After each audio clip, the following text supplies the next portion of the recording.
YouTube, it's Brian Phillips. Look at this little thing we've got. This is the Dancing Wings J3 Firebird.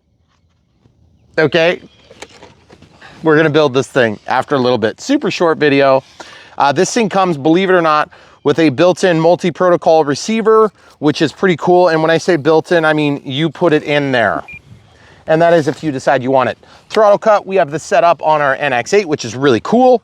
Okay, so first things first, elevator, rudder, and ailerons. There is no stabilization, but here we go.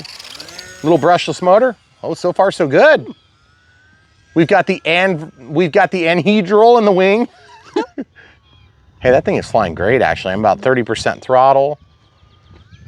We're flying this on a 300 milliamp hour 2S pack. Okay, so we gotta come over here. Obviously, because it is, there's no stabilization, the wind is a big factor right now. I want you on my right, please.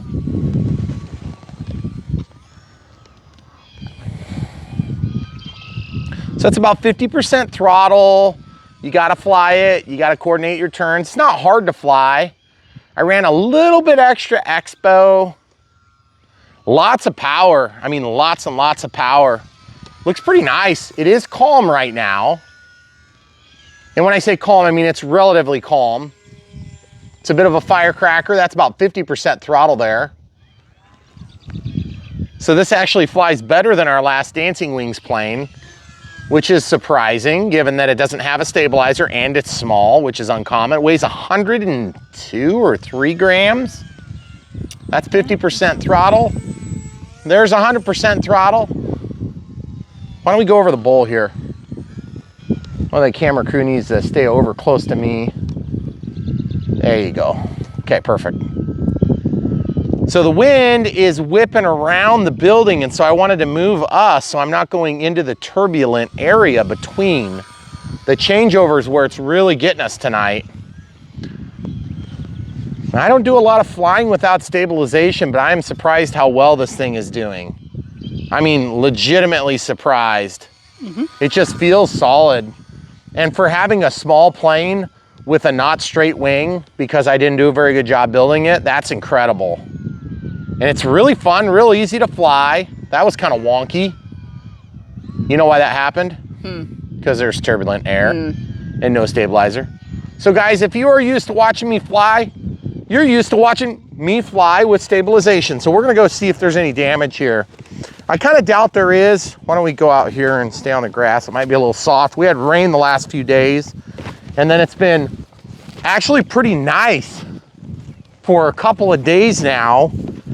And so it's really exciting whenever you get into that springtime excitement in the RC population. Everybody knows what I'm talking about, and you're just egging to fly, and then of course it's crappy out. Oh, hold on, there's a tire. Where'd the tire go? Can you see it? Yep, right here. Remember what you gotta find too. Oh. It's right next to it. Do you see it? No, I'm saying it's gonna be right next to it. There's a small little keeper that's right next to it. Okay. Because if it fell off, we can show the people on. That's gonna be. Make sure you get the shot of that. Need that thing.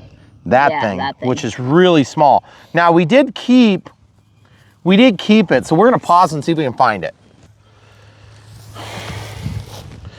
We've got our local miracle worker here. Yes, that is clear, and yes, she did find it. So if you guys are putting that on, you may want to think about trying to put a drip of CA on it, because that is not going to stay, I'm guessing. No. So what we're going to do is, our timer elapsed, and we had flown how long? Just under 4 minutes. Okay, so let's just keep flying, because it's going to go for a while. Hand launching is no problem, just get into the power. I mean, it's actually really fun to fly. It's really easy. I mean, I'm not used to having that understable feeling because I'm used to stabilization. Can you go about one step in front of me, please? Right there, thank you. That way I know where you are. Because this thing's little. That's like with 30% throttle or so. I'm just basically flying with ailerons and just a little bit of elevator correction once in a while, so it's just a super well-balanced plane. I mean, honestly, guys, It took us so long to build this that we were just majorly down on this plane. Like, oh my goodness, here we go again with another Dancing Wings. That's gonna be like a humongo build. How long was it, like 5 hours? Yeah, maybe not quite that long, but close. So the interesting thing is it's got power too. That's 100% power. Look at that thing, it's a firecracker. But you can rip the wings off, you gotta be careful. So just look at that, it's surprising too, because like the red looks good up against the trees and everything. Sorry. I didn't have quite enough yaw authority with the rudder to make that turn the way I was hoping to do it. So rather than compel it into a stall, I just went ahead and kind of let it win. So it's like this, when you're flying with the stabilizer is a vote, and then you as a pilot is another vote. And your vote usually overwhelms the stabilizer. And then if you fly with safe, then they get like 2 votes and you get like half a vote. So the way I liken this is you're actually flying that plane, which is kind of cool. And to be honest with you, if you're a new pilot and you fly a high wing plane like this, just do me a favor and try to make that wing a little bit more dihedral, and that would be good. The problem is there's 2 carbon fiber rods that join that together.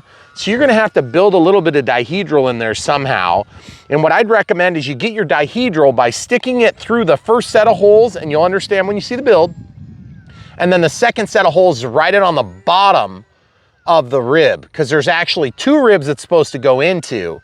Now they don't recommend that in the instructions, because the instructions on these Dancing Wings planes presupposes that you're like some sort of an expert builder with super fantastic skills. And to be honest with you, I wouldn't even put myself in that category at all. I would put myself in the category of obsessively enjoying the process of flying a lot of different planes.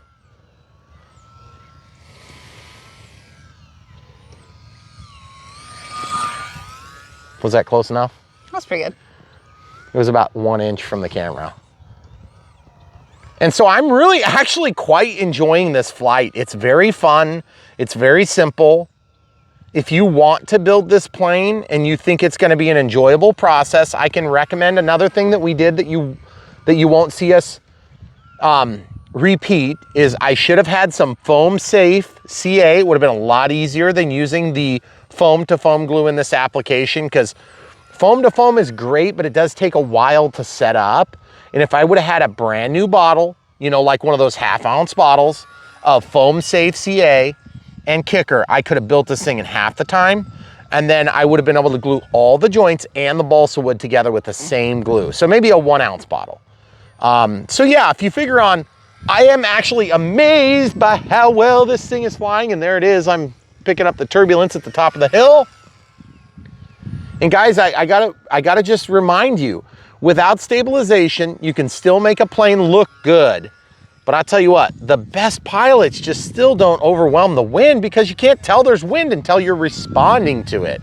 A stabilizer is responding to it quicker than your human eye, and the latency between your brain, the sticks, the radio controls, all that stuff. You know, you can't be faster than that as a human. You can be speedy and an excellent pilot, but you just don't know until you see the response of the aircraft. The other thing too I can say about this plane is it would probably fly better if my tail was straight. So we ended up with an extra piece of carbon fiber, a flat piece of carbon fiber, and I would encourage you to find a way to mount it into the horizontal stabilizer in front of the elevator. There is support along the elevator, and I feel like the linear output of the elevator is great, but there's just a little bit of twist in the actual horizontal stab. So as a result, you're stuck with this kind of wonky, rollish behavior in certain attitudes. And I think it's got more to do with wash from the front wing to the back wing than it has to do with that twist, but I don't know. And to be honest with you, I think it's flying, fantastically. And you guys see how that thing stalled on me there? Just a little teeny tiny hesitation, and all of a sudden, boom. So you'll think you're good, and I think I was flying with the wind there, by the way.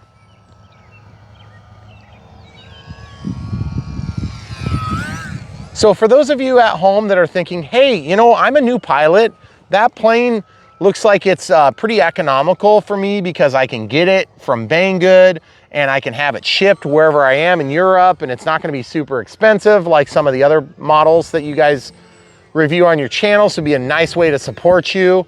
Just watch the build, understand it's gonna take a long time to build, and then you won't be upset. I get upset because we don't have time for that stuff in our lifestyle, but the thing is, you guys might love the process of building it.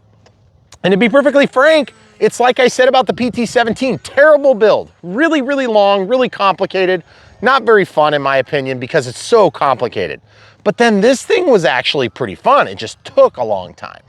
So if you're into building them, and not only that, but it might be a fun thing you could do with your grandkids or your dad or your brother or whatever, your sister, wife, whatever it is that you guys do, you know, the groups that you're in, maybe this would be you know, something that you could throw out there for a beginner to fly, but I wouldn't recommend it because it's not gonna be that easy to fly compared to, you know, a million different choices. Boy, that wind was blowing right at us, so I had a really hard time overwhelming the wind. But one thing too, as we're experiencing that issue, I wanted to remind you that a good judgment of wind speed limitations on an aircraft is how fast can the airplane fly. If you can go faster than the wind, then you can keep a positive airspeed in either direction. Now, when I say positive ground speed in either direction, because suppose the wind is going 10 miles an hour from left to right, and you're flying left to right, and you're flying at 10 miles an hour, how fast is your ground speed? I hope I said that correctly. It'd be 0. You'd be sitting still. So what happens is the plane can actually be taken away from you just by that simple fact. And I may have said that backward, did I? If the wind is going to the west and you're flying to the west and the wind is out of the east, so you're flying into a headwind that's 10 miles an hour and you're going 10 miles an hour, you will have a 0 mile per hour ground speed. Meaning it will be sitting still on the ground, but it has a 10 mile an hour airspeed, right? So now let's say there's a 25 mile an hour airspeed in the same plane, you're going 10. You're going 15 miles an hour backward, but still flying, right? At 10, if you can fly at 10, which most planes would fly a little bit quicker than that, but let's just say for easy figuring. That's what I'm talking about in terms of flying away. Let's cornhole it. Not very much reverse elevator there, meaning you can't hardly put the thing upside down. Not that that's a huge problem. And by the way, it just seems to go forever. Yeah. Which is cool. So yeah, for a skilled pilot, this thing is oh, by the way, we don't often share it, but look at this, guys. Our internet comes from Elon. Thanks, Elon. You see him? He's right under me. Elon is right there. Right there. Yep. Thanks, Elon. So we love our Starlink. It's been great. Much, much better than our previous options. But I would still be willing to plop thousands of dollars to have a fiber optic in our front yard that we could attach to and have, you know, 2 gigabit speed like some of you guys are spoiled with. You know, we're uploading 250, 300, 400 gigabyte files and we still do it at 50 to 150 megabits per second. Oh, excuse me, that's our download speed. Yeah, our upload speed's like 10 to 20 to 30. Maybe. Not a lot of rudder on this plane either as configured. You see that? Trying to do a stall turn, you can do it, but you kind of have to have a little bit of throttle to keep the air moving across the surfaces, which is not an unusual thing. In real life, you would tend to have that. Otherwise, you'd be in the wash and you just basically wouldn't have any authority until you started to slip down. Then you'd have kind of a big mess on your hands and in your shorts.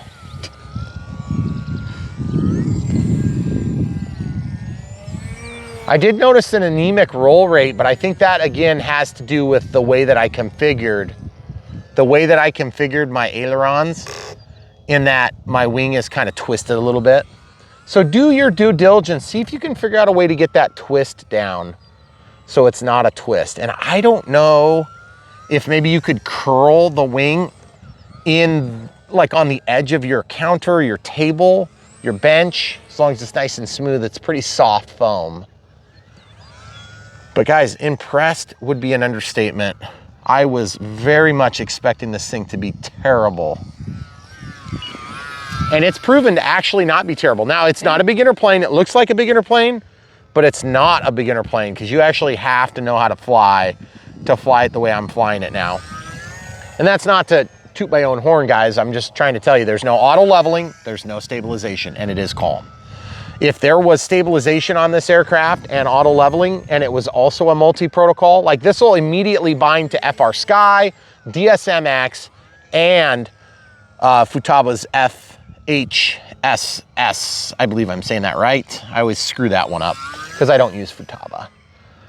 But you can do that and it automatically detects and connects, which is pretty freaking sweet. And it has got an integral ESC, which is pretty awesome, and a brushless motor that, you know, should have always been in the Sport Cub S UMX if you ask me, but we didn't have it at the beginning and for good reason. But nowadays, there's really no excuse for it. Oh, by the way, they recommended a smaller battery. I'm actually flying this. Oop, I did not run out of battery. I just crashed there. I think we're doing okay so far. Check the wheels just to make sure. Yeah, everything's intact. Good. Let's try some wheels up, wheels down. Okay. So we'll just fly over to the runway, but I gotta put my glasses back on. Yeah. That thing has a lot of power though, folks. I mean, I don't know if you can tell that from just watching me hand launch it, but I could take it out of my hand with no problems. Okay, watch for mud and stuff if you can. Yeah. Okay, so we'll try some wheels up, wheels down, wind going down the runway. You know what, we're gonna do a go around so we can get ourselves planted where we need to be. Where do you want to go? Probably on the driveway. Just at the end is fine. Perfect. That's fine, that's fine. Goodness gracious. Terrible. We're gonna try to find that thing again. So as you can see, and I noticed that this aileron servo is chirping a lot. Did you happen to see it rip out of there? I'm looking. We'll probably have to pause because I got to get down closer to the concrete to look. Oh, okay, cool. Okay, so we're gonna stick that back on. So we've established that you need to maybe put a little drip of glue in your hole. Whatever that thing is. Okay, so while it's on the ground, let's talk for a minute. I'm at 14 minutes, 19 seconds, and we had a little bit of downtime, plus of course the flight time itself, which was 5 minutes. So I'm gonna take off. The wind's kind of at a vector like this. So, I mean, I'm actually super impressed with this plane. Really surprised. I was fully prepared to just say how bad it sucked, because honestly, the way that it went together made me think, what the heck are we doing? And to be frank with you guys, we have to kind of beat this with a dead horse, or beat this until it is a dead horse rather. We don't like long builds. That doesn't mean that we won't review them. It just means we don't like it. So we are taking one for the team on this plane because, to be honest with you, it's actually a pretty great plane. Now that I'm flying, not enough reverse elevator there. You can see the bend in the wing. Not a big deal. But guys, I mean, look at it. It's doing a great job. I'm really happy with it. I am having to fly it though, by the way. I am absolutely flying the thing because if it had stabilization, it would help a lot. If it had dihedral, it would help a little bit more even. Even without stabilization, that dihedral will make a big improvement. Let's see if we can get a landing in the low pressure from behind the house here. Gosh, every time. Jeez. Okay, so I think the moral of the story too is you need to basically secure that little thing. Can you see it this time? I see it right away. Yes. So I gotta say, for being a little plane, it's actually got really good gear. And part of the reason it's got good gear is because I don't have glue sucked up in here. Right. And why do we not have glue sucked up in here? Because we didn't glue it. So now, I fear that this thing could fly for a long time, but I'm gonna go ahead and keep flying because I feel like we owe it to you with such a long video. But guys, look at this. There's carbon fiber spars that go through here, and then this wing gets glued together. It's actually held on by rubber bands, the wing is. So it's definitely something that could be cut apart and reconfigured, but you're not gonna unglue it. And that's just a carbon fiber tail dragger thing. It's actually a simulated wheel cut from a carbon fiber plate. Kind of looks like a little plywood plate. And the thing comes in a flat box. It's, you know, probably inexpensive to ship, which is great. And I don't know. When you get into these models that are ARFs, you get as much out of them as you put into them. Oh, she's dead. Oh. Sorry guys, that came out of the blue. And when I say blue, I mean 17, 18, 19. Okay, so 17, 20 plus 5. Let's call 3 minutes worth of search time. So roughly 20 minutes. 20, yeah. 20 minutes is a great flight time. Do you have one of the batteries in your pocket? Yep. We'll show the people what we've got here. Okay, so we flew it on this 300 milliamp smart battery. This isn't actually smart tech, it's just in the smart lineup. It's a Spectrum battery, I should say. And then of course it's got the micro pH connector. And then we've got a JST to micro pH adapter, which would be like the way Horizon calls them, micro pH battery to JST device or some stupid thing like that. I don't know. It's like, what difference does it make which, you know, what's going to a device or whatever? It should just be like male or female, but then people get confused.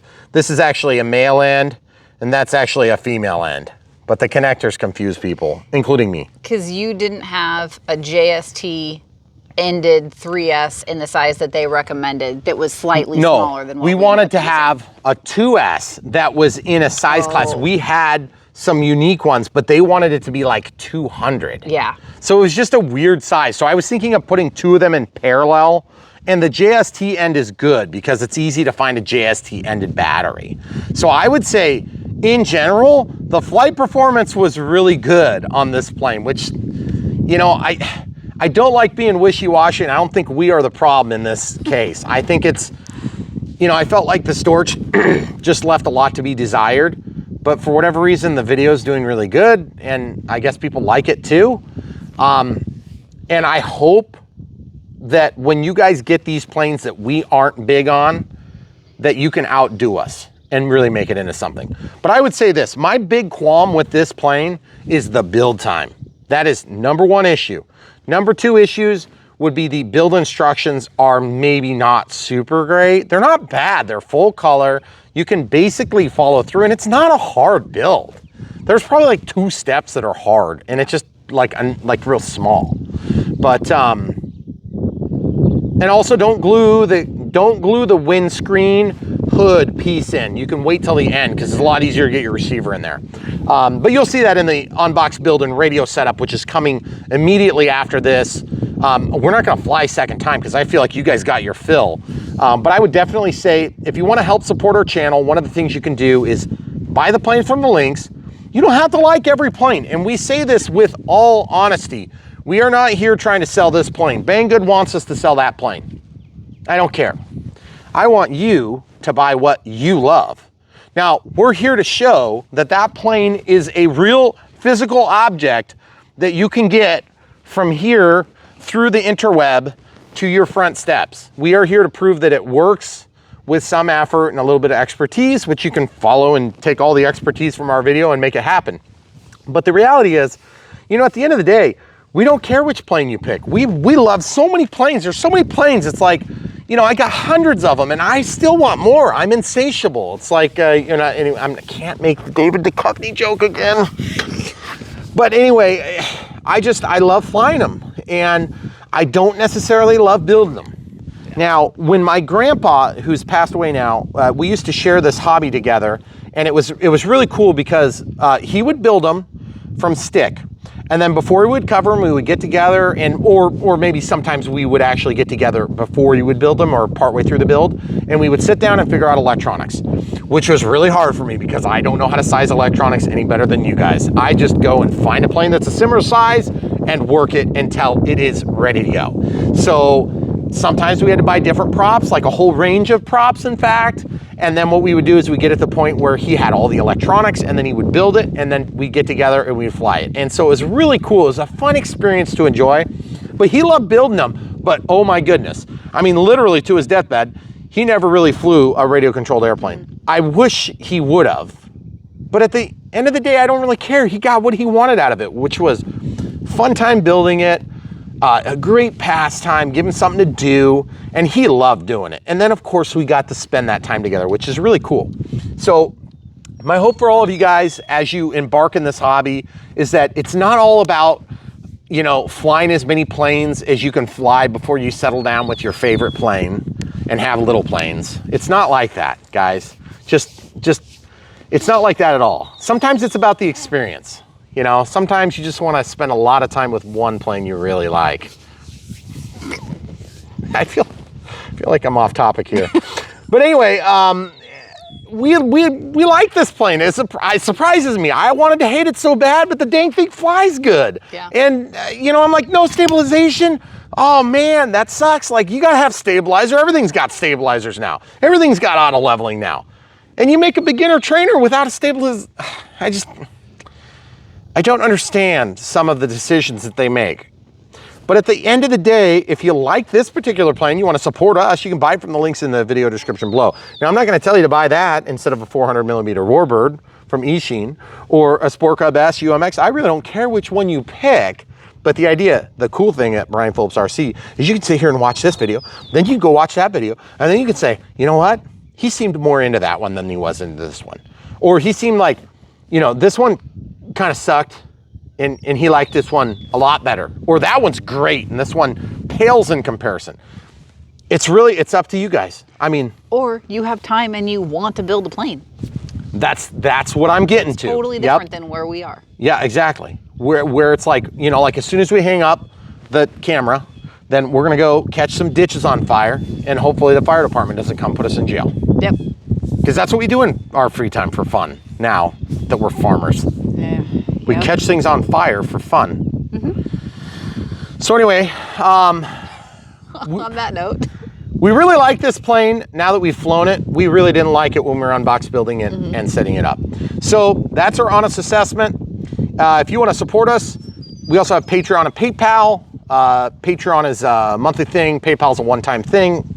We're always super surprised when people decide to send us some cash as a thank you for a video or whatever. We always appreciate that. Patreon, we specifically and expressly do not offer any additional quality or benefits because that changes the scope of the tax law overseas. Here domestically, it's not such a big deal, but if you're in Europe, then that actually changes the taxability of things. So we don't want to cause that headache for ourselves or for you guys. If you want to support us, you're supporting us because of what we're doing, not asking for some special favor or some extra video or whatever. But at some point in the future, who knows? Maybe we'll be doing that stuff, you know, just like the rest of the channels. But for now, we really appreciate you guys. We get so much support from you. I hate asking 14 times, but I will do it because that's literally what keeps this the lifeblood of the YouTube channel, is that you guys are with us. And if you weren't with us, then we would stop doing it and we would move on to different things like burning more ditches, because that's what we do for fun, because we're just old people that like catching things on fire. Or using chainsaws. And using chainsaws, but in a environmentally friendly way. Very safe and safe also. We don't do any dangerous things on this channel. It's always 100% primo safe. Yes. Safety first, second, and last. And every other step. So come back for more. Stay tuned. We're going to do the unbox build and radio setup right away. You can see all the way through the exhaustive build, and hopefully this flight was good enough. And by the way, show them the windsock just so they can see. It is not dead calm, but those windsocks are calibrated to be out at 45 degrees between what, like 0 and 7. 3 and 7 is 45. Too fast to fly, PPG, is up here. So like over 10. 8 and above, and then down, of course, the limp would be nothing, and then between nothing and 45 you can make some sort of a linear progression in speed. So, and that windsock down there from Uncle Grumpy John, one of our most obnoxious viewers, if you're watching, John, thank you. My sack is ripped, just so you know, but that thing is not calibrated at all. No, but we still appreciate it a lot. And it's always cool to have people support us in their own unique ways that they like to support us. So that's all you get for tonight, guys. We're gonna be doing some more flying secretly after this video is done. It's gonna be amazing. So stay tuned here on Brian Phillips RC. Don't forget to like and subscribe and come back for more. Click the bell for notifications. YouTube, we have some important business to do. What is this thing? I don't know, but it came in a garbage bag. So you can guess where it came from. Ooh, it's in a box. It's in a cardboard box. So this plane, I believe I know what it is. It's always kind of a big surprise when they come from Banggood. Ooh, look. Oh boy, look at that. We've got a little J3 Firebird. I have no idea what a J3 Firebird is, but it's evidently that. I got a packing list here. We'll just put that out of the way. We're just gonna dig right in, guys. You know when they come in a small box, what do they say? Terrible things come in small packages. I think you've changed that. I can't say I disagree. Is it like a paper airplane? Do you just fold it up and throw it and then we're done? We could try that. Oh boy, it's an even smaller box. Oh my. Oh, it's very flat.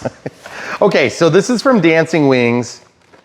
It's kind of like a small little kit. The thing that really struck me about this plane is that it has a DSMX micro receiver. Now flip that around so they can see the connectors on it.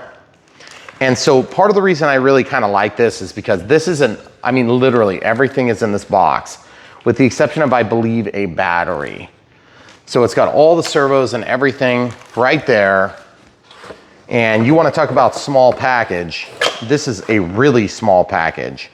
It comes with the motors, it comes with the ESC. It does need a 2S 150 through 200 milliamp hour battery, which is a weird size, and with a JST end on it.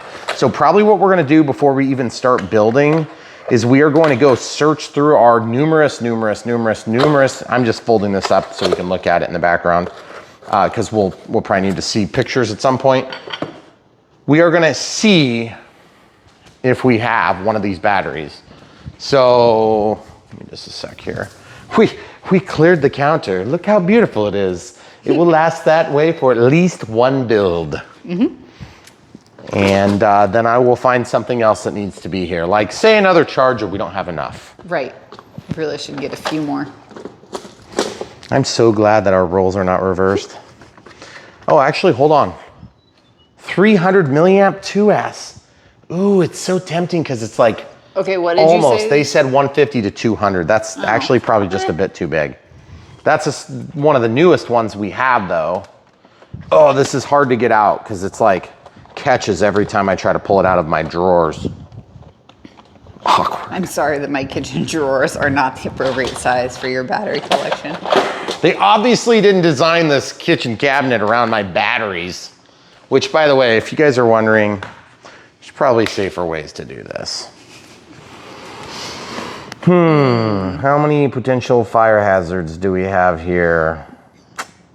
Let's move on and think about something less scary. Here's one with the JST end. JST? Remember, we're looking for a 200, 280, but that's got the micro pH E-flight connector. Ooh, these are 3S though.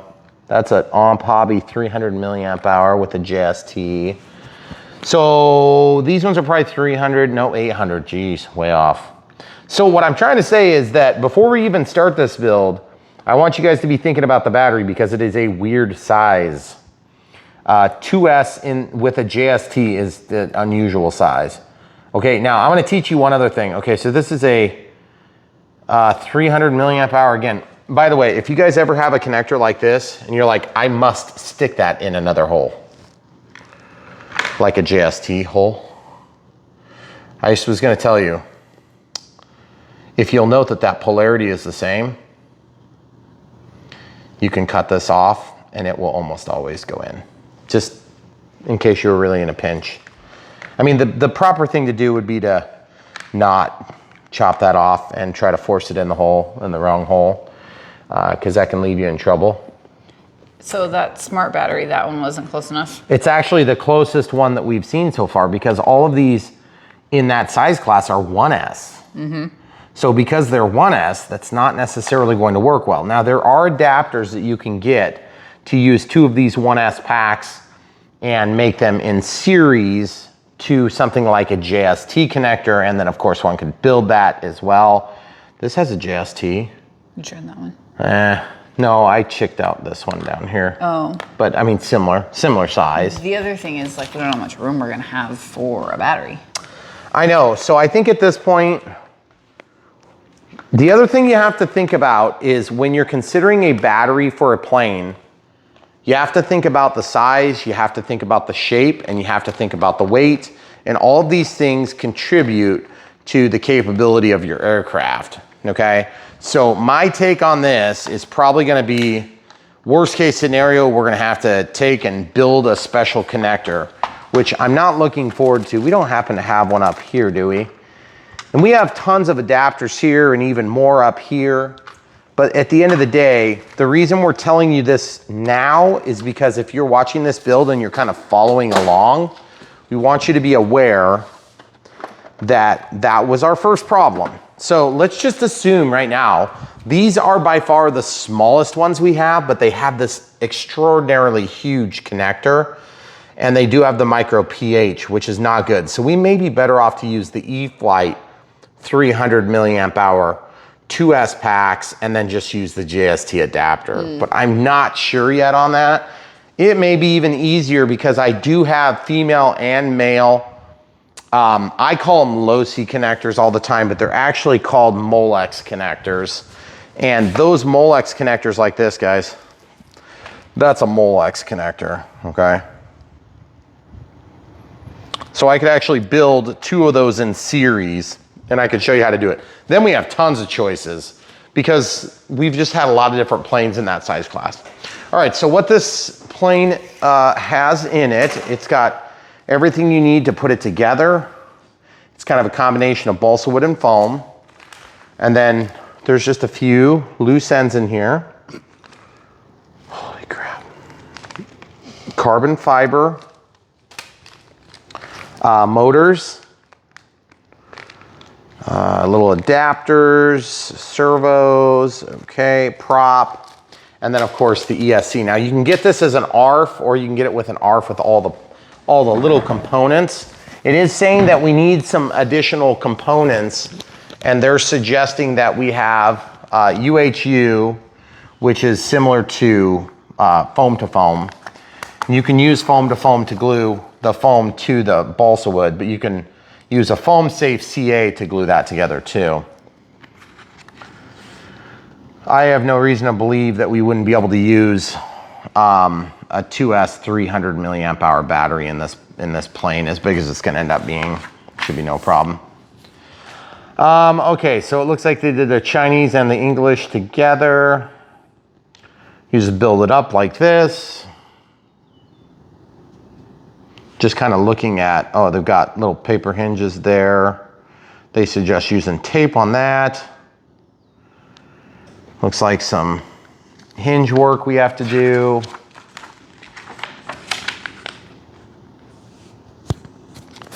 So it's got a rubber band attached prop. The center of gravity is 30 millimeters back from the leading edge. Of course, they show you how to set up your control surfaces for the right movement. And it looks like we've got some reinforcement from carbon fiber. And the servos have micro plugs on them, so you have to be careful, because when you have those micro plugs, you have to be careful that you'll be able to test them potentially. You see what I'm talking about here? So you may need to buy yourself an adapter, or you can bind your transmitter to the receiver so that you can do your testing. Now this does have a different micro plug, but that's for the brushless motor.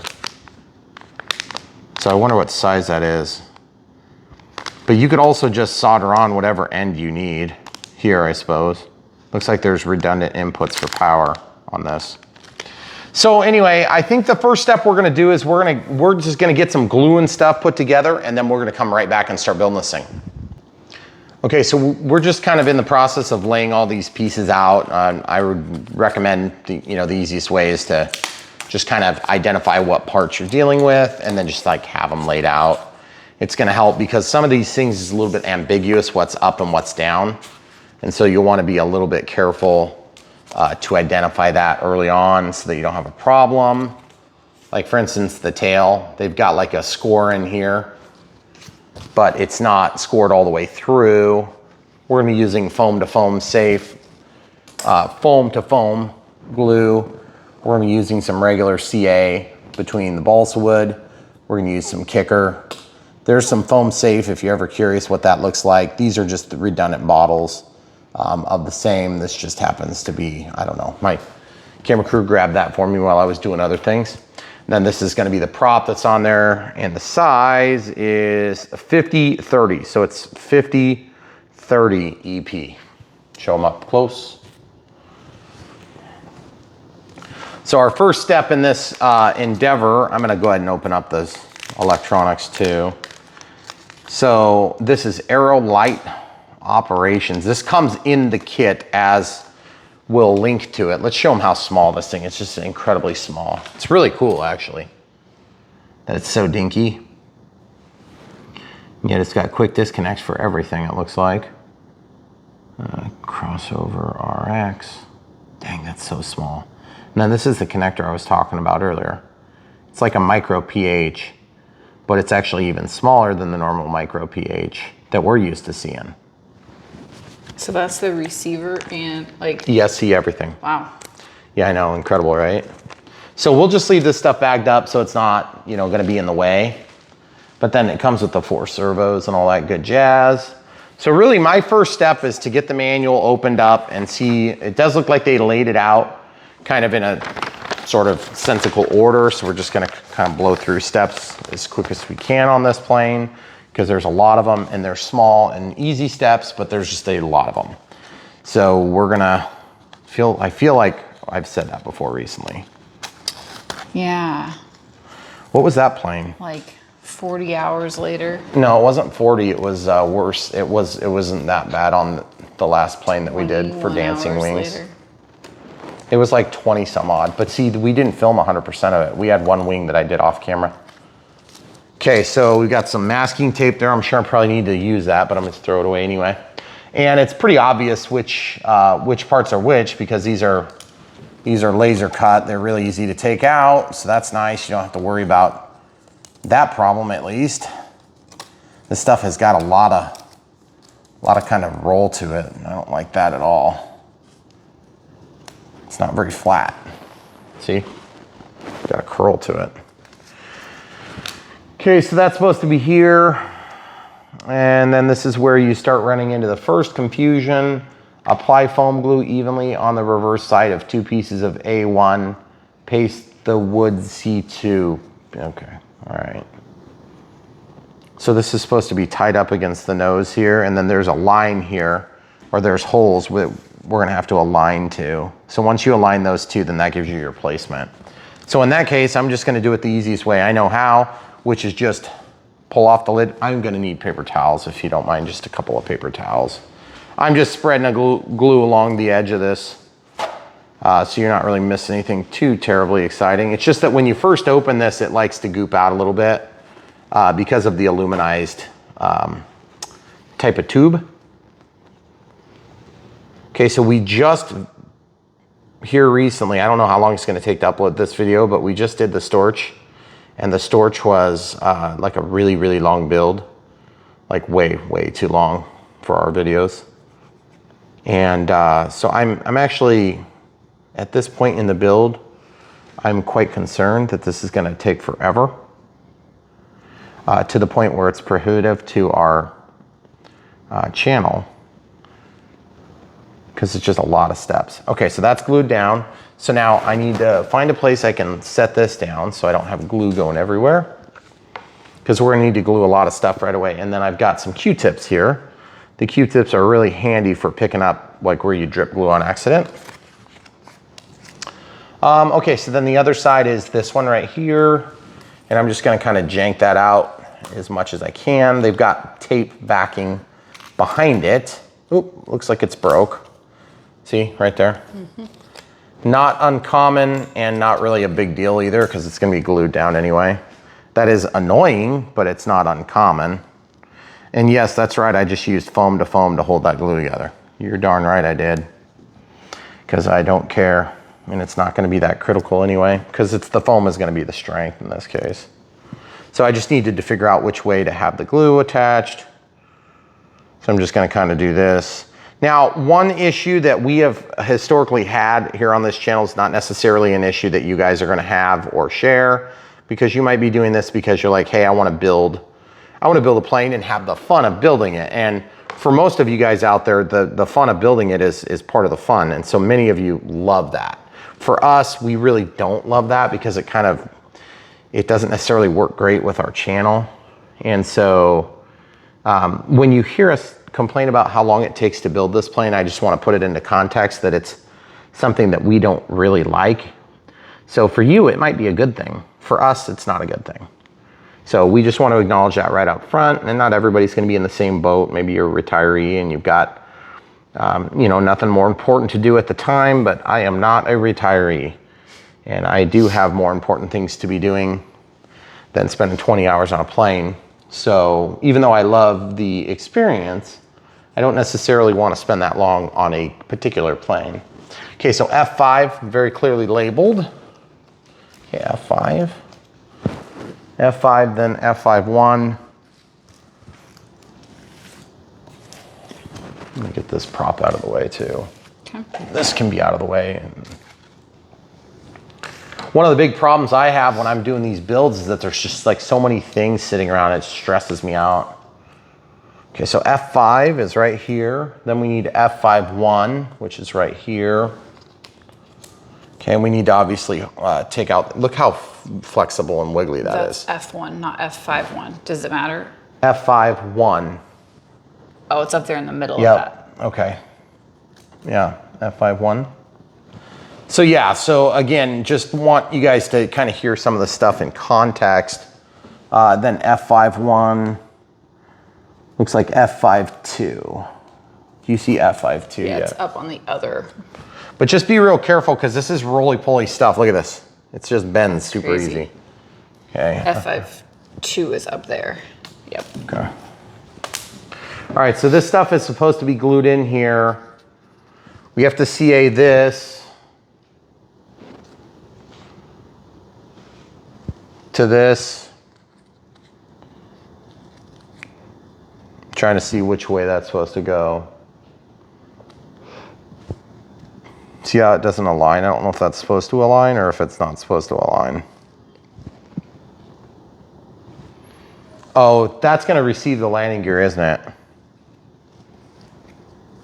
I think that's going to receive the landing gear. So we're basically making plywood structure here.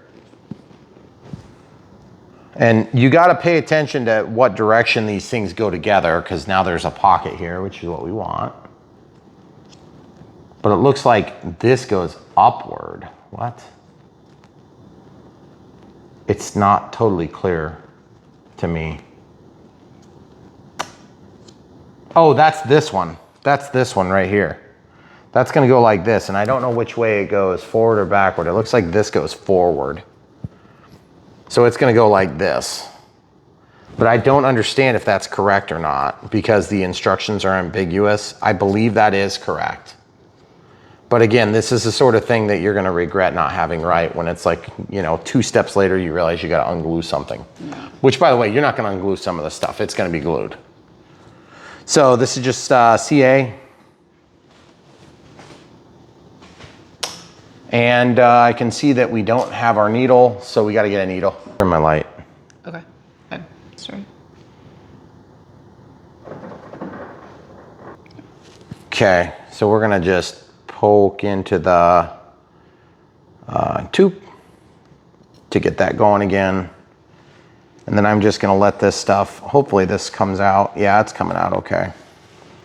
It's just a little bit slow. And whenever I start a new build again, I always have to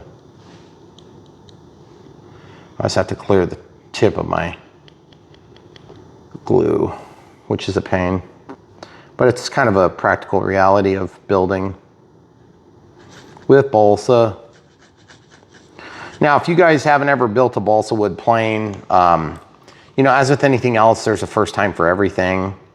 And there's just a lot of little steps that have to be done right. And if you don't do it right, then you can have problems. And like, you know, it's like every other aspect of life, essentially.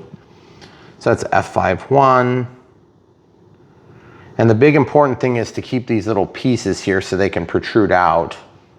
That's an important thing. I just am looking at the way that this looks, and it does not look the same as what they've shown, because F5-1 is supposed to have tabs. Lift up your hands. F5-1 is supposed to have little tabs like this.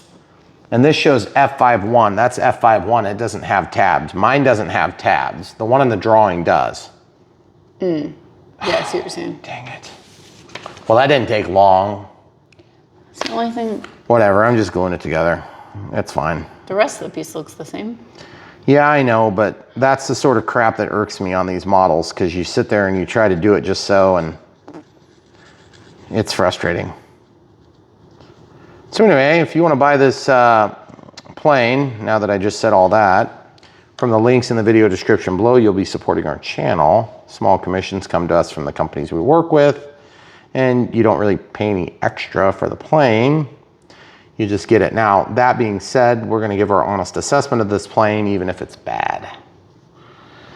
And that's what we do here on Brian Phillips RC. We try to teach you. So this is F5-2, and it is definitely F5-2, right? Yep, came from right here. F5-2. Okay, there's no tabs on it. I don't understand why. There were tabs on the drawing, and there are not tabs on this. Okay.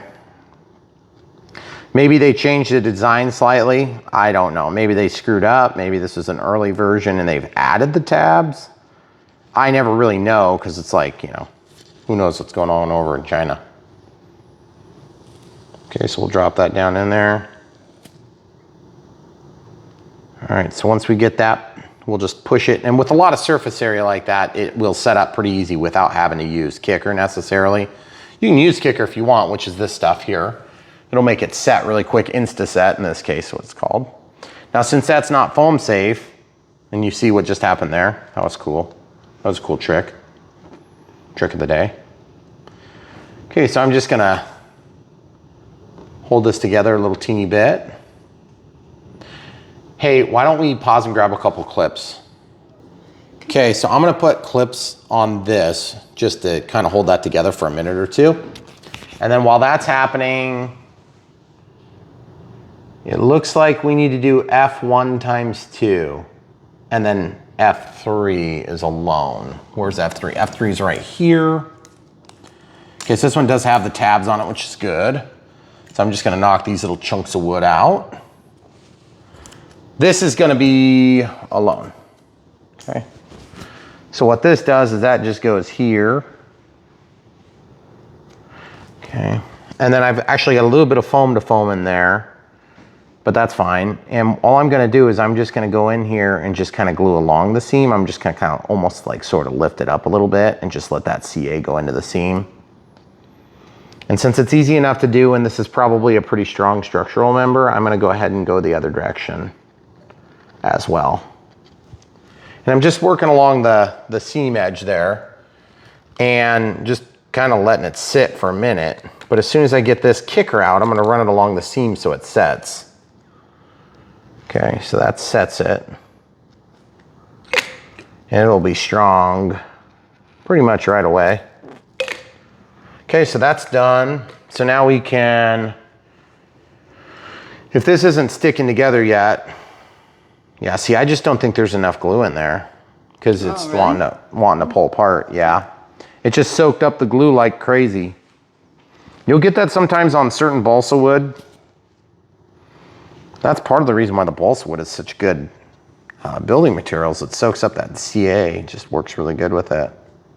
I put a drip right in the middle where it's not even gonna touch anything, dang it. Okay, I'm gonna clean that CA out of there. Okay, so part of the rationale here is I'm just gonna go ahead and then soak this in from the center. And then that should kind of, you know, help to permeate around the seam there, and it'll help keep those two pieces together.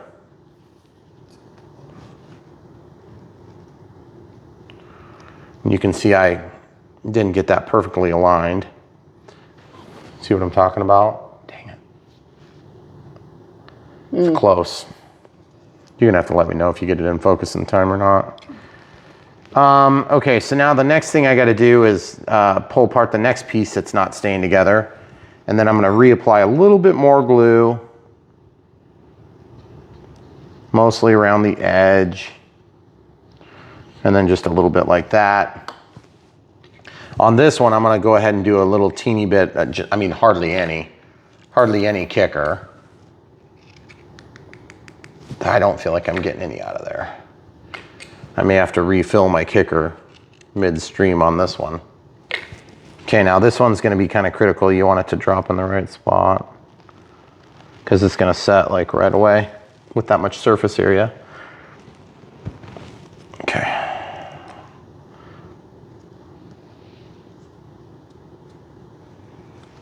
Oh dang, it slipped already. It's okay, I didn't have it straight anyway. Okay, so that's in place. Now you do want this one to be nice and sturdy, so I mean, for what it's worth, it needs to be right. Doesn't necessarily mean it's gonna be hard to do it, but if it's not right, you know, your landing gear might not hold up. So I'm actually gonna drop a little bit of CA in here, a little bit of CA in there, a little bit of CA in there, a little bit of CA in there, and just kind of like walk it around the edge and just kind of let that CA run down in there. Just kind of a little bit more surface area for the glue. Gosh, I just don't have much in there. Oh yeah, that you can see it when it goes on to the glue, it kind of reacts with it. So that'll be fine for that part.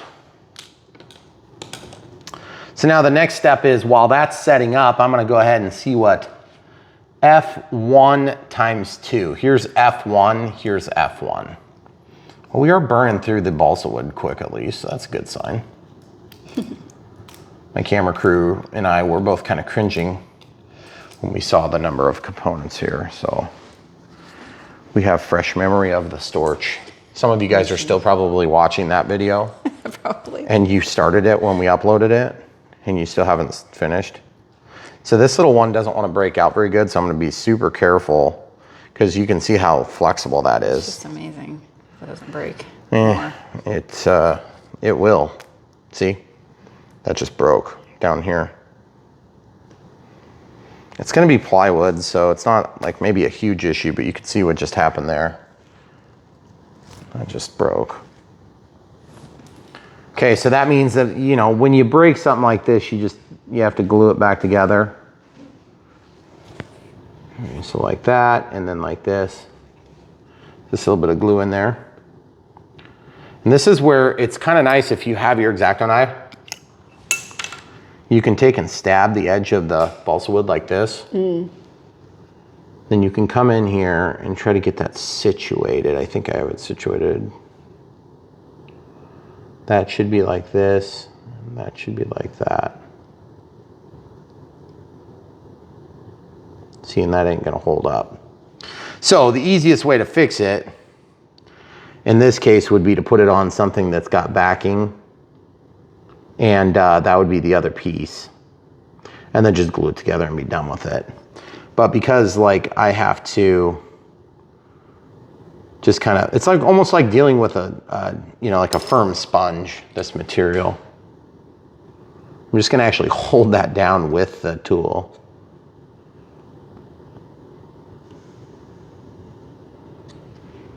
Okay, so now that's at least in sort of one piece. And you can also take and cut these. I'm going to use my needle nose pliers because I have a piece of steel here I can cut like this. And then I can cut like this. That's what I should have done on the first one, but I didn't because I was too lazy. And then I got that cut out.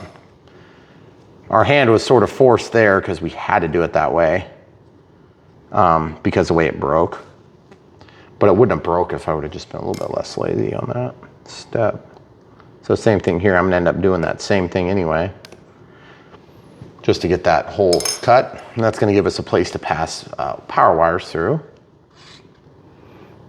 Okay, so we're gonna go 1, 2, 3, 4, 5, 6. We're just gonna go all the way around the edge.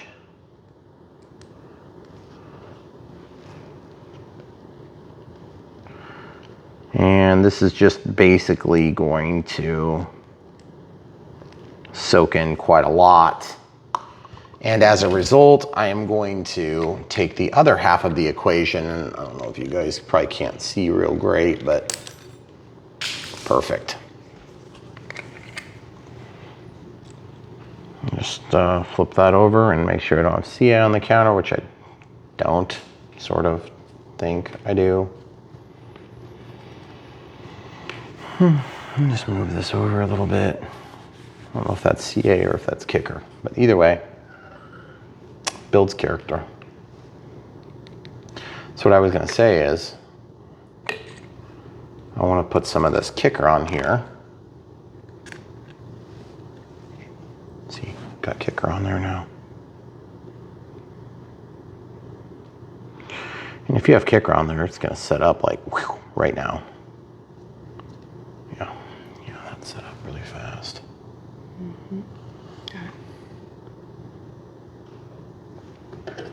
I'm actually going to take and grab this with the pliers just to kind of flatten that. See that broken spot? See how it's lifting? Mm-hmm. That's another fun issue you'll run into with balsa wood. So I'm actually force some glue into that joint there.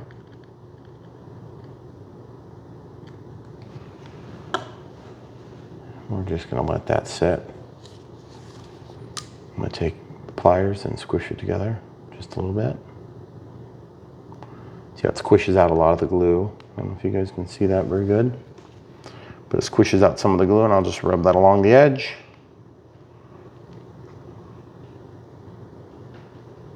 Okay, perfect. I can lay that down. All right, so that's pretty much that. So now that needs to go into the front of the plane right here, but I don't know which direction. It looks like the hole goes down. So that's gonna go right there, okay? And if you don't quite fit in there, you may have to trim off just a little bit of this wood. So I'm gonna go ahead and get in there with some glue. And this is not foam safe CA, so I'm gonna try to avoid getting into the holes there. But I wanna make sure that I have a pretty good amount of glue on this joint. And so what I'm gonna actually do is I'm gonna use a little bit of foam to foam. Ooh, geez, that was a little bit exciting. Just kinda shot right out of there unexpectedly. Blew our load right in the hole. Whoa. Okay, so we'll just push that down there. And then what I'm gonna do is I'm gonna take the kicker on the stick and just run this along here. Will the kicker set the foam to foam? No, it'll break it down. But thanks for asking. That's right. Yeah, it'll make for a poor bond. Okay, so now the glue is probably set up on this, so I can just take and discard that. Then I can kind of wipe off the excess. And then wipe off the excess. Normally I would want that to set up, but in this case I just want to get that stuff that's under there to hold. Okay, so now the third part. Now this part's a little bit tricky. The drawing shows the bulk of the material going forward. So this is going to drop in here like that, okay? You see that's at a bit of an angle. That's because I did a piss poor job lining this up. So this top one is sticking out to what would be your left side of the screen. Did I say that right? Mm-hmm. Good. So I have to take and trim it just a hair, which will be super hard to do actually. And I don't even know if I'm gonna be able to do it.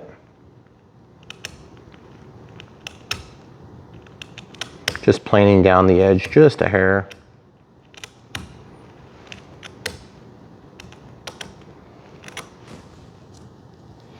Need my cutter board back.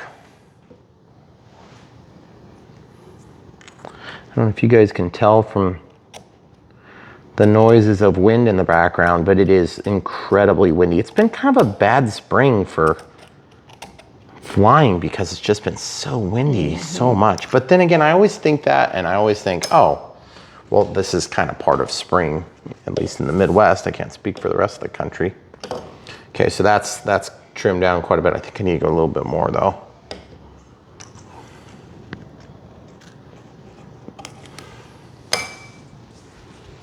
Okay, so I trim that down. Remember, that doesn't need to be perfect, but it does need to, you know, like actually be supportive. Okay, so now I can pull that square without trouble. So we'll go ahead and glue that. So this has a pretty thick member right here that goes up to the second spot.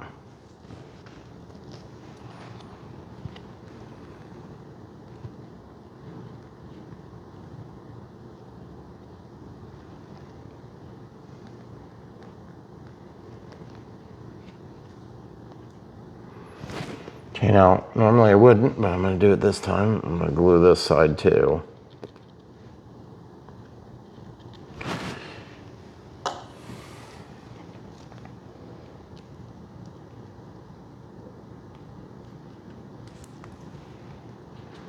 Okay, so once I get that set in there,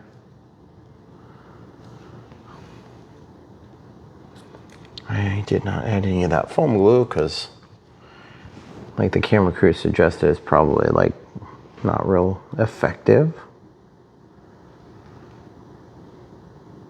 Okay, I'm just working my way up and down the seam because this one is kind of a critical one. They're actually kind of all critical.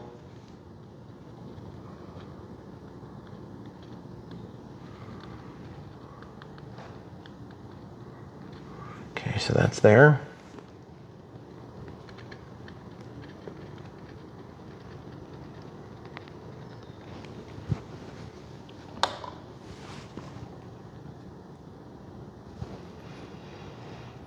Now, I mentioned earlier this isn't foam safe glue. If you're looking for foam safe glue, such a thing does exist, but it's maybe a little bit more expensive. It's definitely used a lot when you're in the foamy world like we are.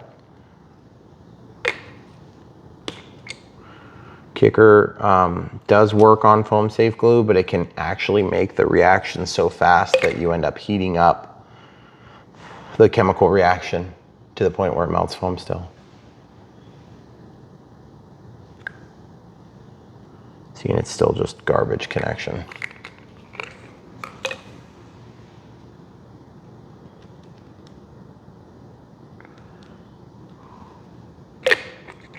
Sometimes I get this and I don't.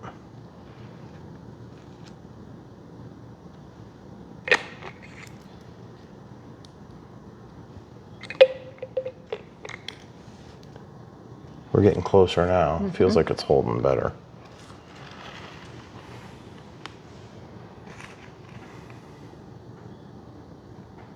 And this is also a gap filling. It's a medium thickness CA. Medium thickness means that you'll actually bridge the gap between two different items, and it makes a big improvement in the joining process, depending on if you actually have a gap or not. It also means it's thicker and a little bit harder to get out of the container. So we'll just let that sit for a little bit. This one's feeling pretty sturdy. This one's feeling pretty sturdy too.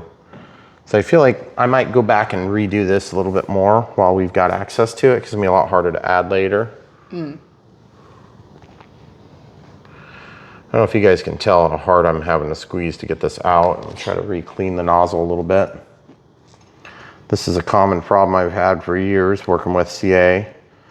It's just like always seems to be cloggy no matter how careful you are. But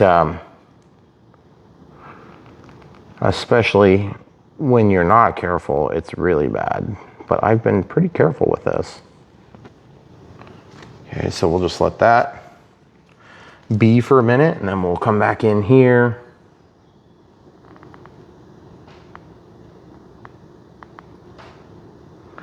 Okay. Of course, that's the motor mount, so it's pretty critical. Okay, now they're suggesting we put the other half on next, but like this one, I don't really feel like there's a big concern. It does feel a little bit spongy there. I guess I'm gonna have to do more there too.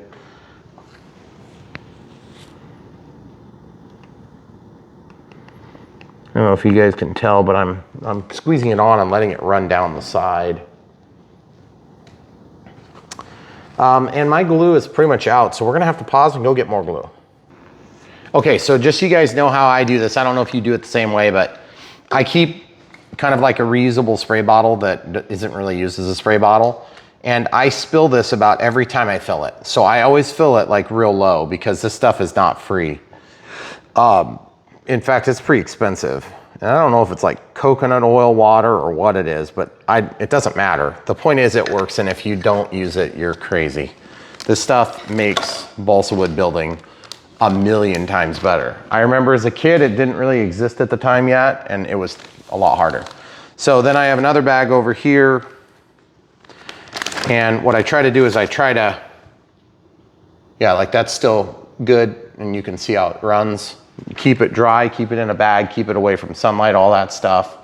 And it does help. But I had somebody telling me this week that I need to take and fill a container with desiccant. And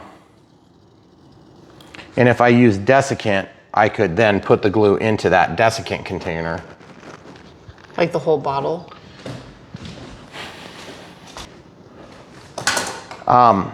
So he suggested taking like a wide mouth bottle and putting the desiccant into the bottom of it, and then you can use that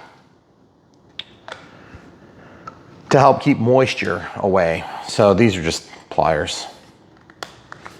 You always got to break this lid off, which once it starts going, it's usually fine. Okay. And the thing is, I found that if you use the small bottle, it's a lot easier to control. And you can see this stuff, like when you stick it in the labels even come off of it, which is just strange. And I don't ever use the provided nozzles. I just take off the big lid. And yes, I've filled these things, and yes, I've spilled them too, so I gotta be real careful. And I try not to drop Crispies in. That seems to make it set up a lot faster.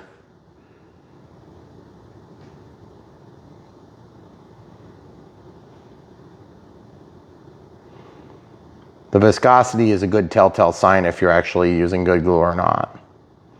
If it's too thick and you know it's medium, then it's already started to set up on you. I don't like this bigger bottle as much because I can't squeeze the air out of it like I can on those ones.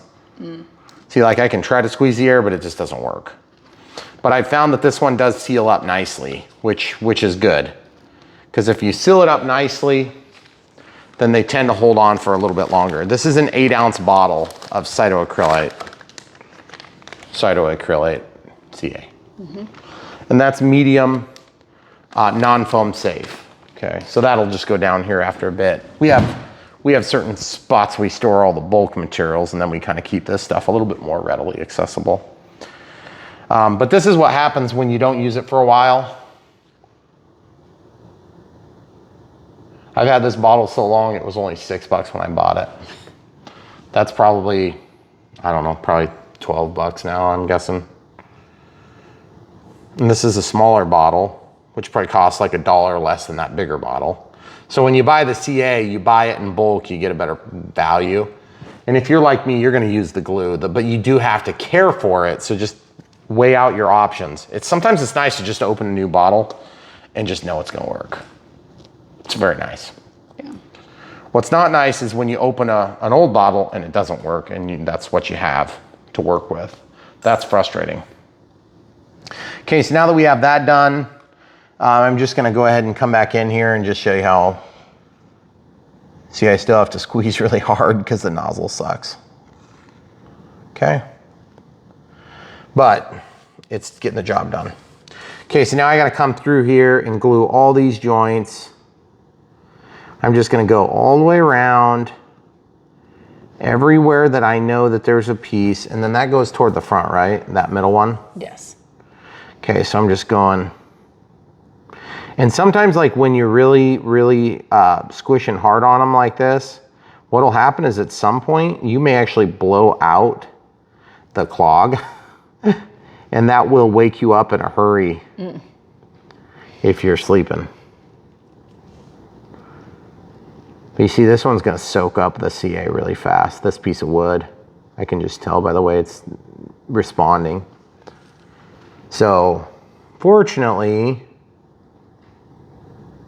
I'm trying to avoid gluing those holes shut, but to be honest, I don't think it's gonna matter because worst case scenario, we'll just have to take and drill them in. Remind me when that becomes a huge problem there, camera.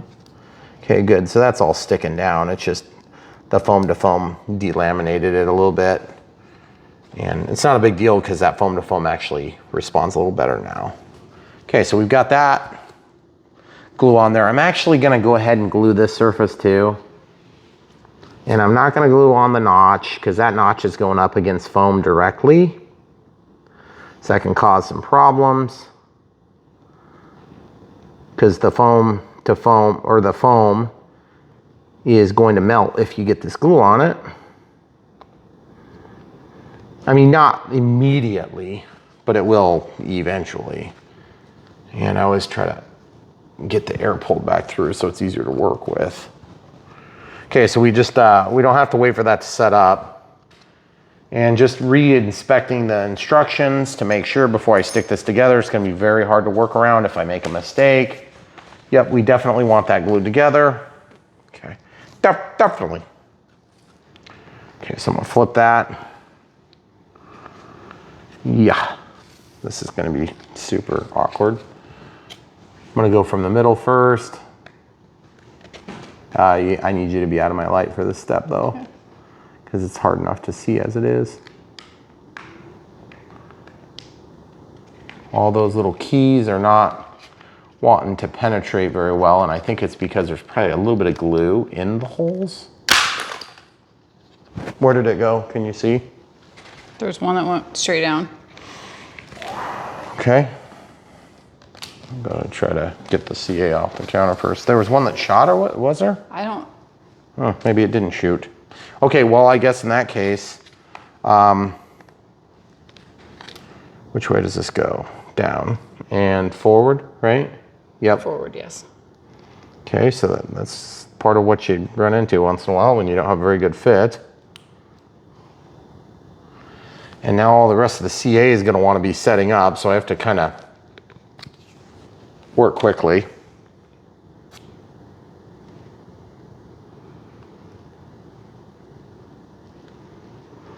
So guys, this is the No BS RC world here at Brian Phillips RC. We want you guys to know what you're getting into when you order a plane. And this is not exactly a cheap plane, by the way. So if you're ordering it from the links below, first of all, thank you. If you were planning on ordering it anyway, then by all means, we appreciate you ordering it through our links. And when you do that, it does help to support us financially with small contributions from the companies we work with, like Banggood in this case, or a variety of other companies, which you guys will become intimately familiar with those companies as you buy different planes to support us over the next, few years or whatever, or maybe you've already been doing that, which is pretty cool. So thanks for the support in that way. And obviously we love bringing you this footage. But obviously these ARFs are probably kind of like maybe not our favorite choice because it's a labor intensive process to build. Is that bottom tray supposed to be in there before you put the sides together. What The bottom tray? F4. It looks like you're right, and I did not have that in there before. So thank you, camera crew, for catching that. Yep, totally right, and it was totally not. And that would have totally sucked. Thanks for catching that. Yeah. I do not understand why these are taped. I do not understand at all. Had a lot of laser cut parts in my life. Never had them out like that. Okay, so that needs to go in there. I'm just gonna try to slip it in actually and just see if I can get it to go in there beforehand. And that'll keep them from twisting too, which is good. So maybe that'll help a little bit. Because you remember how it popped out? Mm-hmm. Yeah, that could be pretty helpful. Oh, yeah, that's definitely gonna give a lot of strength. Mm-hmm. Just trying to align all the little gaps and stuff, okay? Once you get those gaps lined up, then you can start pulling everything together for the frame. Once the frame comes together, then you can glue it. So now I'm gonna start gluing it. Oh yeah, that was a good glue joint finally. That was so much easier when it's all supported like this. It's gonna make it a lot easier here. Oh yeah. Oh yeah, don't you know?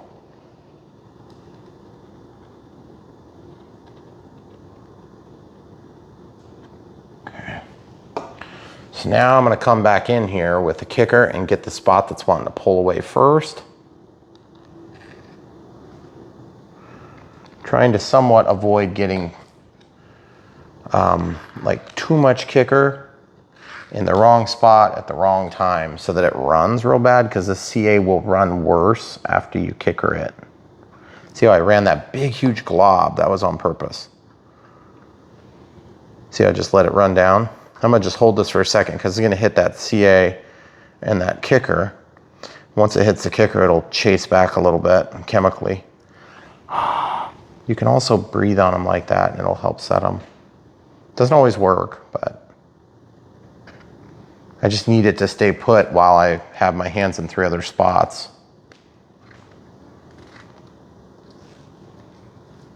Let's see if I can get that to stay so I can take my hand off of it. Just not very well.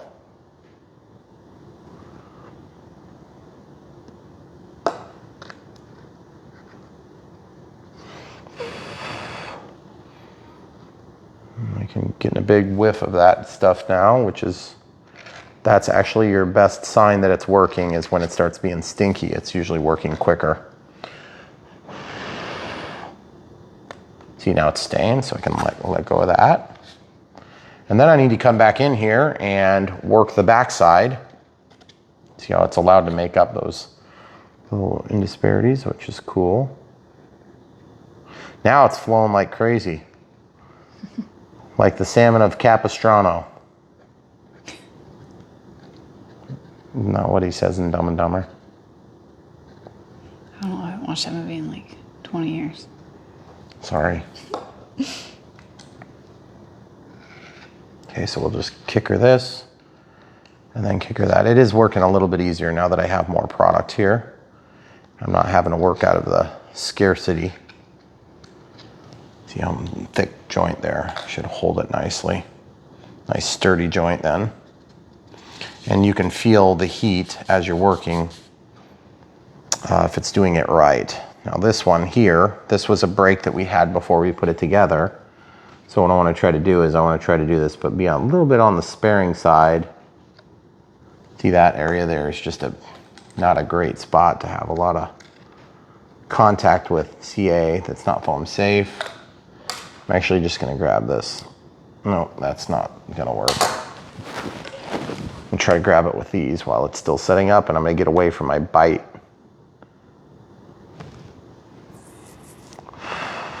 Now I'm finally getting that smell. Okay, so now we can put that down. Try to keep it out of your teeth on the front end of those needle nose pliers. It'll be a real pain in the neck to get them undone. if you don't. Okay, so I'm trying to think, this might be coated with paper. It might actually be okay to glue on. Let's check. Right here in a super highly visible area.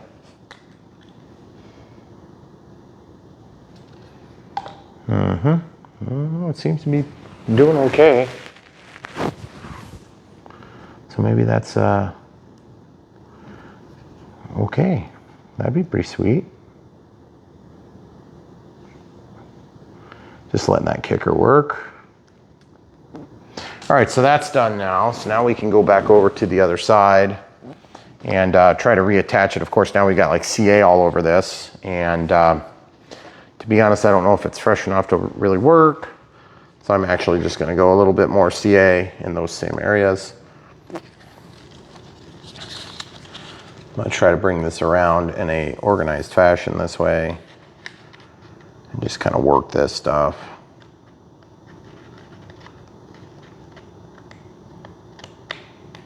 Thank you for catching that middle part there, camera crew. That would have been a pretty big deal.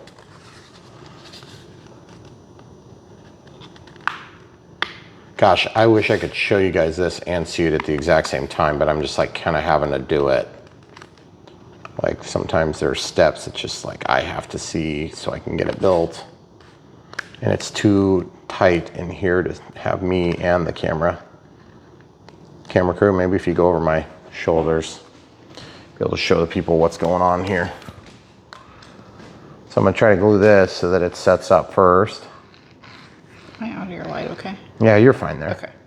I'm just trying to zoom in a little bit. Yeah, thank you. Yeah. And that's gonna hopefully hold that, which is not really doing a great job right now. And then this, because we broke off that top tab, the bottom tab is just not really lining up with the darn. So I'm thinking I'm gonna take my X-Acto knife, try to push that tab in. See, it's just not wanting to go. It's like it's got too much glue or something in there maybe. But it doesn't really probably matter because ultimately that's not gonna end up being where our strength comes from. It's gonna be coming from this right there. And I'm gonna get that joint set before I continue. I'm just gonna try to hold this in so that if it sits, yeah, see it's sticking my finger there. That's, of course it'll stick my finger, but not the wood. Right.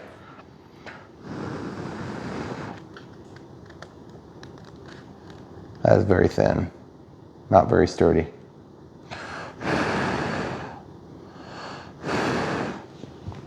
Now we just let it set for a second, I guess. See, that's not like holding it all, hardly. So I'm gonna try to line this up and see if I can get it to kind of slip forward where it's gonna end up, just so I can have everything kind of squished together, and then this needs to go down there next. Okay, so we're just putting that CA in that joint, getting that into all the little spots. You can see the air bubbles popping out. That's a good sign.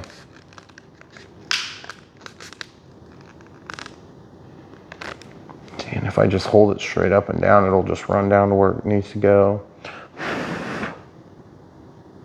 See where it's going?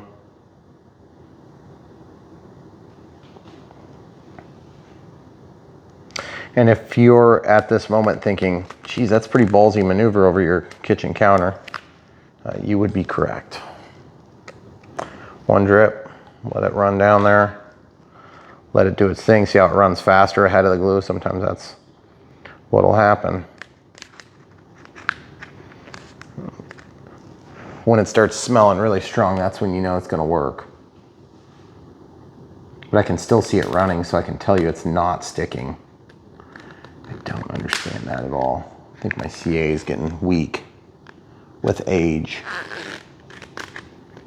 Like seriously weak with age. Okay, so yeah, it's setting up. You can see the bubbles there in the middle where I'm squeezing with my index finger on my right hand. See it? Mm-hmm. Which is where I need it to actually be set. It's set along the length of it now. Okay. So now I need to glue up here on the nose section. And so I'm just gonna kind of put it upside down and try to hit the back side here real quick. See if I can get that to go first.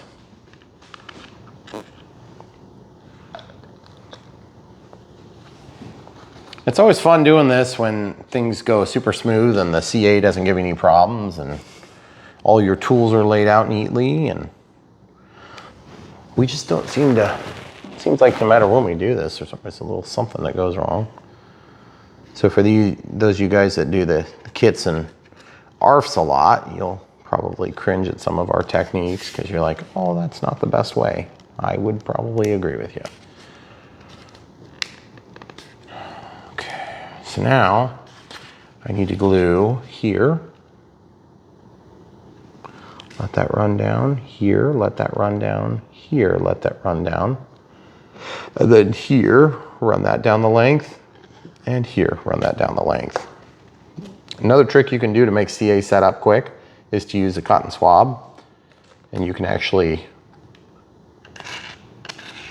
usually try to do a little bit of kicker first, but then you can actually take the cotton swab and that'll increase the surface area like really fast. And so a lot of times it'll set the CA like right away, but it'll also make your cotton swab, the Q-tip, get real hard after a second. It'll change yellow. And then sometimes it'll steam and actually start like pretty much almost catching on fire, which is pretty cool.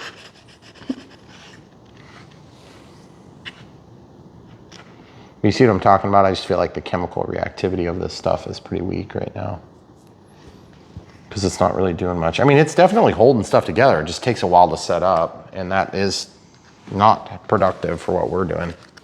All right, so now that that is together, and you can see we've got these curls on there, it's probably not a big deal. We need to get to the next step though. The next step is gonna be, let's throw these away. Obviously get this stuff out of the way so we don't have problems with that. I'm gonna put this camera crew in there in case I'm asking about it later. Yep. All right, so the next step for us is gonna be to, I gotta look at this manual folded back. Is this the same thing they did? So stupid. 4, 5. Why do they do that? Dancing Wings, if you're listening, put your stuff in page order. It's so dumb. Okay, so this is the next one. So we have to glue A3 on, and then the bulkheads. Okay, so A3 is the bottom. That's this.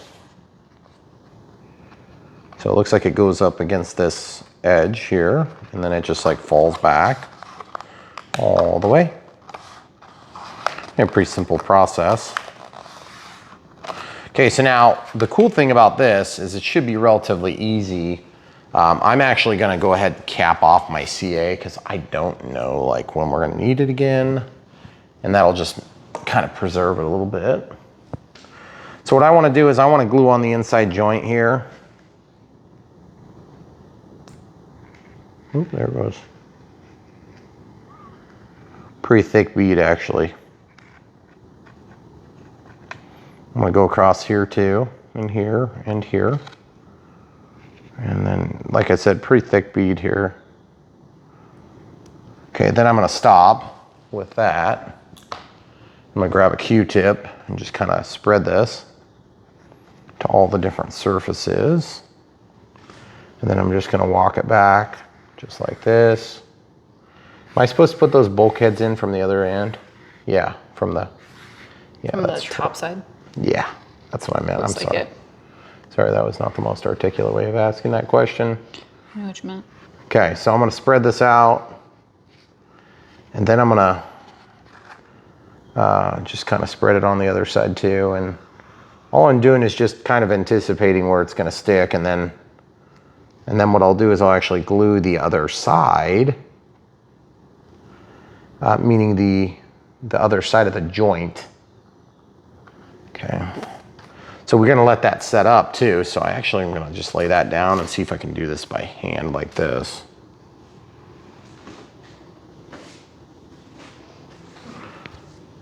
Okay, there we go.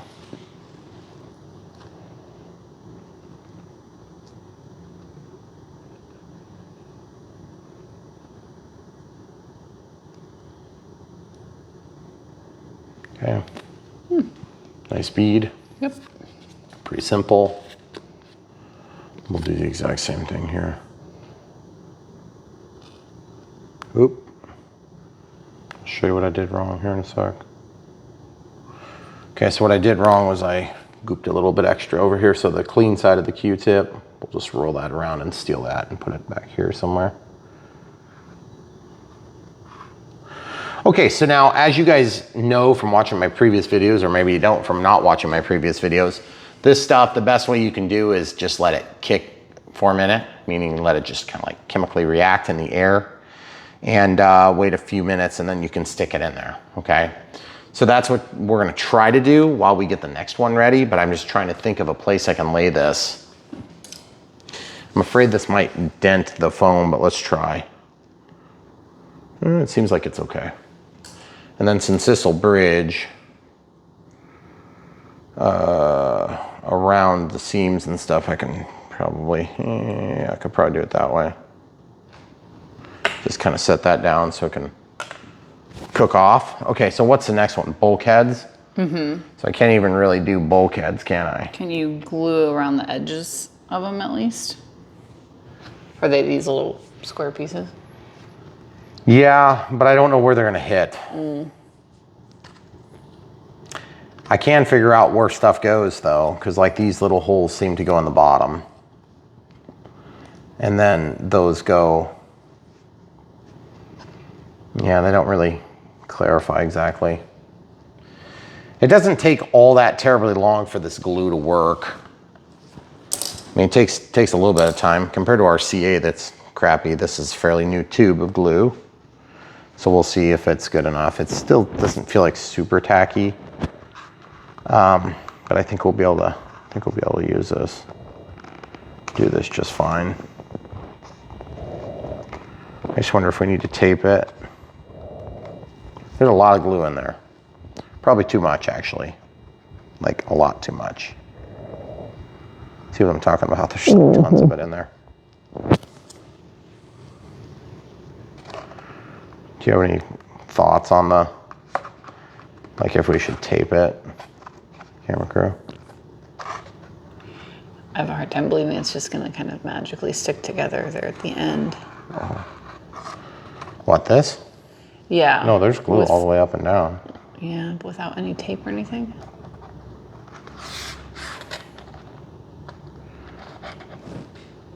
Yeah. It's holding so far. I'm just gonna get another one. That foam to foam stuff works pretty good, so. Used to be a big proponent of the mucilage, but then I just got so many tubes of it that was like dry when I opened it. Mm-hmm. Like, I already have enough trouble doing this without having crappy glue. Mm-hmm. So that was kind of mostly the end of that. I mean, I still got a lot of it, but shoot, some of it when I just ordered it was pretty much bad. That's not cool. I mean, maybe it was a couple weeks after I ordered or whatever, but it was pretty early. Okay, so that holds in there pretty good actually. That's good. So now I need to try to get this seam tight though, because like right now it's not tight. And I don't know if that's gonna be a problem. In fact, I'm pretty sure it's gonna be a problem if we don't do anything about it. See this? Because you gotta have some contact there, or it's not gonna work. See how it's gapping? Mm-hmm.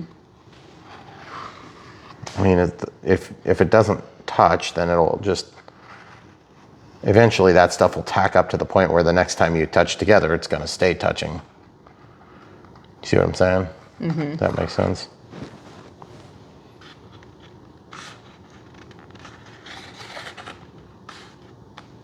Okay, well, let's just think about this for a second. If we do tape this, then we're committing to having the tape there forever. If we don't tape it, then the best and only thing we'd probably be able to do to make this stick together better would be to peel it out and actually put it back in after a minute or two longer even still. I don't think I like that option that much either. How bad would it be to have a little bit of tape on it? It'd be ugly. Okay. I'd really rather not if I can avoid it. Can you just sit there and like Hold it for a few minutes? I guess I probably could. I just think that I'm just trying to kind of keep everything aligned. Right. And they didn't really mention to glue the tail. Paste the bottom plate of the fuse, fix it with foam glue, and adjust the fuselage not to be distorted. Well, that's what you're doing, I'd say. Yeah, I mean, well, that's true, but I mean, I didn't actually glue the back there. And I did not fix it to be to prevent it becoming distorted. So I have to glue here. Oh, there it goes. Yeah. Okay, so I'm gonna just take some of this glue and just spread it all the way up and down the length of that. So you can just in there.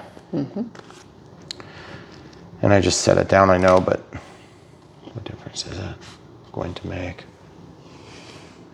So now what would be nice is if I could like legit pin that together. That would be nice. I could also try to clamp it together. Because this is gonna, you do need this to stay square. It needs to stay square. And that's gonna be critical to the function of the rudder and the horizontal stabilizer. Okay, so I'm just gonna clip it there. That's pretty good. And I'll clip it here as well. I'm gonna bridge the gap. And I'll show you what I'm talking about. See how I bridge the gap there? Then make sure everything is square because that's gonna actually matter. See now this over here, come around and let's show them this. See this gap I'm talking about right here, guys? That gap concerns me. But you see at some point that's gonna be tacky enough that it should hopefully stay when I squish it instead of coming undone when I let go. And my hope is that at some point when I squish it, it's just gonna be like permanent. So, I don't know, let's keep going if we can. Okay. All right, so we have A5 and A6. So A5 goes here. Oh, there is markings on there. There is? Yeah, it's super subtle. Can you see? Oh, yeah. Yeah, it's like real subtle. Yeah, there you can see it on the camera. Okay, so they have an up arrow here. See how it says up? So this is gonna be the same scenario as the last glue joints here. Except I need to have a little bit more glue so that when we slide it in and pull it out to let it cook off, it'll be still working properly. I'm gonna actually try to put it in sideways a little bit. That does need to be lined up where the lines are though. I'm actually just gonna leave it, that's good enough. I'm gonna leave it. As long as you line it up with your lines, then it'll be in the right spot. Because this does matter, because it's got those servo linkages going through it, and they need to pass through it about the right spot. So that is critical, or well, somewhat critical. I need you to pick a spot that seems like that. Maybe you're not. Maybe it's my left arm, sorry. The lighting is, it's white on white on white. It's very hard to see the markings because they're so fine.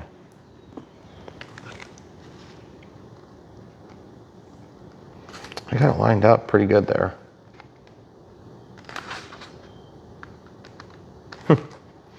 Okay, well, we'll just kind of leave that the way it is and move on to the next one.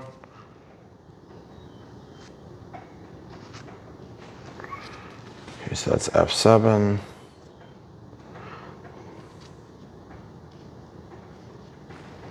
All right, so this one obviously goes back here.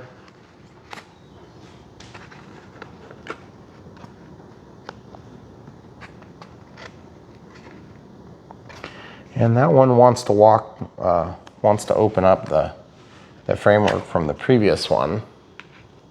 Sorry, I'm trying to see a line, guys. So I need to twist that a little bit. Oh, damn it. Do you see what just happened? I snapped it, but it's okay actually, it's not a big problem. There's definitely a snap in it. So I don't know if it would be better to just like let that set up for a minute before we continue. We have to do these linkages next. Could we pause and find the linkages, get everything set up for the next step and let that sit for a second? No, let's not pause. Let's just go ahead and keep doing all those other things, because what we're doing next is getting the servos installed. Like, why did they not have us install those servos first? I don't know. Maybe they just were going for optimal work. That sounds like pretty much what they're doing. Okay, so we're gonna open the servos. These are real small servos.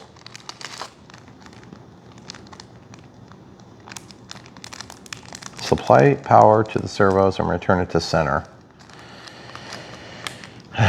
Okay. They make that sound so easy. So we need a 2S receiver. So when applying power to the servo, I don't know where this, 7 amps 2S, crossover RX, that's what this says. Oh, they do have a manual that you can get from here. So maybe we need to figure out what channel's what. But I don't know, maybe it would make better sense to just plug all these servos in.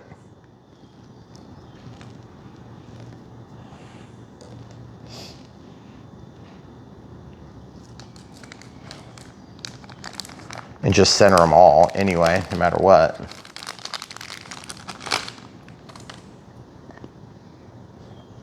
Let's do that. Let's just plug them all in. I don't really care what channel does what yet. It doesn't matter. Okay, so there's that. Then, and I mean, if we wanted to, we could have all the electronics set up and working. So this has ailerons too.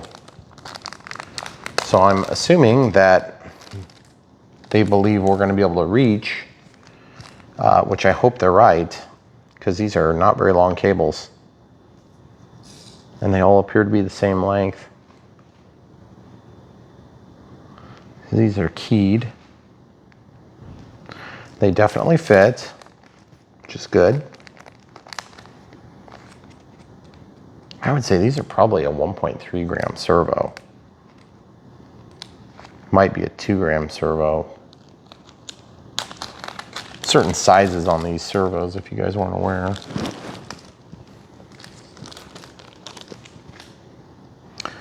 Okay, so these are all going to be plugged in, and then we can fire up the receiver. But I think it would make best sense to bind the thing. I'm just trying to figure out if there's a bind button, or if we have to use a bind switch, or bind whatever. Let's take a look at this too while we're at this step.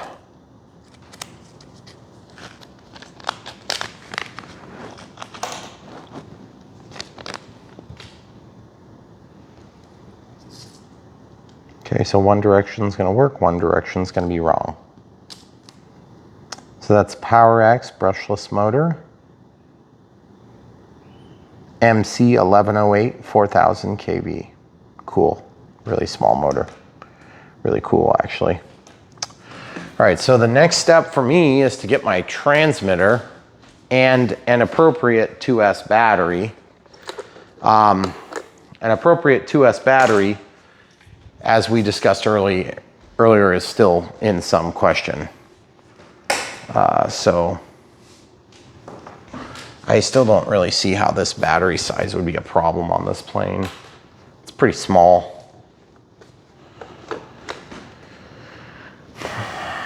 Well, okay, so I'm just going to create a brand new model. Add new model. Create. It's an acro.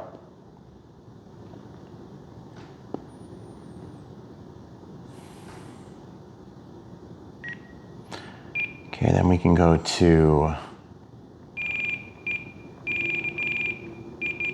Model name. And then this thing is called what again? J3 Firebird. Oh, J3 Firebird. Okay, so we'll scroll on the name and come right back. All right, so we pulled this up on my phone, and it looks like basically you download the one that's correct for this manual or this model, which is the 15 what? It's the RX154-E. So it's the 154-E series. So after 15 seconds, it'll automatically figure out what's going on. P is supposed to be shorted. There's P on there somewhere.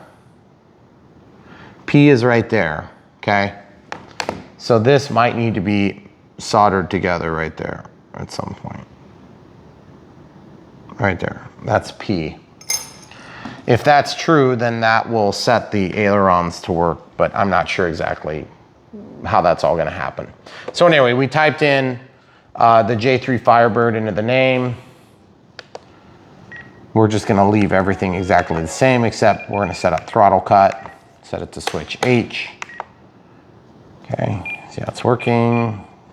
Now it's off, which is what we want. Okay, so now we'll go out and we'll just set the timer to like 5 minutes and put it to 1 out. We're gonna turn this all to nothing, and then I'm gonna get a countdown with a tone and vibrate at expiration with a tone every minute thereafter. So as you can see, it starts running. Okay, so clear the timer, shut off the transmitter. Okay, so now we'll try this. Now I don't think the motor's gonna do anything, but it's possible it could, so I'm just gonna lift this in case it starts spinning on me. Okay, so we'll plug this in. This is just the center of the servos, but I wanna see if I can get it to transmit and receive. Okay, so I'm gonna press and hold my bind button while powering the receiver. It's up on the top where my middle finger is. It's gonna fail. Okay. So I'm gonna turn this off. See how it's got a faster flash now?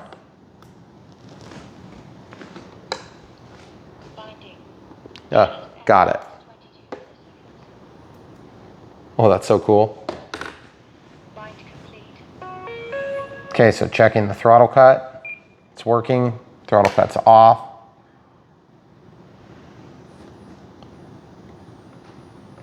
Something's moving. Mm-hmm.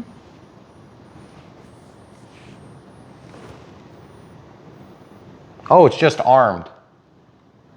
Just armed. That's so cool.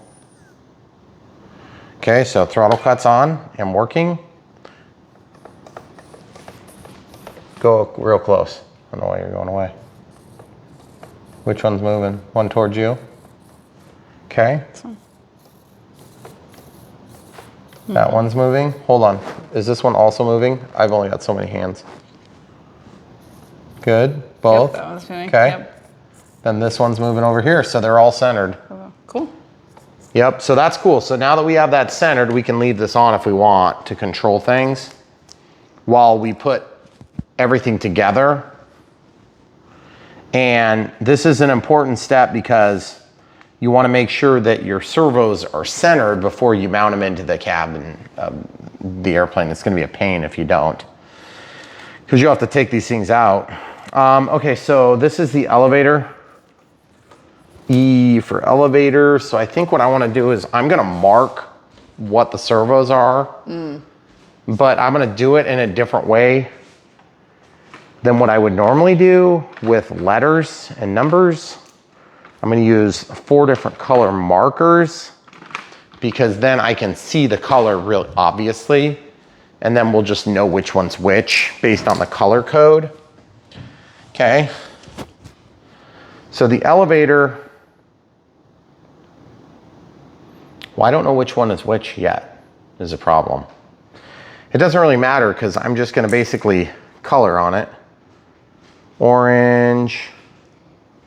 And then I'm going to take and go orange. See, now it's marked, right? I'm just gonna make sure to get the top so I can see in both sides, okay? So now I can tell where that one goes. So we'll be replicating the same setup. And then, like I said, it doesn't really matter which one's which. You just kind of got to do the same thing.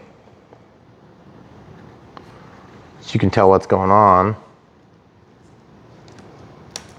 And which one goes with which channel. At least as it pertains to the way you had originally wired it up. Okay, so we got red there, then we got blue and black. So just do blue here. There's no rhyme or reason to this color scheme. I just picked it randomly. And all this is gonna do is just help us figure out which one was hooked to which channel. And then black. The orange and red look a lot alike though, I'm just noticing. Did you notice that too? I was kind of wondering about that. I could grab like a green or something. Yeah. Okay. That's okay.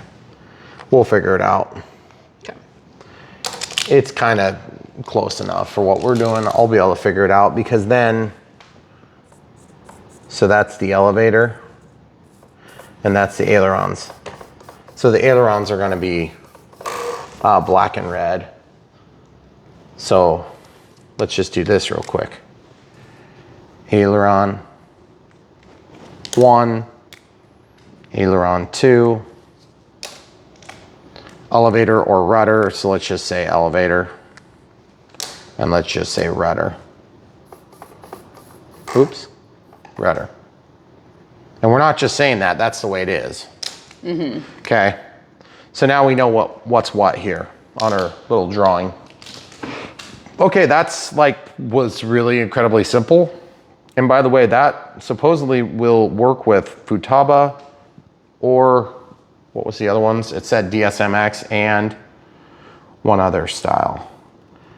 It automatically figures out if it's FR Sky, DSMX, or s-fhss. That's pretty cool. That's really cool. So anyway, we'll come back to that a little bit later, but for now we know that these are centered. So now we need to take out the rudder and the elevator. And I'm just gonna warn you, you have to be careful when you unplug these because these things are susceptible to ripping the wires out, and good luck fixing it if you do. You won't. Okay. All right, so that's unplugged. Now I can just unjuice it. We'll put this out of the way because it's not necessary for a little bit. We know that these things are centered now, but we don't necessarily know without looking. Okay, so it looks like we want the 90. So I'm just gonna dump these out. Just 2 bags worth. And then I'm just gonna lay these down somewhere else. I like to kind of put all the unused components from a particular plane in a bag. And that way, if we break a control horn or anything like that, it's just super easy to get to it. Okay, so we got both of the regular ones, and that's what they call for, right? Yeah, well, actually it looks like what they've shown there might not be this. It might be cut up still. Kind of hard to be 100% sure. But in order to move on to the next step, we're gonna have to have a Phillips screwdriver, aren't we? A little tiny one. How about we just use these? My flowers. Yes, those things. I don't even know if this will work. This might be too big. Yeah, maybe. Maybe we'll get lucky. That's pretty close. So now this is also, according to the drawing, they want these to go horizontal and opposite one another. Now this is a rudder. This is the rudder, but I don't know for sure if the rudder is on the left or the right. So this will be our first guess. And who knows if we got it right. Okay. Is there a drawing that shows where it comes out? Probably in later in the manual. It looks like the way that they did it Looks like the rudder comes from, of course my plane's upside down and backwards, so let's make it the same orientation as the drawing. Okay, so it's like this. Okay. So it looks like the rudder is coming from here. So that means on this side, right? Mm-hmm. Did I do that right? That would make sense, what you said. So the rudder's over here. And the rudder is this. So this is the rudder. And then this one is the elevator. Okay. So then if we play our cards right, the next move is to actually get those linkages assembled. But we do have to kind of get this servo action done, don't we? These are going to be pretty easy to tell which one's which because you can see through the connector too. Even if you can't make out where the... And these aren't even like self-tapping screws, are you kidding me? Those screws are like machine screws. What were they thinking? Guess they were thinking that's small enough it doesn't really matter? I don't know.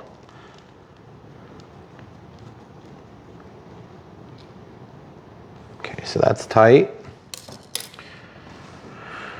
All right, so the next step, of course, is to technically build those things before we even install these. And I think that's what we're gonna do next. I have to build those linkages, which means I need to take these screws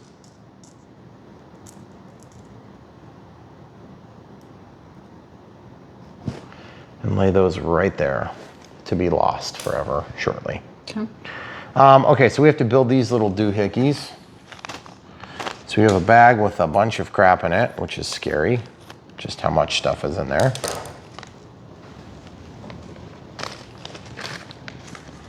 Good Lord, look how big the Velcro is.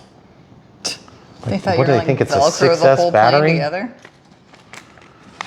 Okay, so we got a ton of these carbon fiber rods, and they all appear to be the same.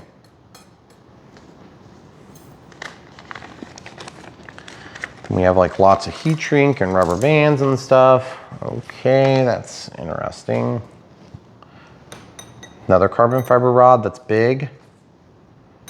Carbon fiber rod that's big. Don't need to probably keep that right there. Heat shrink, okay, that's important. Landing gear, let's slide that in there and see how that goes. Oh, pretty good, kind of cool. Okay, so we have heat shrink here, and then we have an even smaller bag with even more numerous pieces. Why do we have rubber bands in here? What the heck is that?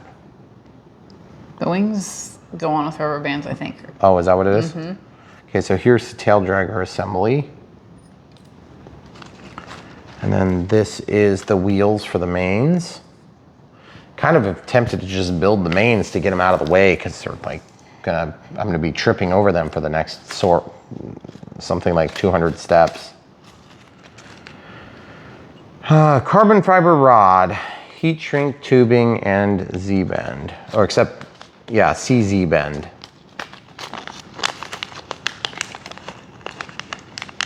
Okay, so here's two of them. And then I can't tell if those are just, yeah, those are carbon fiber rods. And similar. Put that there. Then we need some heat shrink, which shouldn't need to be very much. Oh, crap. Let me get that one. If you can, I would really appreciate it. Thank you, camera crew. Mm-hmm. Thank you. Okay, so then the way this works is you put these in here together, and just be careful, carbon fiber will melt. You need will like burn. A lighter? Yeah, we're gonna use a lighter next. And I'm gonna get the heat shrink slid down this one. Don't know if there's like a right way or a wrong way. It looks like it's supposed to be on the bottom.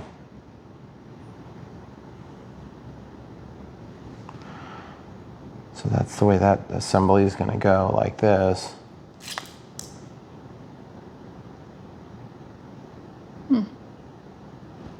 Okay, so our next step is to get a lighter, and we'll be right back.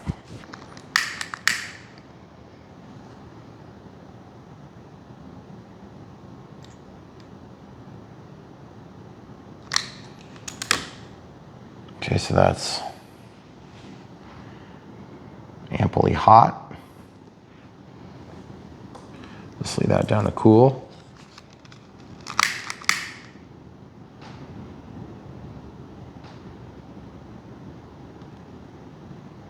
If you guys have ever melted carbon fiber, yep, that's definitely better. Good enough. So now usually when I do these, they call for glue, but as shown in the picture, cut the suitable heat shrink sleeves, then add a small amount of CA to reinforce it. Okay. I'm gonna say. Oh, yeah, I was gonna say, your just heat shrink doesn't seem like quite enough. I got a huge drip on that, so. They said a small amount, not a huge amount. So I'll just put this on both.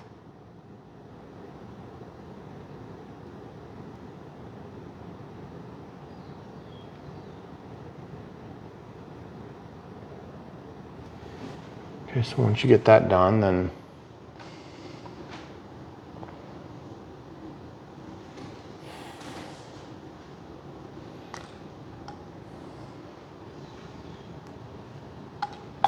put a little kicker on there just to make it go quicker. Kicker quicker. And I'll set them in there for a minute. Okay, so what our next step needs to be is to actually slide those in through the fuse to meet up with where the servo is going to end up, okay? And in order to do that, we need to figure out which direction we want them to feed, and really they need to feed from both sides. So we should be able to, at this point, take these off and never have to put them back on again, because this will be pretty much set up to where it's, you know, done, and it is, for sure. Okay, our landing gear we don't need to worry about for a little bit, so I'm just gonna put that off to the side. And we'll put our clips over here by the phone. Okay, so let's see if this sticks like we thought it would. Nope. It never did actually stick down. So that's kind of a nasty fit, if you ask me.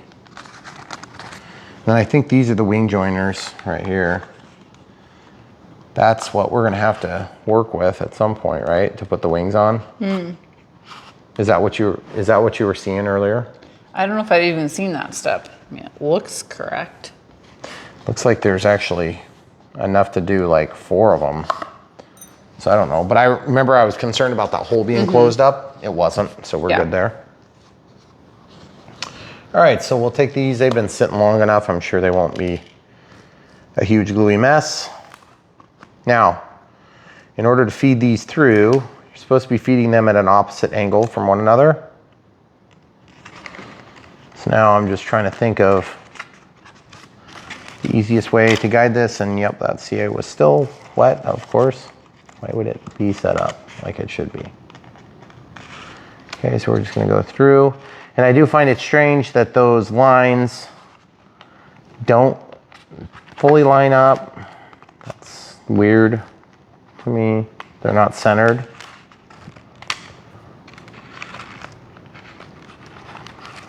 What am I supposed to be hitting here? Oh yeah, there's a pocket there.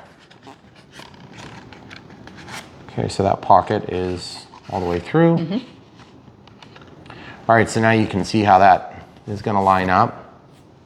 It's unfortunate that that whole mechanism is glued together and going through that spot. That looks like a vulnerable spot for that to bind. So we're up against? Yeah, so I'm hoping it's like way out here. Okay, so do the same thing to the other side.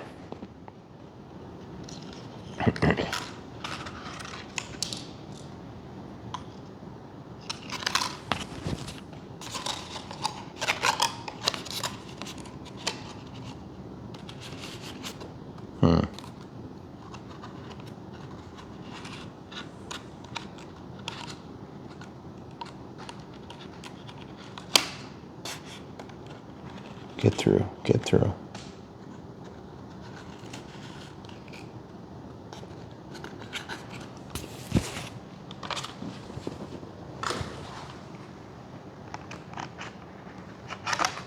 Okay, there it is. Now we're through. That is one way of doing it. Okay, cool. So we got it in there. So now this is where hopefully we did our stuff right, and it looks like the elevator is lined up with where it's supposed to be lined up. And then the reason we did this in the order we did was because we knew we would have to slip that on there. Then once you slip that on there, the wire is always harder than it looks like. And they show that passing under and then right back out. So I'm just gonna like pass that under and then get yet another tool. If you guys haven't noticed, the tool count is getting pretty It's quite hefty. a few. Yeah, we've got like almost all of our kitchen tools out. Most of the drawer. So if you're thinking about buying a Dancing Wings hobby plane and you don't actually know how to build planes, my recommendation would be maybe don't do that one. Do something similar that's like in a plug and fly or a ready to fly. These are basically ARFs and they aren't messing around. They are ARF. Very, very almost not ready to fly. I don't understand ARF. I think it's the stupidest descriptor ever. Name. Almost ready to fly is like the biggest false advertising of radio controlled. Yeah. And then there'll be somebody that jumps in, well, it's a lot easier than building it from scratch. Of course. Yeah, like, you mean cutting down the balsa tree? And yeah, I agree. It is a lot quicker than that. But it's not almost anything. No, it's like it's almost A headache. Oh, dang it. I moved my servo control horn, but it doesn't really matter because once it's screwed on, that's when that's really what you're after. Okay, so I'm trying to, and of course it's hard to share this with you guys as I'm doing it, but. Okay, so it's in. All right. This is just like one of those planes where, you know, I just think to myself, is this plane going to be worth it when it's done? And I have a strong suspicion that it's going to be a reasonably clean build, but is it going to be worth it? I don't know. I'm not sure. That is a very small screw. And those holes are pre-drilled at least, which is nice. But like this screwdriver is like too big. You know what one I probably need? I probably need that little teeny tiny blue handled one that's like the size of maybe like an inch long handle. I'm gonna see if this one works first. Okay, I think I know where that little blue one is though. Ugh, that might work. Goodness gracious, this is ridiculous.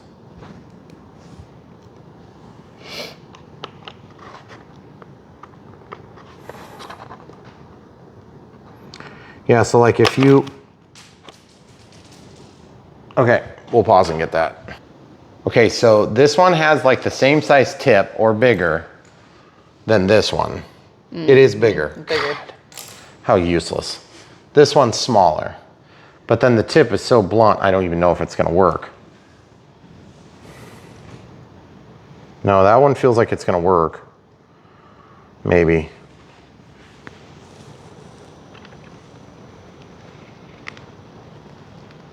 Goodness gracious. Oh, what a joke. Did you drop it? No. The board broke. Oh. Oh, goodness gracious. And it's like really weak. Okay, so I have to figure this out now. Let's see if I can walk the screw out first. See if I can, I'm actually running the screw in now. It's actually running in But when I say running in, it's got nothing to run into. So I'm gonna have to take these forceps and go in and push the wire down. I don't know if you can see any of this. I certainly can't move. Oh, just broke the next one too. Got to be freaking kidding me. What a POS. Look at this. Okay, so I'm gonna take this and just lift it up. Oh my goodness.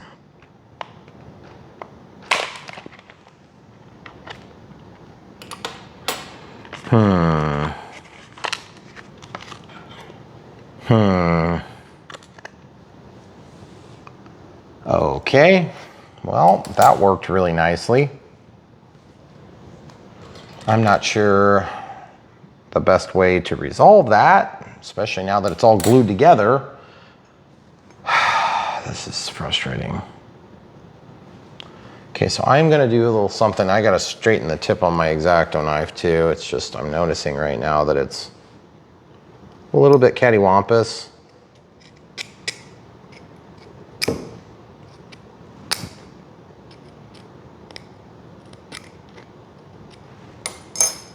But before I can do that, I have to get the glue off of the needle nose pliers, of course. So guys, if you're into building ARFs, then we're into different things, really. I think it's really kind of the moral of the story today. And while I have a strong appreciation for some of these aircraft, I kind of honestly hate building them because they're not very fun to build. They're just frustrating to build. And then you get this, like, look how thin this wood is. Look at this. That wood, like, that is an embarrassment to RC hobbydom. Okay. I gotta try to screw that in again, but I'm not sure exactly how I'm gonna do it because now I've got only 1/2 attached. So my hope is what I can do is screw this back in to hold it in place, the servo that is. And you gotta hold still because your light's changing every time you move. I'm sorry, camera crew, I know you're trying your best. Oh.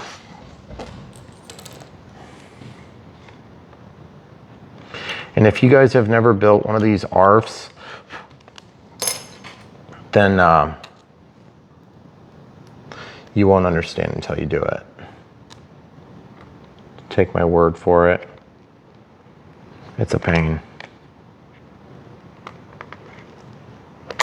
Oh my goodness.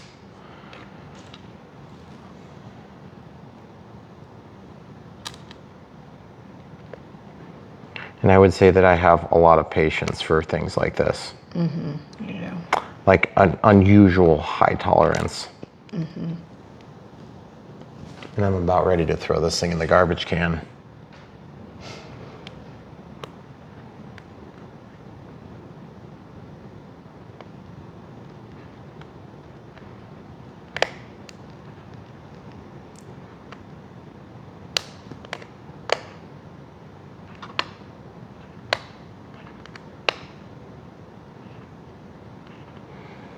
This wood that I'm pushing up against, I can barely push hard enough to actually mate the two surfaces without it breaking.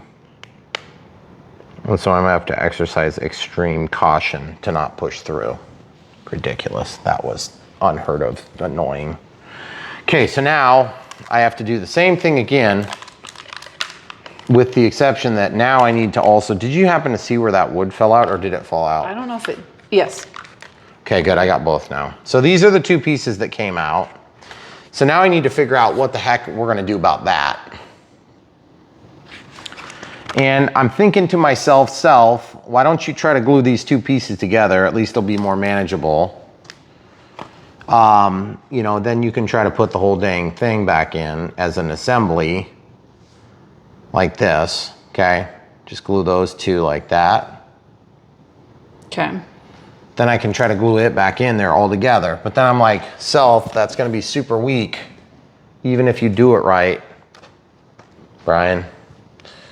And so now what I'm trying to think is like, okay, wouldn't I be better off to just like take another piece of material, like one of these plies or something, that I could take and then Bridge the gap, you know, like that, and then just CA all that crap together, because it's not like this thing's going to survive too long anyway.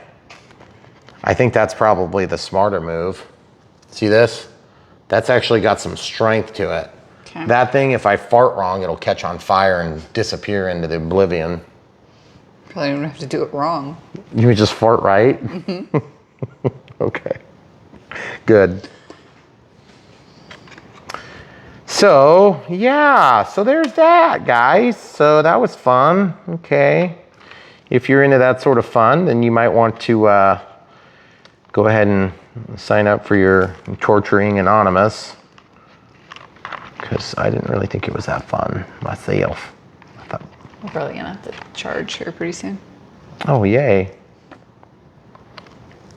So I have to put this the other way to be able to reach through because of the Siamese finger trap that they have started.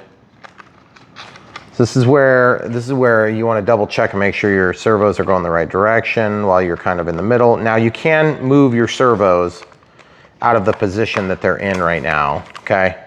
If you need to, it's fine, because you've already put the control horn at the center position. That's the key. Now, watch what I'm gonna do. I'm gonna take this and remount this hole a little bit. You gotta drill it out a little bit or it won't work, okay? And when I say it won't work, I mean like you won't get the screw started, because these are not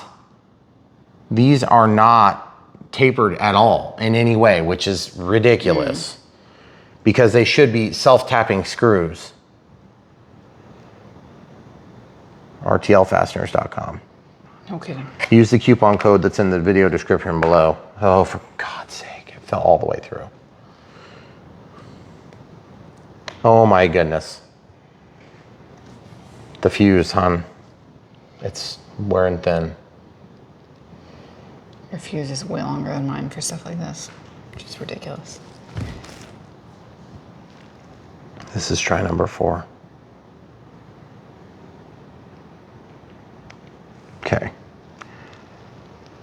I'm literally not able to push hard enough to get good purchase, but if I go any harder, I'll break through. Oh my goodness, what a freaking miracle. There's one. Do you happen to know where the other one went? I don't. Unless it's stuck to some gluey joint somewhere. Okay, so a couple thoughts. Let's talk about this screwball fix that we got to do. Where did that little piece go that I laid out? That isn't it. Or did I like put it way back over here? That would be pretty dumb if I did that. Or is it sitting in there? Oh, it's right here. Right there. Okay, so what I was thinking is, I'm curious if I could just take this and just make shims out of it so that it ends up being the right height, or if it's better to just drop this on top. You know, like, is it better to just put it up there like this? Because I'm afraid that when these things move and get feedback, they're gonna play. You see what I'm talking about? Oh. So maybe I'm just gonna pull both of them. Oh, son of a biscuit lover. See what I just did there? I lifted that leading edge up just a hair. And what I wanna do is I wanna lift up this leading edge just a hair without breaking. See what I just did there, guys? Now that's only like 5,000 times better than the factory solution. Please, careful there. And yet it still sucks. And when I say sucks, I mean it sucks. Bad. Okay, so I need that other screw at some point too. So I'm gonna lay the screw that is working right here. And then I'm gonna take CA right here and I'm gonna glue in my little homemade solution. Where did that other screw go? Must have dropped on the ground, I have to imagine. Okay. So why am I gluing this, you say? Because I want it to stay in position, 1, and 2, I need to glue to reinforce this whole tray because it is garbagey thin. And you're like, Brian, you're gonna depend on glue to be the strength of your plane? Darn tootin'. Apparently so. Because what else are you gonna depend on? The absence of glue? No, this glue is gonna be a lot stronger than this plate. That's the scary and frustrating part. Okay, so I'm just gonna move this a little teeny bit. I'm just gonna kind of paint do a little painting, which is going to kind of seal the board too, so it's a little bit stronger, but I don't want to get it all over my wires if I can avoid it. So you see what I'm doing there, guys? I don't know if you can see the difference, and it's going to make it like coating, like stain or whatever it looks like almost. I'm just going to go over that. And, you know, to be honest, that's going to really strengthen it a lot. And I'm also kind of just getting glue on the top of that surface and just kind of gluing it all in place. And that's going to really strengthen that a lot. I mean, compared to what it was, which was like on a scale of 1 to 10, it was a -3 strength, which is the same exact strength as if you fart, it will catch on fire and burn to oblivion. It's the same exact setting. Okay, cool. Well, we're gonna pause and find that screw real quick and come right back. All right, so now we're gonna drill some holes in my solution.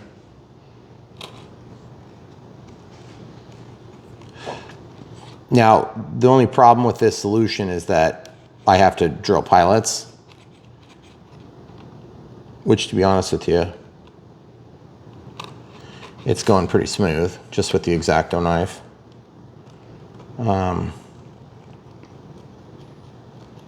Okay, so that's probably good enough to get those bit, because once they're held true to one another, that's good enough for what we're doing. Because then the CA will just set up while it's just sitting chilling.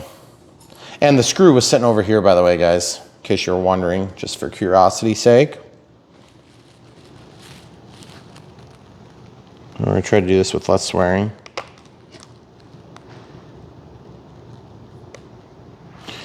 And camera crew, I have no clue if you can see. I'm kind of hoping you can. I can actually kind of see through the little hole in the back plate.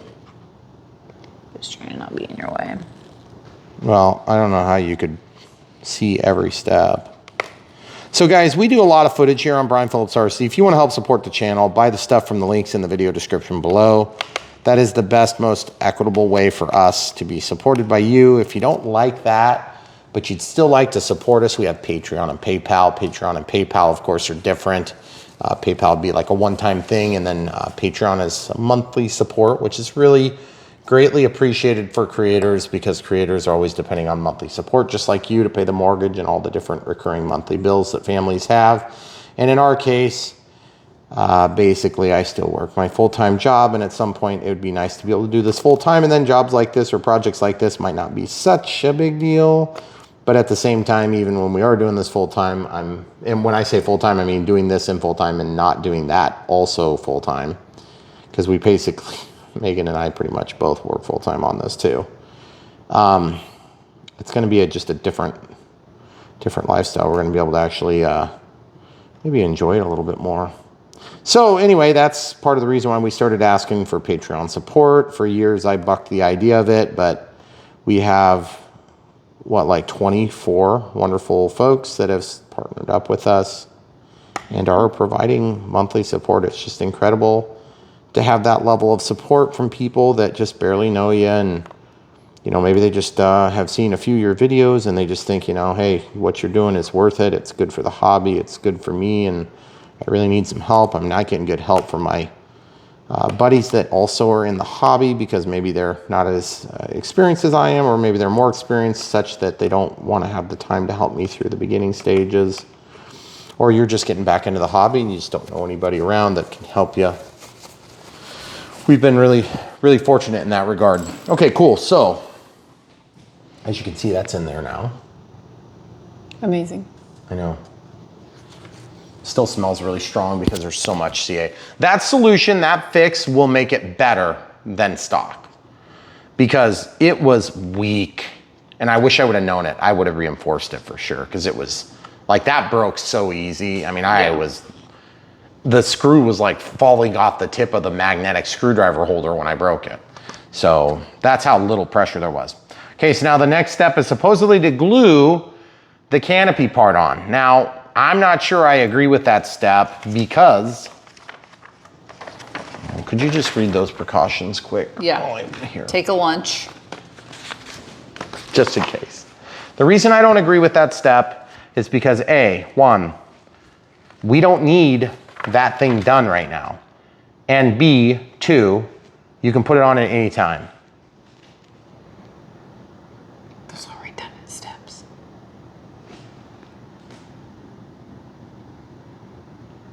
We don't need to do that now. Okay. A lot of these steps coming up are much simpler than what we've already done. Sure. That's, Keep telling me that. no, I mean, we have to build the wings. The wings are going to be a bit of a pain.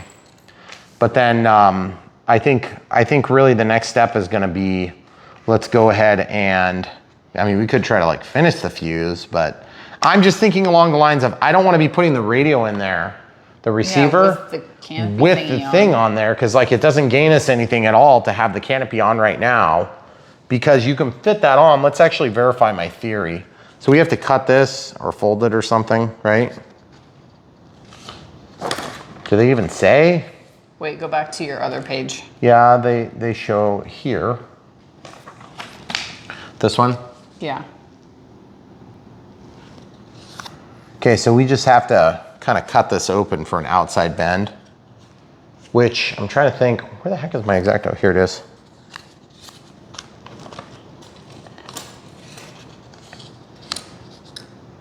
I could get you an actual cutting board. Yeah. Okay.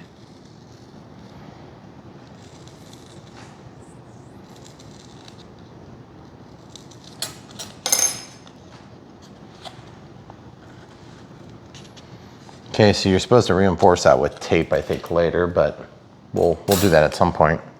So anyway, if you were gonna glue that in right now, you would glue it in right here. Okay, so like really, I don't see that there's like any advantage at all to having that glued on right now beyond the strength of the fuse. Cause like you're gonna have to put all the motor and all that crap. Like why would you ever do that right now? That's so stupid. So it's just kind of like not reinforcing that bendy, wiggly piece of wood.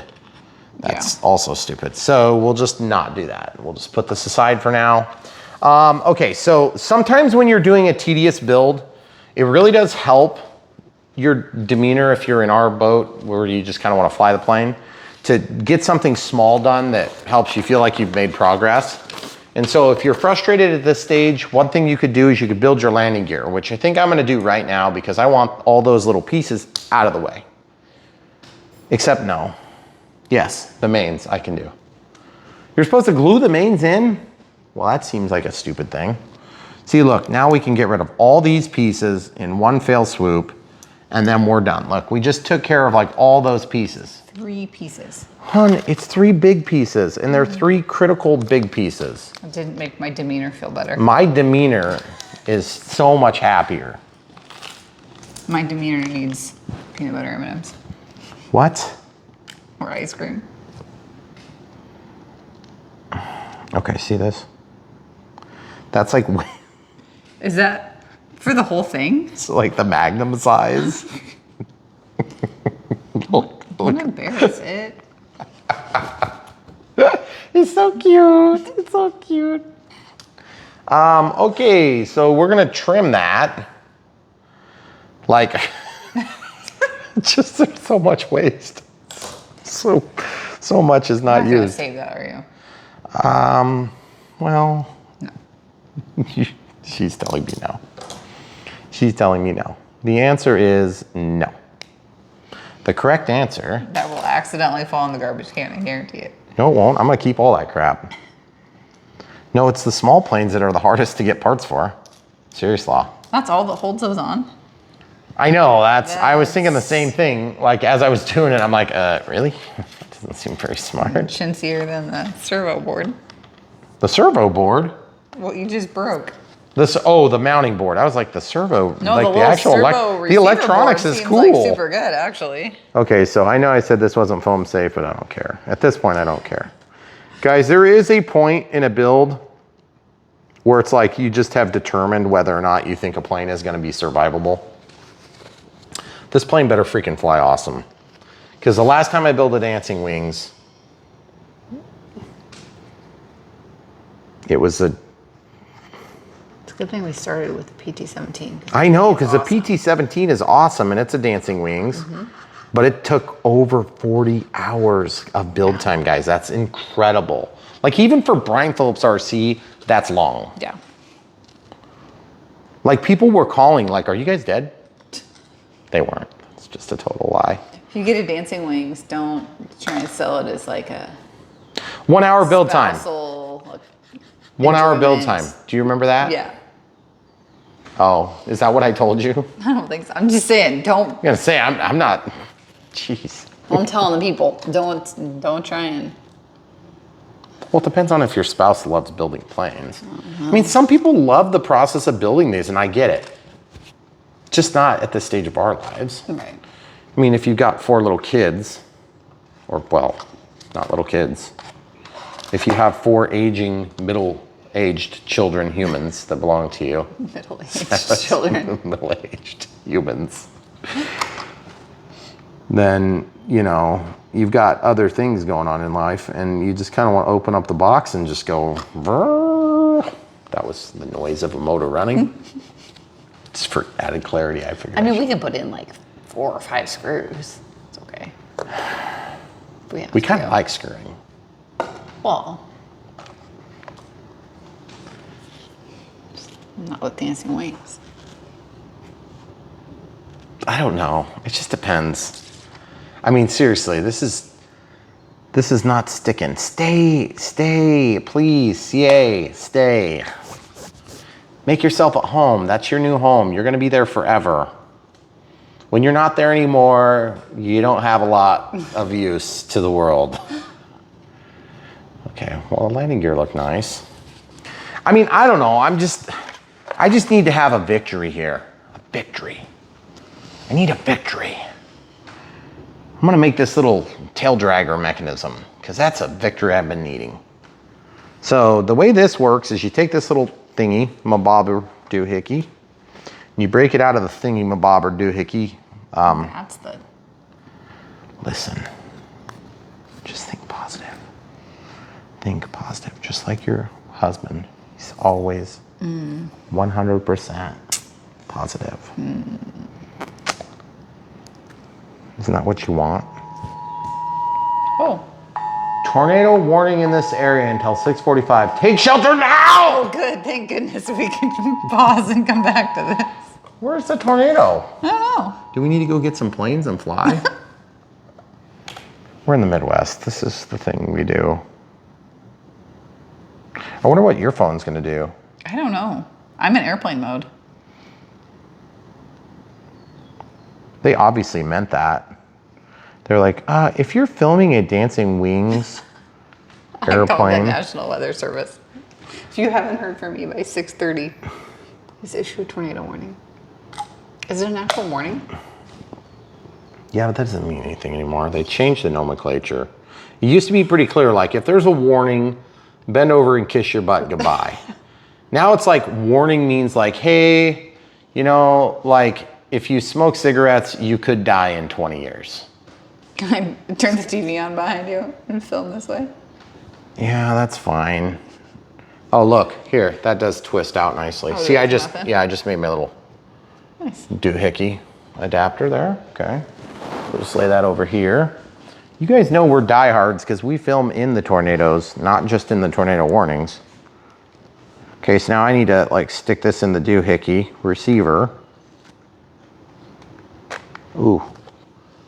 You know what? That's the first time that I felt like the lack of foam safe in product was a bit of an issue, but I think it was just that it wiped a little bit of CA. Ooh. I made a slice and now I'm trying to stick that in there so it'll stay.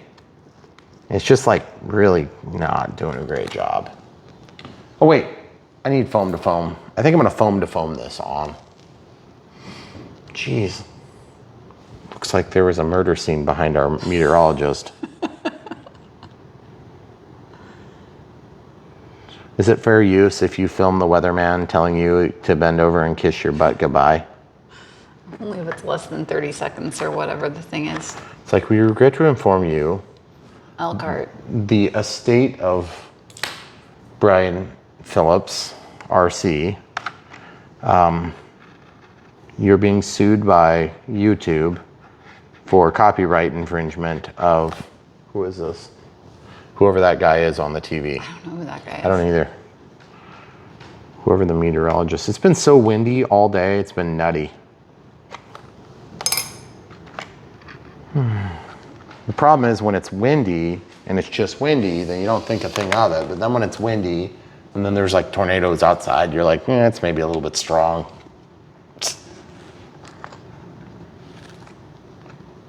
See, the reason I did this is because I wanted to have a victory. And the victory is going to be short-lived if our house blows away. Did we build another dancing wings during a tornado storm? No. We flew something. Well, the Trekker. Yeah. We did the Trekker not too long ago in the middle of it was like a gap. Wow, that's pretty bad there. Ooh, it might hit my buddy's house. Hope he doesn't. Oh. Yeah, we'll have to check with on people after this. Yeah, and see if he lost my PPG site.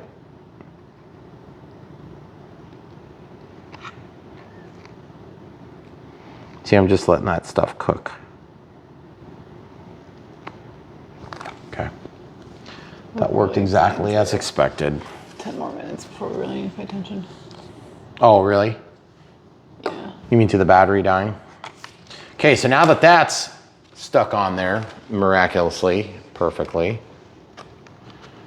and that's going to be like that, pretty sweet. Okay. What is that little tail dragger piece made out of? Carbon fiber, I think. Is it? Yeah. What I thought, kind of. It's a carbon fiber, like plate or something like that. I'm not sure what you call that. All right, so the next move is going to be to probably take a second and put all this crap back in the bag that I just took out of the bag. Okay. And then actually, because that was carbon fiber, I am going to wash my hands because I have that on my hands. So we'll pause for a quick second, come right back.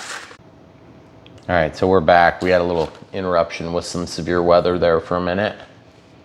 And so off camera here, I put a piece of tape on that. We had cut that just a second ago, but we're not going to glue it yet. And just looking at the instructions, we have the wings are on the agenda. I want to get those done so that we can keep working. Okay, so they show, I'm going to try to get the one that's shown in the picture first, just so I can match up everything properly. So this one says W1, 2, 3, 4, or wait, W1, 2, 3, 3, 3, and then B1. Whatever B1 is. I don't know what B1 is. I don't think there is a B1. What the heck is that? Do you see this? Oh, they're talking about the base. That must be B1. B1 is like the wing itself? Yeah. Okay. So anyway, they show gluing those in first. So it's a W333. So one of them, two of them, and three of them. Okay. And then one W2, which I'm going to take right here, and I'm going to go straight in to the wing. And then W1, which I'm going to go straight into the position where it's supposed to be. Now we're going to start gluing those right away. Wow, look at that. That's so weird. Now we're getting a sunset. I know. I was cool a couple minutes ago. And it's still raining. It's just super weird. Okay, so we're just going to go ahead and put a little bit of this foam to foam here. And the foam to foam, of course, and this is supposed to go this way, which seems backward, but it's not, evidently. Okay, so we'll just put that down. Then W2, remember we just know it's W2 because we laid it out. You could mark them if you were concerned. That's what a lot of guys like to do, is mark them. The best thing you could do is actually put them in and then take them out and then stick them back in after a few minutes of setup time. But I'm not going to do that because I trust this stuff is going to tack up just fine. So we're just doing exactly the same process on all three of these. And that's going to give us, going to make pretty quick work of the ribs on the wings. And then the next thing we have to do is actually put in the carbon fiber supports that go laterally down the length of the wing before we fold the wing over the top.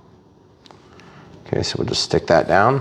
Then we need 2 J's, which are right here, because that would leave the other 2 J's for the other wing. Stick the carbon fiber rod in the groove. And then how much extra is supposed to be? Doesn't say. So I think I'm just gonna try to go straight in. Well, it snaps in kind of nicely, actually. That's pretty good. That was unexpected. Oh, geez. Well, they were back to the regular project.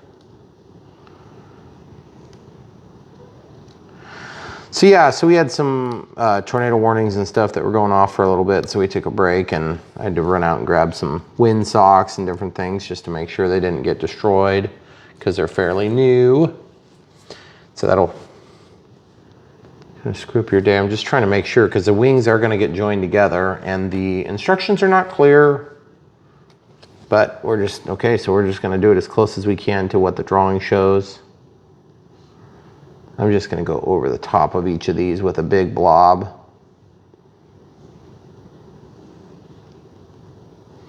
And as you can see, this doesn't necessarily lay flat. So I'm not sure if there's like some especially simple way to do this, but I'd like to lay something over it, but I don't want to get CA all over what I just... Here, we'll just put this knife down on there. Okay, now. I noticed that I never used the F53s. I don't know why. I'm not sure what they were for. I think step 1 called them out, but I don't remember actually seeing it. So we're gonna let that set up and we're gonna go into the other side as well. Okay, so this is gonna be one of those steps where you gotta be a little bit careful because everything is reverse, but it's not necessarily always the most obvious thing. Okay, so what we did before was the 1 was inside, right? The 1 is inboard. Yep. And we want to make sure I glue this the right way too. So that would be facing like this, like that. Now I think if you use foam safe glue, you could probably do this with foam safe glue. And foam safe CA rather, as opposed to using a foam to foam product like this. But I mean, honestly, I feel like this is working pretty good. Should continue to work pretty good. So I'm just going in order this time.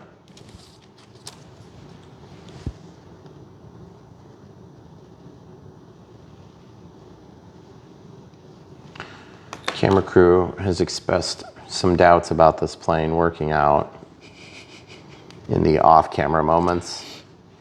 You're saying you didn't agree with my assessment?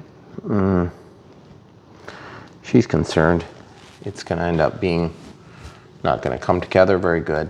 And I'm concerned that it's going to take forever, but then it's going to be fine. We've been through enough planes together that we both have a pretty good measure of what's going to happen. There's not too many surprises left for us in the RC builds that we do because we've done so many of them. But that's part of the reason why it's nice to come here to Brian Phillips RC, because you can kind of depend a little bit on our experience in that regard. And if you don't have experience in that regard, we can obviously help to supplement that a little bit. We don't do a lot of builds like this though, but we still, I mean, we do them still. We try not to, as much as possible. Okay. It's gonna be a beautiful sunset probably. We might miss it though by a few minutes. It's kind of hard to tell. I don't know if I got enough glue on that one. Kind of a different finish. Like I'm not used to the way this foam is taking the glue. This is strange. Oh, really? Yeah, I think so. I think it's kind of strange myself. So I'm just gonna spread this glue See if I can get it to line up better with the surface. Like where we actually press down on the... I didn't have a problem on the other one, I didn't feel like. Okay, so the same exact process with the little spar that goes down the length. And they do like to tip over, so be careful. But do get them snapped in there if it'll snap, because that's going to help keep them all in the correct orientation for the maximum strength.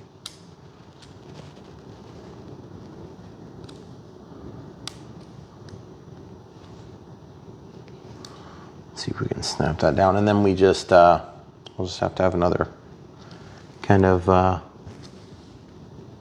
see how that's pulling up. Mm-hmm. If you kind of rock it, it does sort of help with that some. Okay. So you want to kind of twist that down a little bit. All right, so then CA on each of the joints. I feel like this needs to maybe scooch down just a hair. Yeah, that probably worked a little bit. One big goober on each joint. We'll just let that set and do its thing for a minute, just like we did on the other one. Okay, so I don't feel like this one needs as much weight on it, but I would still like to give them both a fighting chance, and then maybe we can work on another component of the airplane for a few minutes while that sets up. Okay.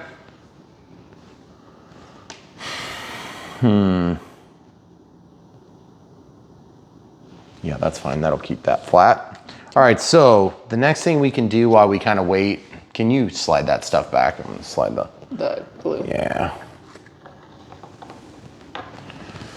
That's fine. Okay, so the next thing we're gonna do while we wait for that, we'll come back to that. We're gonna have to have servos ready and all that jazz. We can start working on like the rudder, for instance. They're saying to cut it, and there's a cut line here, so I'm gonna work on this side. And they want paper hinges, what? Oh, the paper hinge is only on the bottom. So you're supposed to cut this. And then they want you to overcut it 45 degrees beyond even, beyond square at 90 degrees. Here, I'll show you what I'm talking about. This would work better if I didn't have a bend in my blade, and I do have a bend in my blade. There, that's straight now. Okay, so I'm gonna open that up and just fold it all the way back like this. And they're suggesting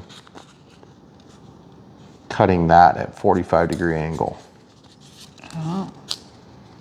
Mm-hmm.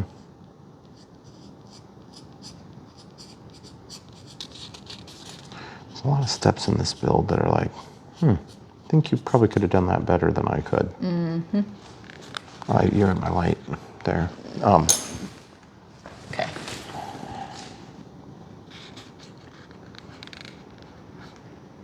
This thing is not very sharp. Wonder what I can do about that. This foam is hard to cut with a dull blade. Weird. Can you go grab you a new blade? No. Okay. I just want it to magically be sharp without any effort involved. Okay.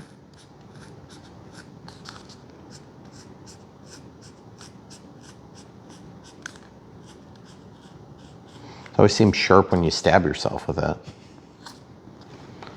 It's just not sharp enough to do the job you're trying to do.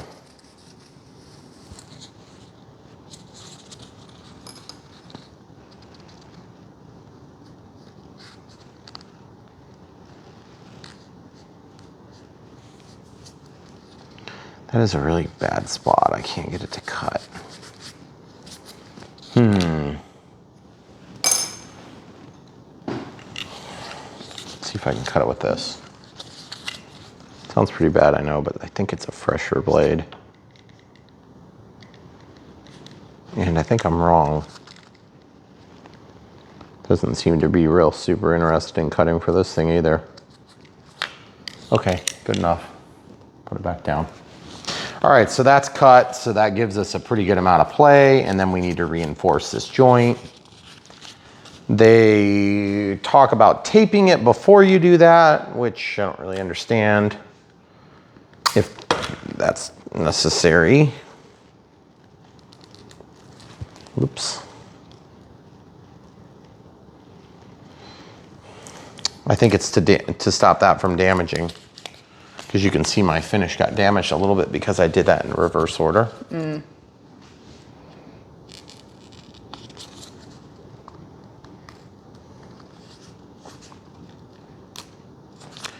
All right, so let's see if this works. Oh crap, that fell down. Did you see that? Ridiculous. It just happened to fall right on the tail section.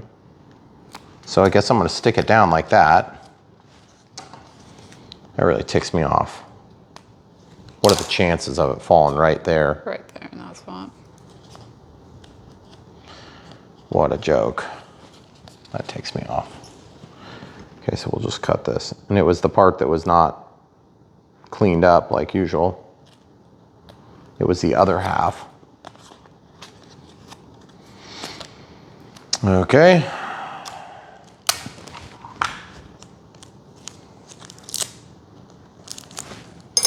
All right, so the next step on this is to probably put in the control horn or paper hinge. There's a pretty good amount of waxiness on this, so it's giving me a glare now. Yeah, it looks like we need both. The paper hinge first. I don't know why they call them paper hinges. They're not paper. It's like plastic.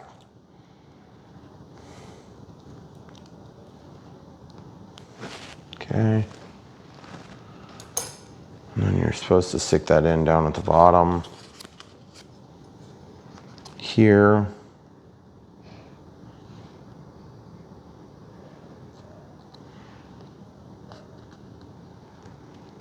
That's when you hope it doesn't just decide to slap through and chop your finger open,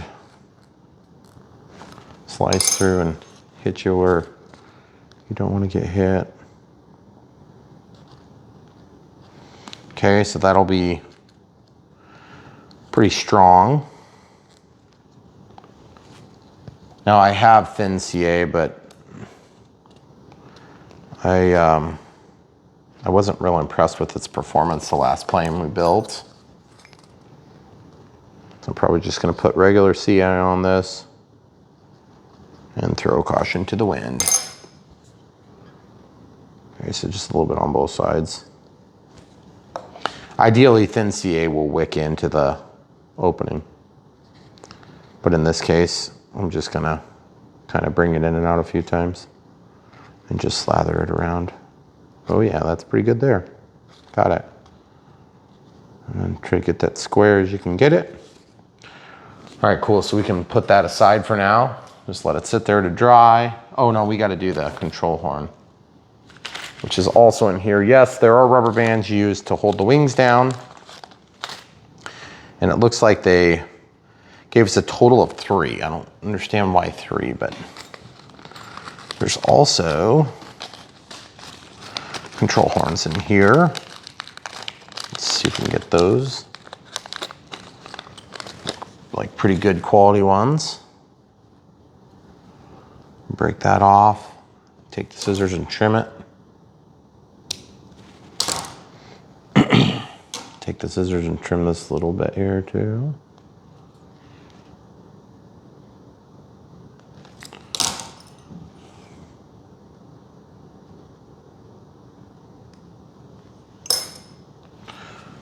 Okay, and then this is supposed to be on, let's just go ahead and, the rudder is over here, so the rudder's coming out this side, so let's just double verify before we stick it in there. This is supposed to end up on this side, okay? So this doesn't even need to be glued in technically, because that's a snap-in style. Oh. Mm-hmm. See how that worked? Mm-hmm. But I think it would probably be wise to do a little bit of glue just to kind of guarantee a hold. And yes, I'm using CA on this. And then just a little bit of CA over here because this is like paper out here. A little bit of CA around that. Okay, and we're just gonna leave that here to kind of set up. All right, so the next step would be, it looks like that worked out pretty good. That's set up nicely. Okay, so the next step would be the elevator. Looks like at some point we were actually called to install the top on the back of the plane. I don't remember ever seeing that instruction, do you? Yeah, we did. It shows it here. See? It shows it here. Are you gonna do that? Do you need to do that now then? Well, I mean, yeah, we're kind of running out of other steps, so we're gonna have to do that at some point. So I think it's fair enough. Once that's in there, it's pretty much fine. Nothing else is going back there. Well, yeah, stuff's going back there, but I think we're gonna be okay. Okay. And then that glues inside the edge, which means we're gonna have to rip that back apart some to fit it in, which I don't really understand the way that they did some of these things. Okay. And I'm just gonna glue along this edge, I guess.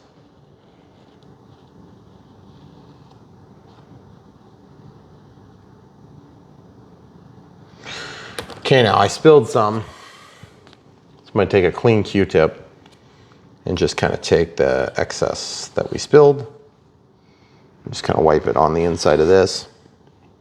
Then also I wanna glue here so that we have more strength. And just a little bit in the corners. And then I'm gonna take and flip this the other direction and do this seam.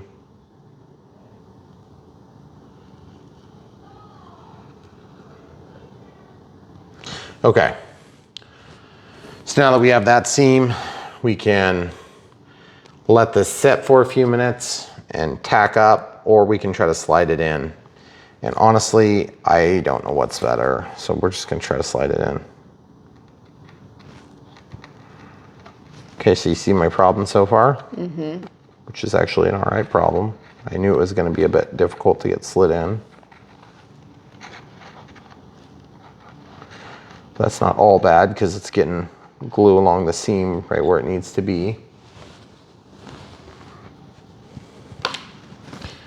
I'm not sure the easiest way to open that up, but I would imagine it's gonna consist of like just doing that, just getting it ripped open.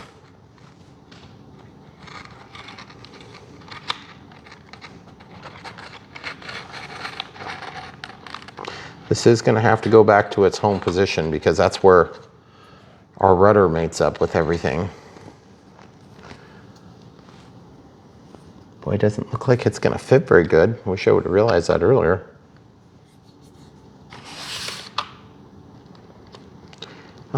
Okay, so here's my solution, pretty simple. Just gonna take the tip off. Because there's not really a better way that I can think of to do that. And I don't even know if that's gonna be enough. We'll find out here in a sec.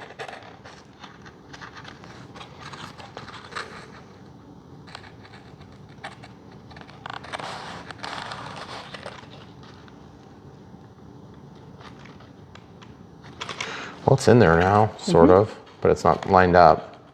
This alignment's gonna matter here. It's getting real tacky, which is good, that's what we want.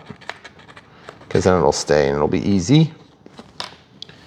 Okay, now that we have that kind of hard fought in there, let's grab a screwdriver and just pull up that little tip. Yeah, that's good. Because that should be covered with the rudder. Oh yeah. Well, that worked out reasonably well. Surprisingly reasonably well. Then of course we want to support that on the edges. Okay, cool. All right, so the next thing we got to do is we got to work on the elevator for a minute. Let's let that set. The elevator consists of cutting so that it can hinge. Yeah, so we're done with that, hopefully again. So the elevator consists of cutting this side. You can see there's like already a pre-cut line there. Do you want to do the tape on the red side first then? This time? I don't know. Is that the way it's gonna work? Yeah, they do show tape first. Okay, so I'm gonna just grab the tape, pull a lot longer than I need and rip it. And then it's stuck to my fingers, so it's gonna make a mark. So you could abandon your tape at that point if you wanted. Okay. So I just went to where I knew it was gonna be clean. Yeah, that worked pretty good. Thanks for the idea. Okay.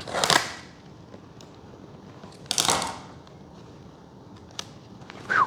Close. I'm just gonna cut it so it doesn't go back on itself like it did on the rudder.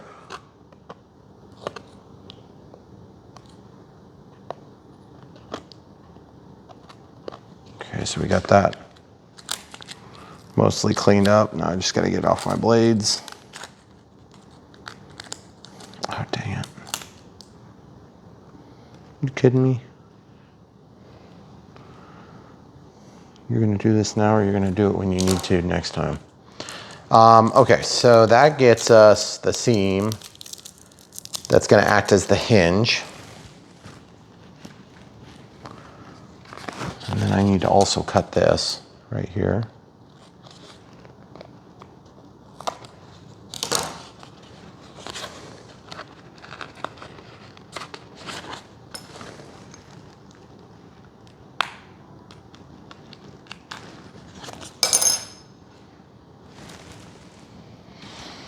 All right, so then the next thing we have to do is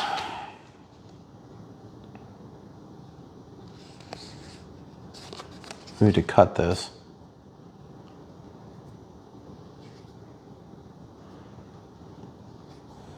Okay.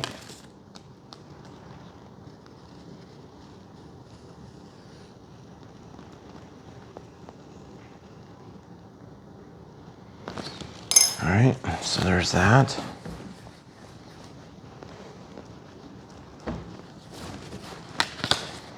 Fold that down. Didn't cut deep enough on the first portion. And you'll see how it's kind of almost controlling only 1/2. That's because I just didn't get it cut very good. Okay, so we got that down now. So now what I need to do is I need to take and make it so that I can make the elevator also cause the nose to come down. So I got to trim out some material on this side here. That's going to be really hard with a dull blade. Do we have new blades up here? I don't know. Let's check. All right, so we got a new blade for this. And so when I fold this all the way open, this should be like night and day different, as in easier. Yeah. A little bit better.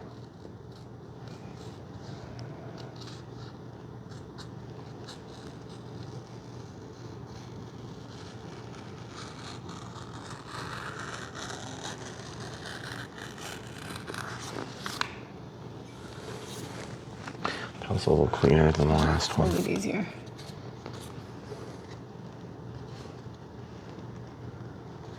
Never seems that necessary until you're doing it wrong. You cut yourself really bad.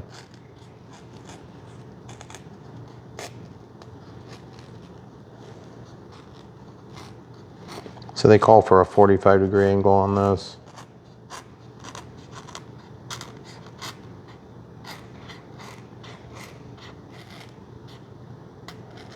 Interesting funny fact is I've sliced myself many times with X-Acto knives on camera.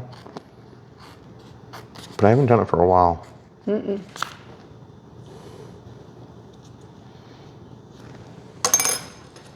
Okay, so now let's check the movement. See, still stops. Still stops. You know why? Because I didn't go far enough down yet on that. Oh, on your angle? Yep.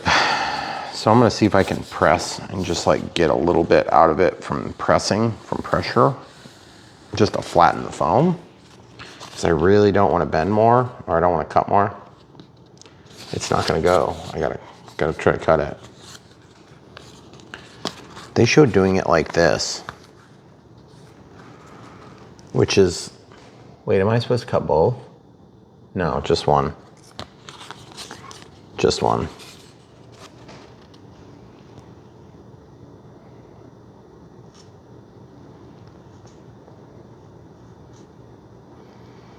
Goodness gracious.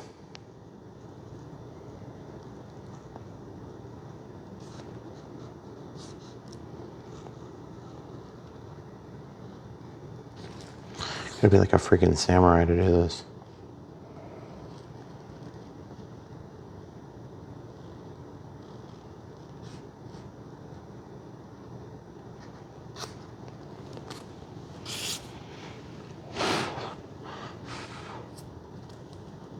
Can you grab that, please?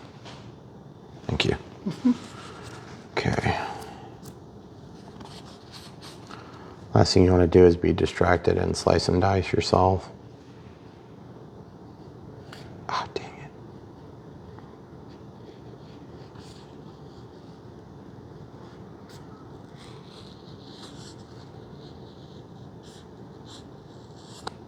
Okay. That was pretty good. I bet it'll work now. But I said that last time,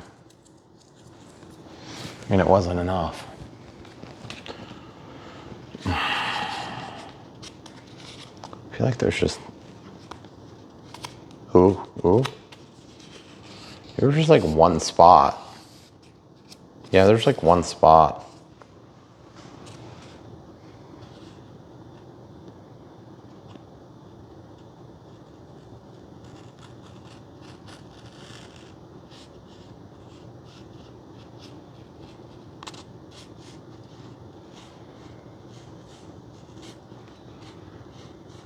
So folks, if you're watching this and you're like, why are you being so quiet? Because I'm concentrating.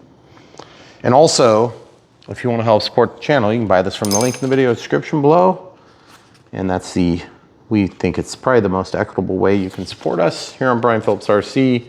If you get a little bit out of these videos, watching us put these tedious projects together. Obviously, we work with all these distributors, vendors, manufacturers direct. It just kind of depends. Depends on the plane. To try to bring you so much new content, and it's a lot of work. Ooh, a lot of work. A lot of work. Ooh, yeah. A lot of work to keep the pipeline of videos full. And we've been working like busy bees the last few days, getting tons of new footage ready, or getting new stuff lined up. Okay, so now we have to figure out how. There's supposed to be a piece of insert carbon fiber sheet inside horizontal tail as above. Of course, I don't know what that means. Carbon fiber sheet? What the heck is K1 supposed to be? K1 is the shorter. Okay, there's one that's longer and there's two that are smaller, but they're flat. Okay. Okay. Well, I guess it's that one, maybe? I don't know. Then there's also this, which I don't even know what that is.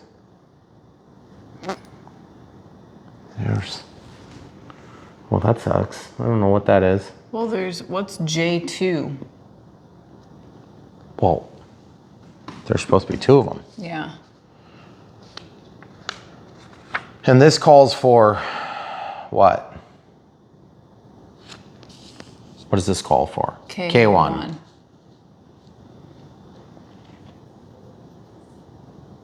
They ask us to use some stuff, H1 and H1. H1 and H1. Oh. Those ones are for the wings. Then, what do we use for the actual wing joint, like to join them to the fuse? No, J1s are the long ones, Megan. J2 are round, like this. These ones are the ones that join to the fuse. Oh, okay. So let's just stick those in right now and see if that reaches. Yeah, that's correct. Because then the other ones go into the wings and they're longer. Obviously a little bit longer. What am I running into now? Dang it. Oh, probably CA.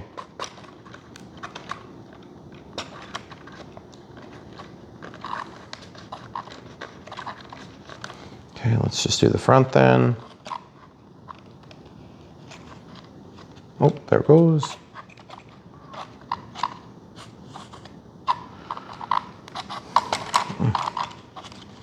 Yeah, see, that seems about right. See, process of elimination sometimes is just the easiest thing to do in an ARF, because you're never 100% sure until you're out of parts. Ooh. Oh man, I feel like, oh, there it goes. Yeah, those are definitely the right parts. Okay. Now, were those supposed to be glued? Did I pay attention close enough? I have no idea. Oh, and then that, it'd be nice to be able to take that out if the radio system needs it out. So why don't we just leave those loose for now? It's just getting progressively a little bit closer every time. Okay, so then that leaves these two short ones, which could be the H2s. Those are H2s, which are going to be linkages for the ailerons, which are going to be paired up with this for the ailerons, this for the aileron, this for the aileron, this for the aileron, these for the ailerons. I'm not sure what the washers are for yet. We'll find that out shortly. There's 6 of them total. Probably have something to do with spacing out the wing. And then this is just the extra from the wheel. Yep. Retaining things. Okay. So we're gonna try to open that up and drop those down in there. Okay. All right, so then we were trying to figure out what actually went in the elevator. So I guess, which is the whatever K1 is. One of these is gonna be on the end of the elevator in the rudder. One of these is gonna be on the elevator. Okay. So K1, K2, and they're calling out what? K1. Mm-hmm. Gosh. Then I guess I would have to vote for this and see if it fits. That's pretty close, but then let's check this.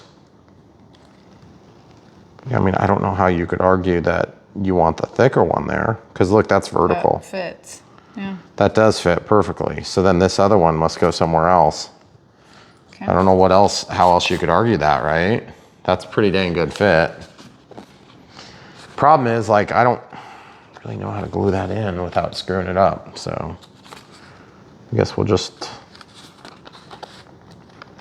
I don't know if I trust using regular CA on this. I guess I'm gonna have to glue it and then just slide it in and hope it slips in okay. Because it's gonna be, this you'll have to glue. You have to glue it and not let it tack up.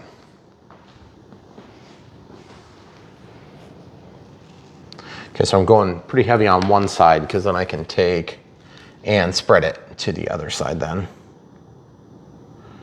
Okay, while it's still being held in my hand. Just let that kind of get covered up. And that's gonna help transfer the movement from the one side to the other of the horizontal stabilizer is, well, not the horizontal stabilizer, only the elevator. Okay. So we'll lay that flat and see if we can get that across there. I knew that was gonna take that finish off, 100% knew it. It's pretty thin. All right, so then the next thing I've got to do while we can still get to it is put in the control horn on this. Okay. I guess I'm going to throw this under here. The control horn needs to go in to this spot. Let's make sure this still moves, and it sure does. So now when I move this side, it moves both. Okay, so that's great. And my tape actually covered that up, which kept all the stuff from coming out the top. I almost feel like taping the bottom a little bit if we can get one little short chunk of tape. This is just, this is extra curricular.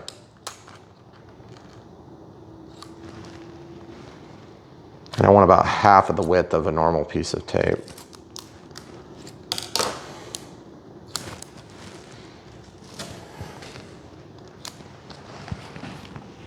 So I want to see if I can stick that down in there. Sometimes they don't like to stick on that unfinished portion of the foam. And then I don't really care if it's square, because all I want to do is just trap that stuff so that as it sets up, it's got nowhere to go, the glue. Okay, I'm going to cut that, and then I'll actually fold it down and around. See, it's not as pretty that way, but then we're more guaranteed that the movement's going to be equal on both sides. If you have an elevator that doesn't move symmetrically, it makes for a really bad flying plane, pretty much in all circumstances, in my opinion. Okay, so we're going to put this control horn on. I think we're going to do this a little bit different than we did the first one, because I just didn't feel like it went as good as I'd hoped.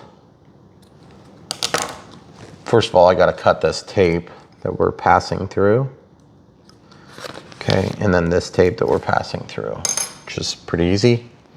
And then this is going to be on the bottom of the wing, correct? Yep. There, right. You're right, good job. So this time, I'm going to actually just do a little dab of CA on both sides before I push it all together. And that's all I'm going to do, really. I felt like it was just so messy the way we did it before on the other one. But it is what it is at this point. Gosh, I don't know if this is keyed one way or the other. I thought there was a correct way, but it's kind of hard to tell now.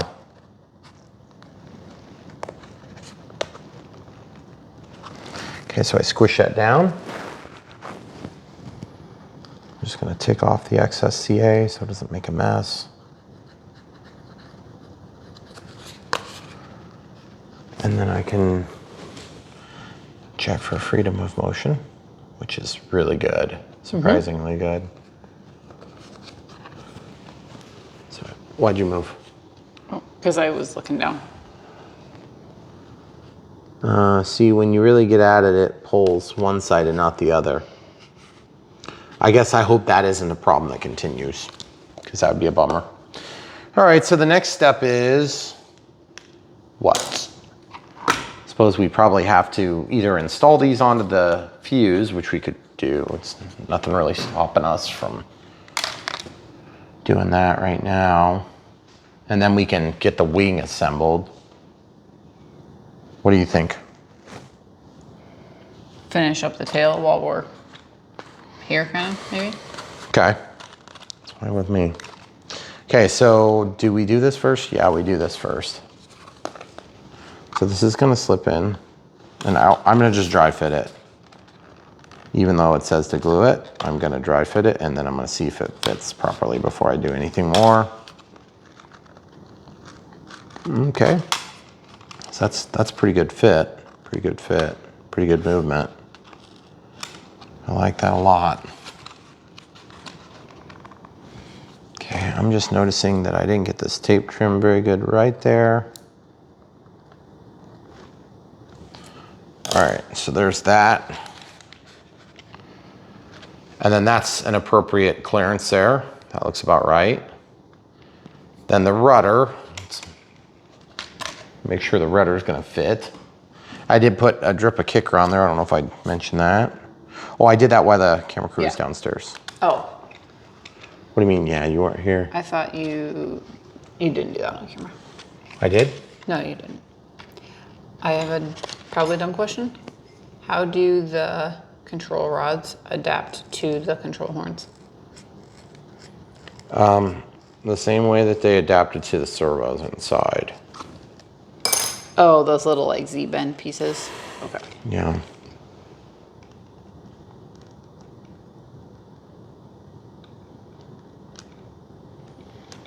Guess I gotta admit, like some of these steps are kind of hard.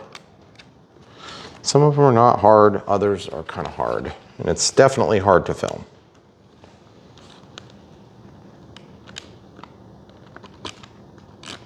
Like honestly, I don't think this would be that bad to build if we were just doing it. Yeah. It's the filming it part that makes it a pain. And I'm gonna have to just glue this and commit to it because there's not really any getting around it. It's gotta get glued at some point. This glue doesn't set up so fast that, you know, it's not like I can't get it out. Okay.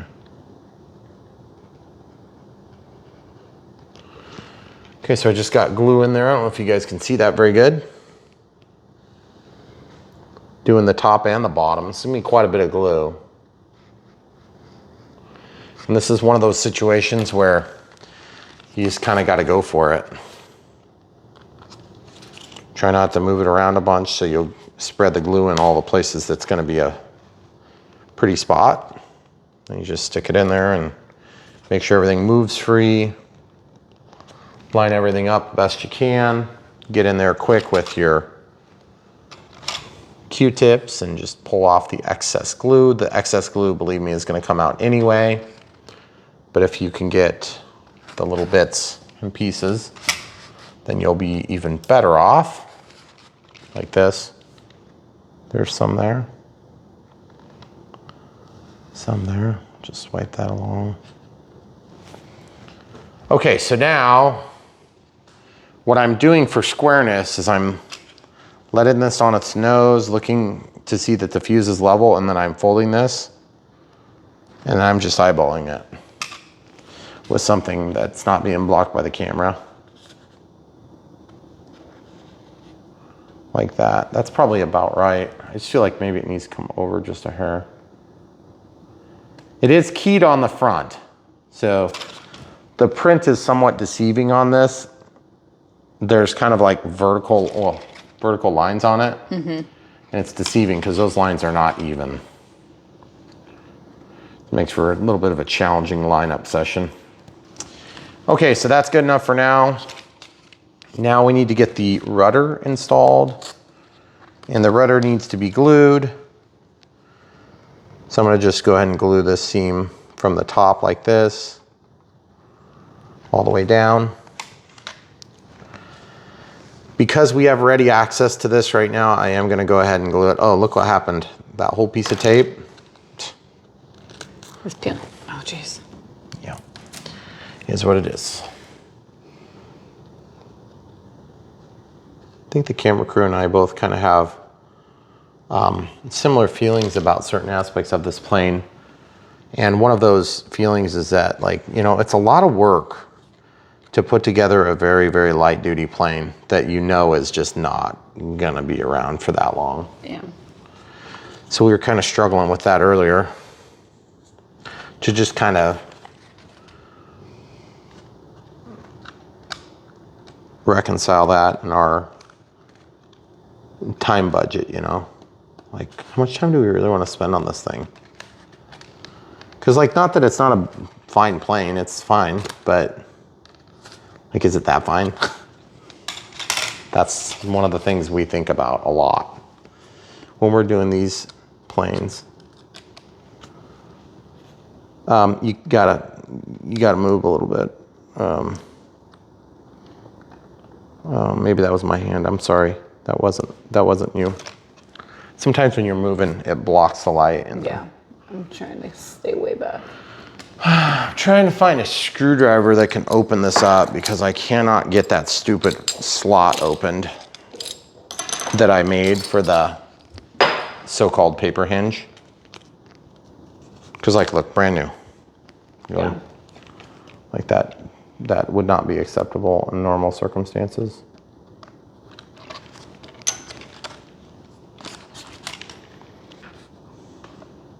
And, you know, interestingly enough, I'll have to save that comment for just us. Oh. You'll forget. I'm sure I will.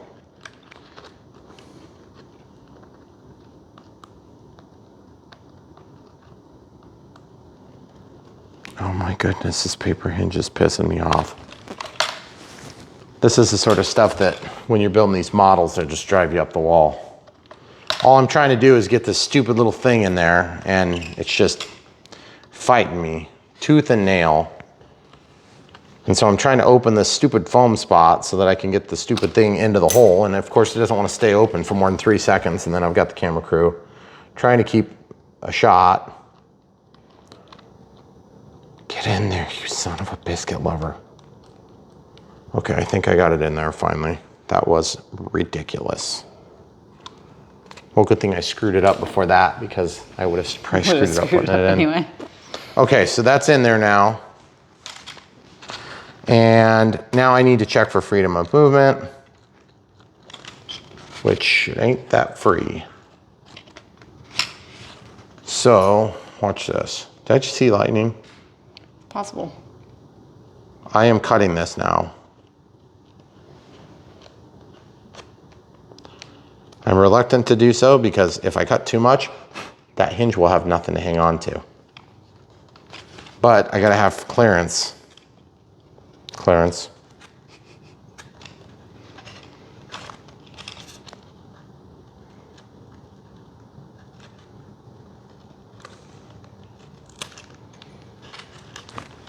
Oh my goodness. Okay. All right, so now I have clearance, and I have clearance. What's next? We gotta finish the wings. Okay. Or do we wanna, yeah, let's finish the wings in case they gotta be glued. Actually, I don't know. They're talking about the termination of those control horns.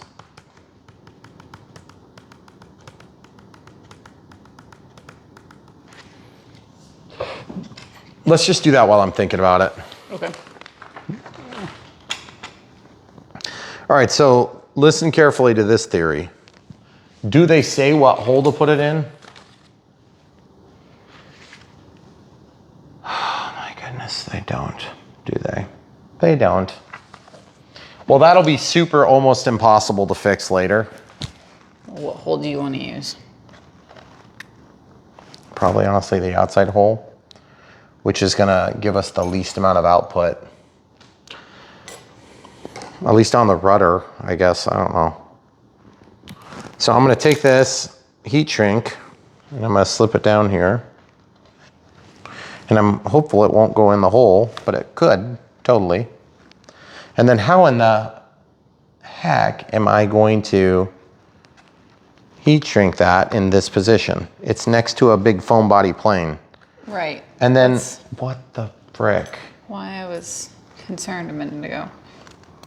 How in the freak are you gonna do this? And by the way, these aren't centered.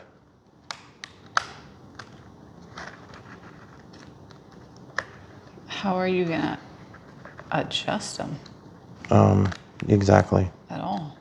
exactly.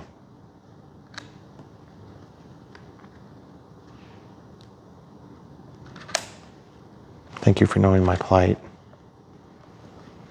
Okay, so then we're gonna have to run them. You're gonna have to vote for them to know where they go. We're gonna have to turn the receiver on at some point. But you can do that before you heat them up, right? I don't know, I guess. I haven't done this before. Why not? I just did this last weekend while you were sleeping.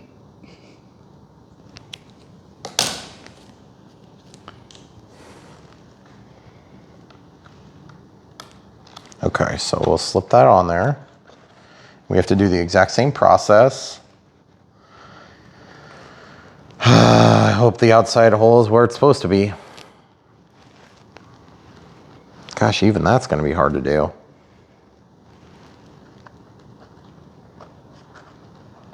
The inside hole, of course, would give you the most amount of travel. And then the outside hole would give you the most amount of precision. The opposite is true on the inside servo.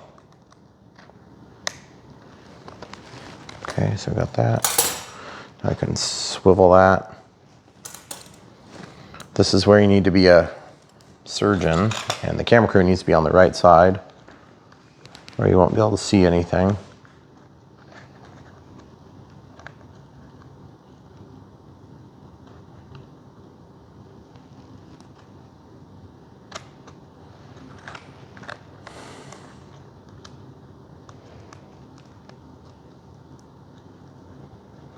Oh my goodness, this is ridiculous.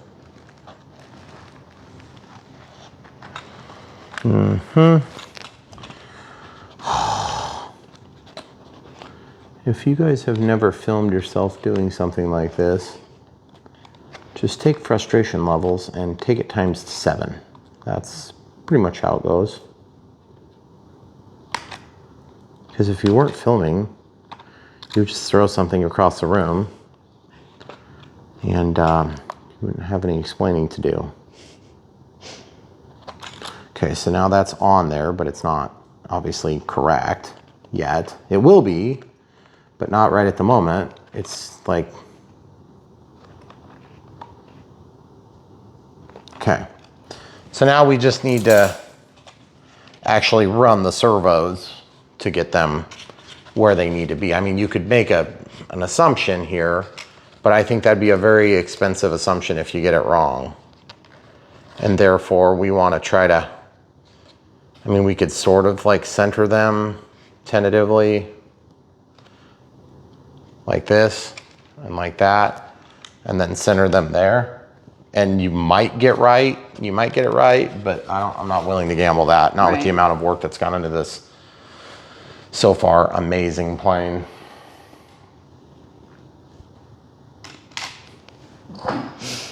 It better be the best plane I've ever flown. Oh man. If it is, I'll be happy. Do you want to know what my vote is so far? I was gonna say, you're a terrible liar, so. All right, so back to the wing. Okay, so did I not glue these things? You did. Really? I did. Yeah? I did. You're right, I did. Okay, so once you do that, then you fold it over like it's no thing. Mm-hmm. Seems right. Okay, I have a sneaky suspicion it's not gonna go anything like that. It's gonna be a thing. Fold and glue. That's all it says. Fold and glue. Easy peasy. It's like unpackage and build. Almost ready to fly.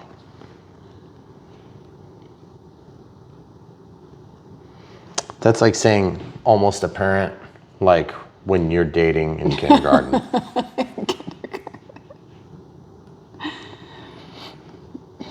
Yep. It's like, yeah, within the history of the universe, it's almost ready to fly. I don't know if I'm supposed to glue on here or not, but I'm just gonna go ahead and do it because what the heck. I'm not gonna be able to get to it later. And then I don't even know how much I need here, but I'm gonna glue this spot too.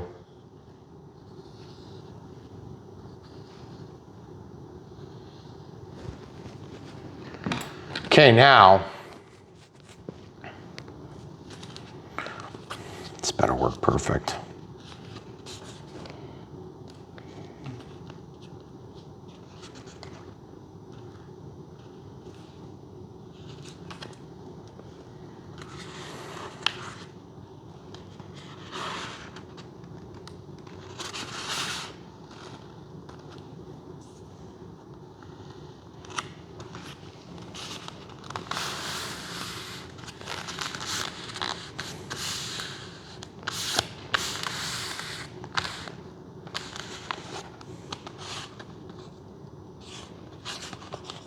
Honestly, I don't know.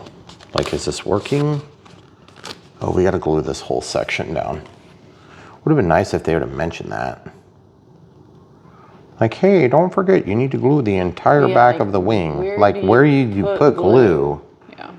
Because, like, it's not obvious. And, like, where exactly does it fold, or where is it supposed to? Well, it's got a bunch of little cuts. That part I kind of got, but it's like, it's just like a taco.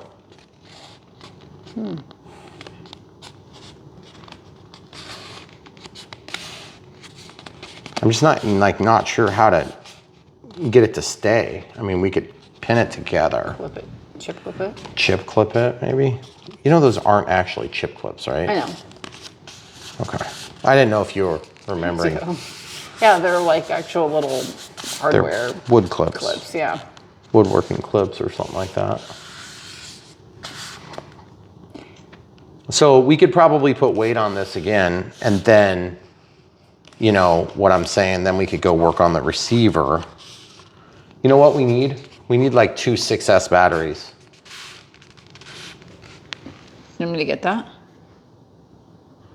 Okay, so we got these 2 7,000 milliamp hour batteries because they're pretty heavy.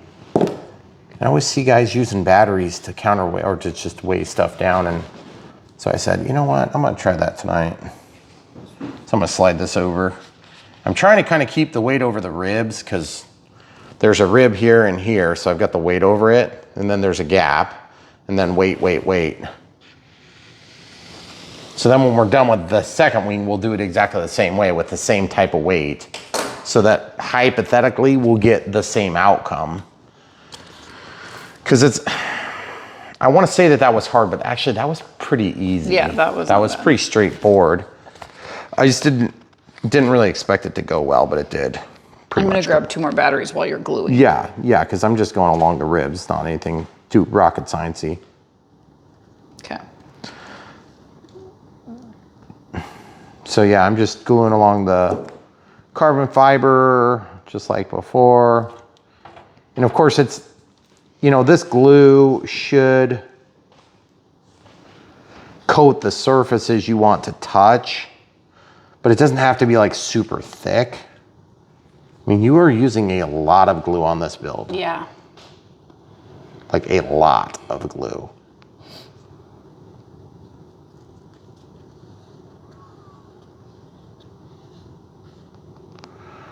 And then I guess just here, which I hate that I'm gluing onto a finished surface. Like, why is it finished? Well, I suppose that's just so you can hide it, right?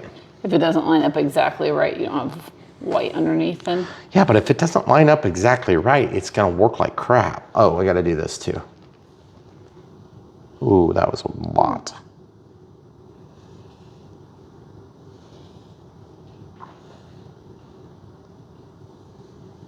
Okay, so now we see.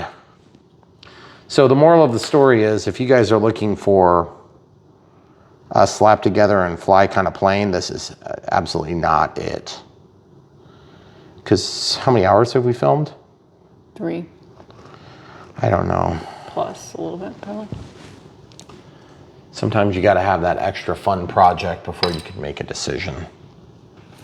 Problem is, if we were doing this for like a plane that's phenomenal, that's gonna be around for 10 years, 15 years, like one of your nicest RC planes, like the PT-17 by Dancing Wings, then it makes perfect sense, you know? But like if you're building a little foamy, I don't really think that most people are gonna be able to rationalize that time commitment. For something that's very kind of like toy grade feeling. I don't know, it's got good receiver and good electronics. Which is the weird thing. But I mean, the toy grade feels kind of, like 400 millimeter Warbird sort of, you know, like $100 fun project. Yeah. You know, but this is not a $100 plane. Not as configured. This is, we didn't have another 7,000? No, we only have 3 7,000. Well, that sucks. I was trying to make it as identical as possible. It's just not gonna be, which is fine. That's fine. I'll use the heavier part on this. But anyway, so yeah, I mean, you know, on Brian Phillips RC, we try to at least explain our bias so that you can make a decision outside of that, should you choose to do so. And our bias on this particular product line so far has been, like, we don't really want to spend that much time building a plane, But if you love building a plane, like these are Dancing Wings Hobbies, perfect model for you. Whereas if you're new to the hobby, I would not recommend doing something like this. I'm just feeling glue while I'm between steps. So I would say, you know, like just to reiterate, this plane is gonna be a fun plane and it's neat. Like if this plane was this size and this detail and it flew in this living room, then it would be worth some effort. But I don't think it's gonna do that. I also think it's sweet that it's got a, you know, a multi-protocol receiver, which is cool. I also think it's sweet that it's got a nice brushless motor, which again, you know, I don't know why the Sport Cub was re-released without a brushless motor, but the Sport Cub V2 should have had a brushless motor. That's an extremely popular plane. And it should have never been released without a brushless motor the second go around, but it was. And I just think, you know, am I ever gonna tell somebody to buy this over the Sport Cub? Because in terms of delicacy, I feel like this thing, it's more solid, but it's also taken a ton of work. And I'm thinking it might be over 250 grams by the time we're done. So it might be. Well, you should try and remember to check. We will check. The one thing I can think is if you've done a couple smaller foamies and you think you might want to try and build a plane, but you're not going to go get a Storch or a PT-17 and you just want to see if you like the process of building, you could try something like this. But sometimes small stuff is hard because it's so small. Okay, send me the instructions, camera crew. I can't reach over the wings. Thank you. So I'm just feeling like I can't help but feel like there was reinforcement supposed to be in that horizontal stabilizer, and I don't see it anywhere because we've got all these pieces that I don't know where they're going to go. I know that we need the stuff for the ailerons, and that has been clearly identified. I know that we need these round things for the wing joiners. That's been clearly identified. Heat shrink, that's been clearly identified. These have not. And I just can't figure out where they were supposed to go. But look, rudder, horizontal stabilizer. It's gotta be for the rudder and horizontal stabilizer, and they just never showed it in the instructions. K2. Oh. That's on the wing. Oh, okay, so that's these. Okay. Well, that at least answers that. Well then, gosh, I almost feel like there needs to be some support in there, but I don't want to just like put it in there for no reason. Because like maybe they just accidentally gave me an extra one. And if that's the case, then I don't care. It's fine then. And then I see the F53. What?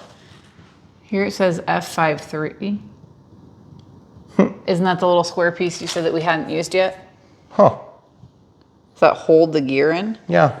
Well, we already glued ours in. Glued. So whatever. Or glue. It's fine. Okay, well, good catch on that, camera crew. All right, well, that's fine. So really our next step is to work on radio system in here while the glue on the wings kind of sets up. And then that way we can kind of get this plane wrapped up with a bow. So we already know where everything plugs in, so that's pretty straightforward stuff. We already know what direction the motor, well, we don't know what direction it's gonna spin, and we gotta get it mounted. So we had no instructions for the motor, did we? None.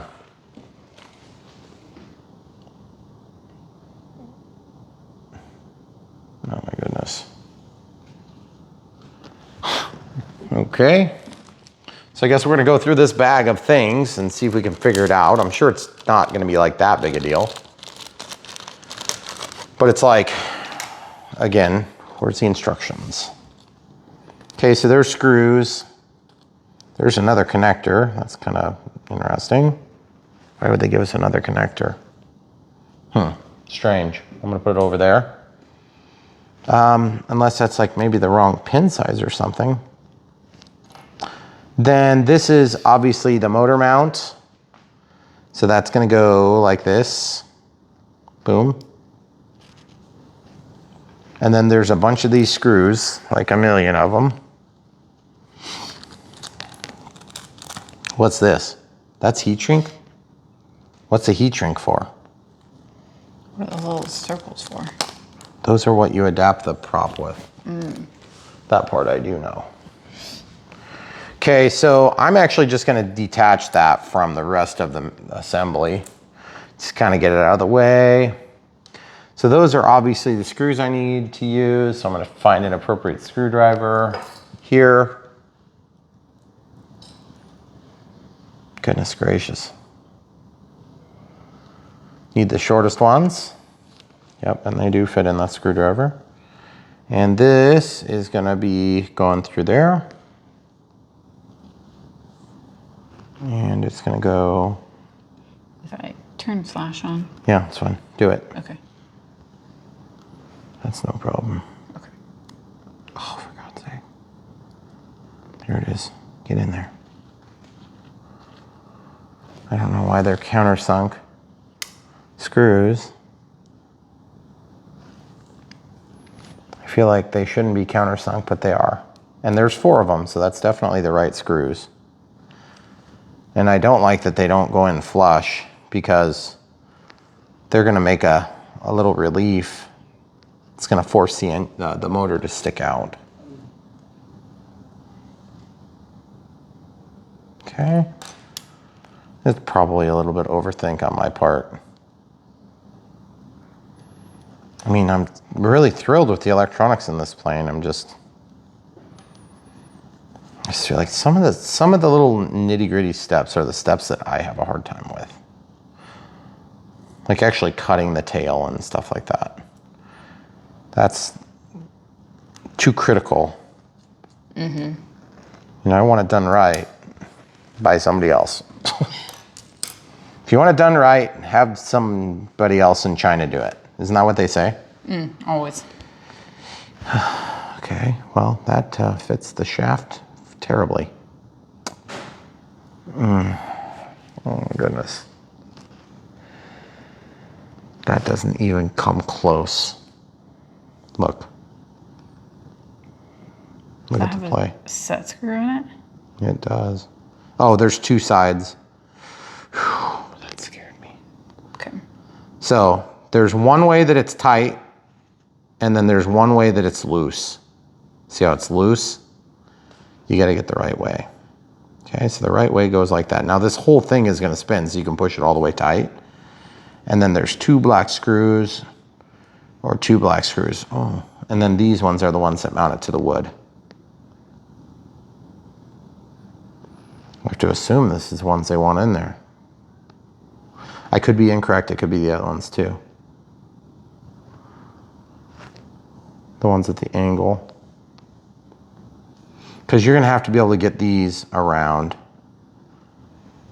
so that you can adapt your prop. That's called a prop saver there, camera crew, if you didn't know. Okay.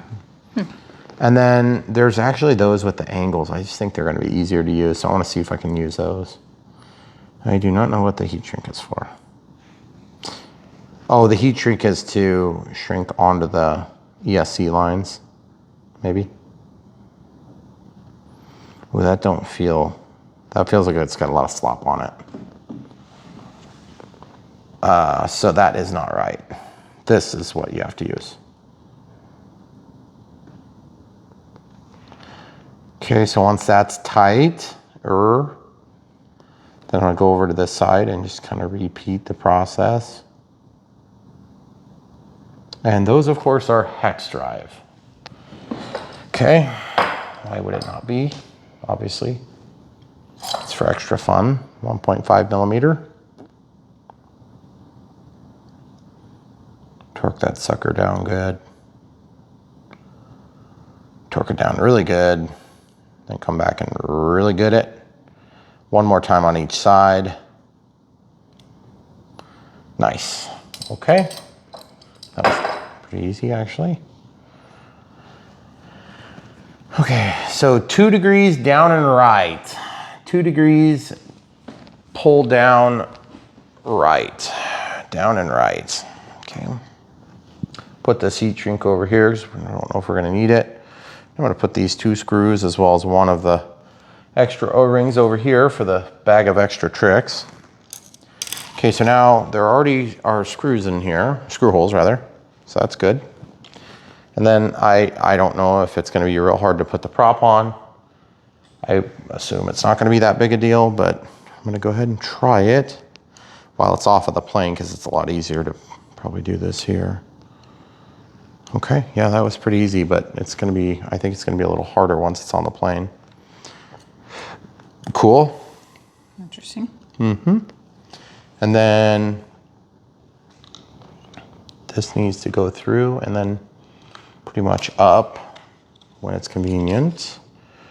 And then I can flip this so that it's, now the prop doesn't make it any easier to mount, that's for sure. So, but it does definitely kind of get through.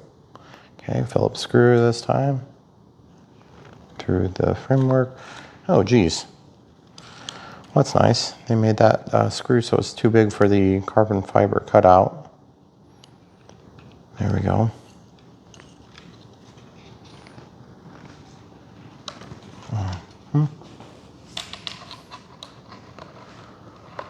Oh, there's washers.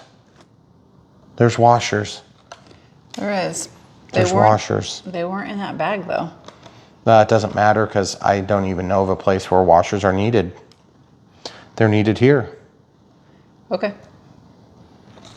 That's probably why they're sent. So I'm going to do 2 down on the top.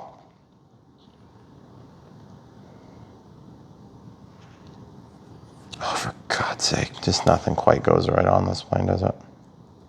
Can't even get the stupid washers to go through. See, I'm biting the carbon fiber plate. Okay, so once you're through, you can actually hold it. It'll be really fun to do the bottom ones now. You know what, speaking of, that's a good idea.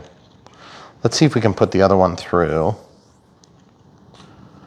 And then we're gonna do 0 over here and 1 on the other side.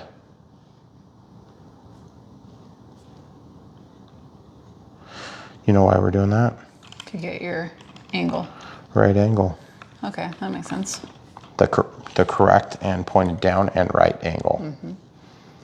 So I don't know if I just need to do 3 here and then like 1 on the side. I don't know. Maybe we'll do 3 and 2 and then 1.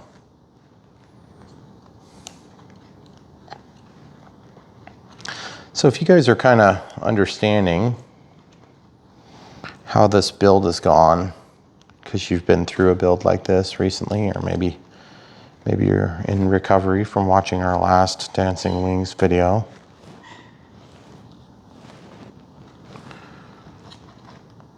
Okay, so there's 2, and then I'm going to do 1 on the last one. Okay, so then they're all getting some sort of washage. Can you keep that thing still? Because it's casting different shadows every time you move. Yes, I won't move. Okay, thank you. Okay, so I'm going to tighten these some. Okay. Oh, thank goodness. Now they're in there at least. Well, that went pretty smooth. That part did.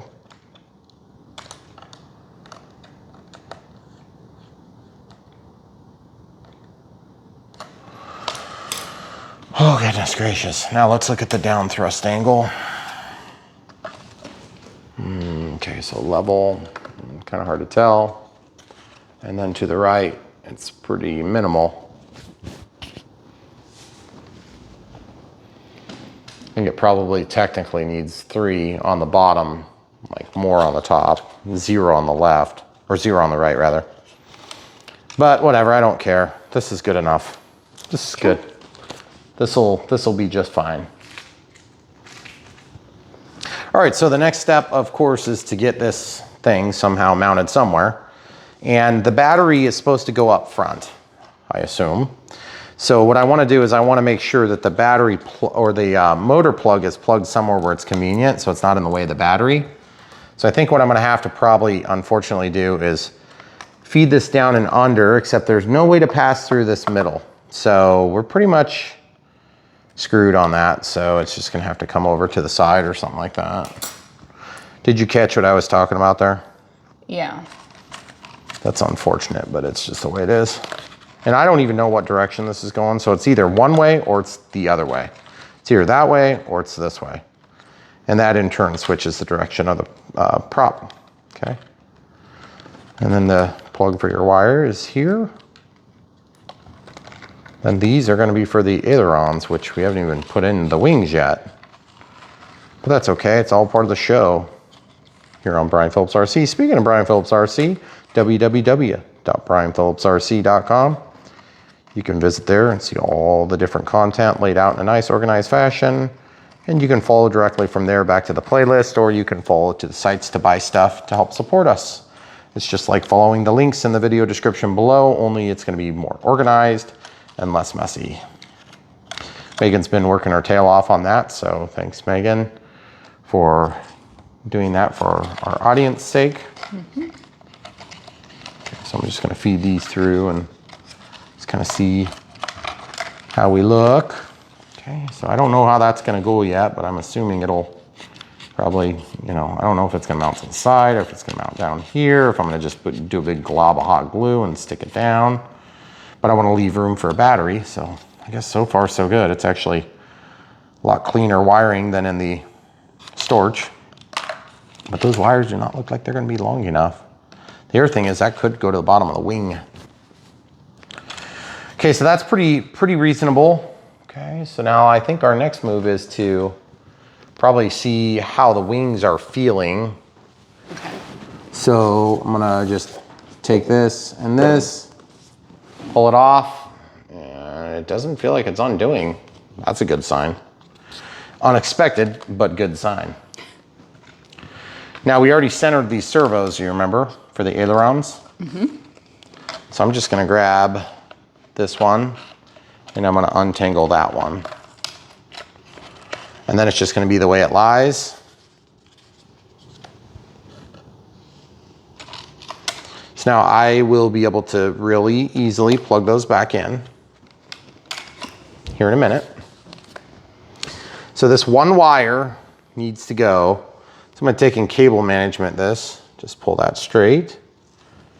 And I have to pass this down through here to this opening. I don't know if you guys can kind of make that out. Oh, yep, I can see that.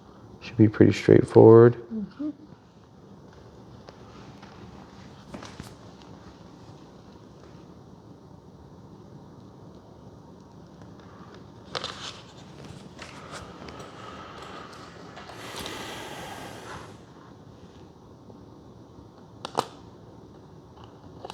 Okay. Gosh, I feel like I'm some sort of a drug dealer over here. Got 457 sacks. It's like,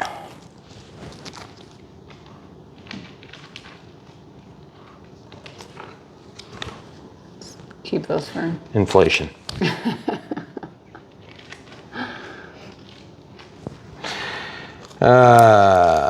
Okay. So this one, presumably that will go straight up. And we just hope that it goes kind of the right direction.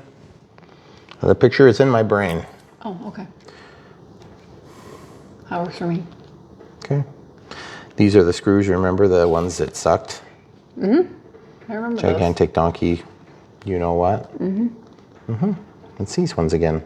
Yay. Oh, jeez.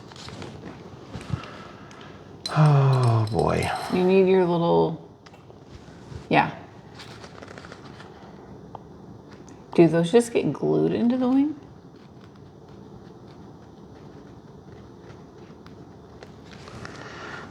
That's a good question that we're going to answer here in about 10 seconds, Okay. I think. I'll be patient.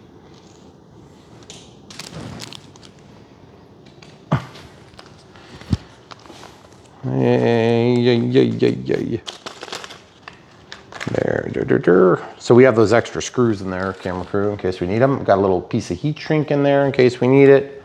I got a piece of extra carbon fiber if we need it. Whoa. I got an extra ring. It's a little small. A couple extra screws, extra connector, And that's it. So then the rest of the loose ends we'll get after a bit. Okay, so the next step is to pull this until the wire kind of gets concluded into the opening. And then yes, like you asked, does it get glued in here? I have to assume so, but I don't know that because I haven't done this yet. Sure looks like it should. But then where does it get glued? And why is there no backing? Yeah. Seems like kind of a haphazard way to put a servo in a wing on a plane that takes 7 hours to build. It is a moving part. It's not very strong though, admittedly. Wow. Okay. Time for some non-foam safe glue.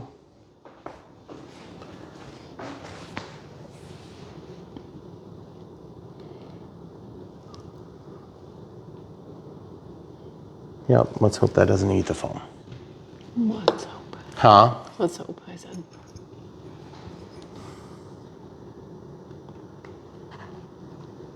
Yeah, if you were gonna eat the foam, I would have liked you to do it a long time ago. Okay, so I got to assume that this is gonna be probably mid-wing, like somewhat flush, but not really flush. More like toilet flush. There's like nothing under it. I know, that's what I Go through all this trouble to build this plane, and then the aileron servos are gonna be like floating on a piece of foam in the middle of a piece of foam with nothing behind it. Because if you stick that all the way through,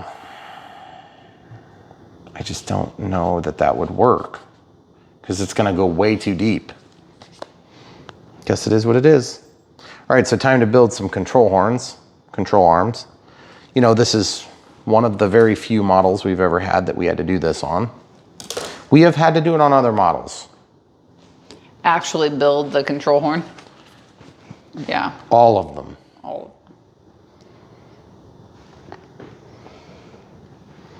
Dancing Wings, if you're listening. I think your customers would appreciate it if you maybe didn't have them do that. Just my thought, just my 2 cents. Could be wrong. Okay, so we're just gonna build these control arms. Okay.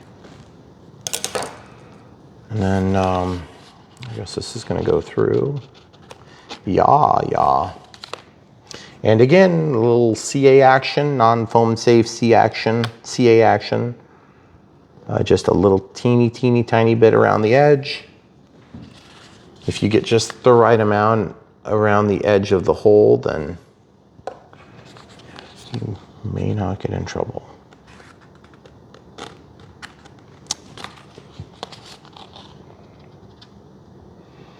Okay. Oh, geez. Boy, this thing is so not strong. It's like scary to even touch that thing.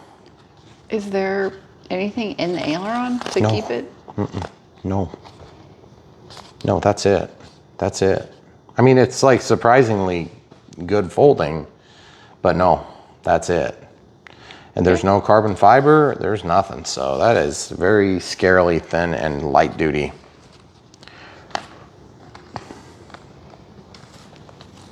Now remember, we still have to settle on positions for all this crap. And we have to heat it up somehow. That's gonna be super easy. It'll be super fun. Should be no problem at all since the plane is made of foam. Excited for that part. Yeah, other than the fact that it's made of a heat-sensitive material. We should fly it before we set this. Yeah, that's one way. Like, did you really? Couldn't you just use like a single piece of wire? Look at this. Look how ridiculous that is. My goodness.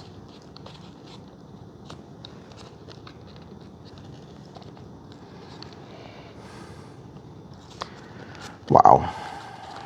Okay.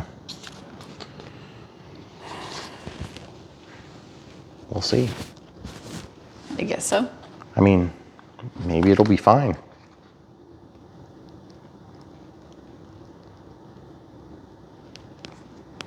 I mean, honestly, it's just, it seems like it should work. I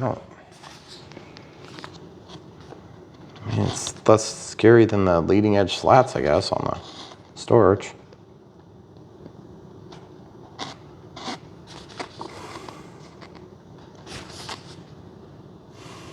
I'm thinking,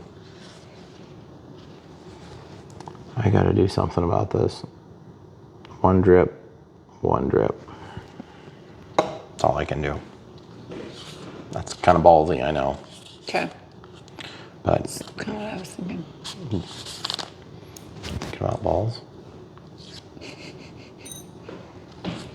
It's kind of weird. Okay, so we'll just, these are the carbon fiber wing spars. Okay, so I'm just going through, and I don't know if it goes through 2 or just 1. I honestly do not, yeah, there's enough to go through 2.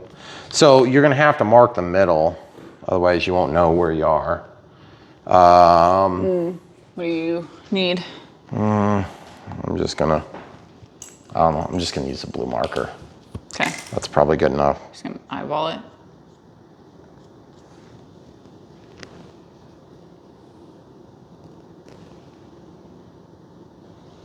Good enough for me. Looked great. All right, so in order to install these, they're going into balsa wood. So I wanna try to, how am I gonna do this? See, why didn't they have us put this in before? Because then we could have done it while we could see. Right. You know what I mean, Gene? Mm-hmm. Like, what the heck? Because now you got to find that second hole blind. Just by feel. That doesn't usually work out very well. I recommend practicing that. If you get the wrong hole, you're going to be in trouble.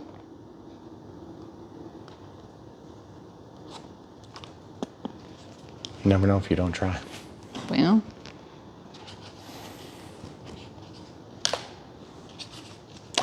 All right, so a little bit of glue on the other hole, and I'm just basically just putting a bunch of CA on the edge, and then I'm just following it through, and that's, you can't think of another better way, because you can't, it's going down the whole shaft, and so you can only get on there what will spread down the shaft as you slide it in. It's gonna be like a nightmare to get the other one together then. Can you see your middle mark? Yeah. You can, okay. Yeah. Yeah, it's gonna suck to put the other one together. Yes. It's gonna be terrible, because that was hard enough in and of itself.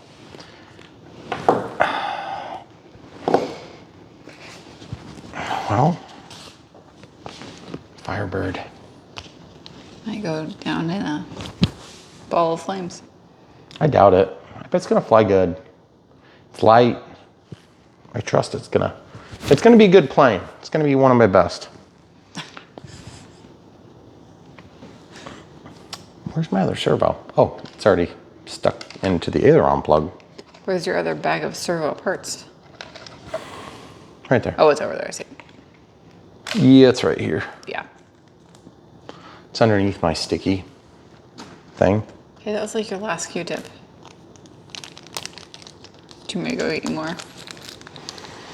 Yeah, probably. That'd be good. you're dumping Just, out I mean, your- yeah, I'm just playing with my sack. Sack.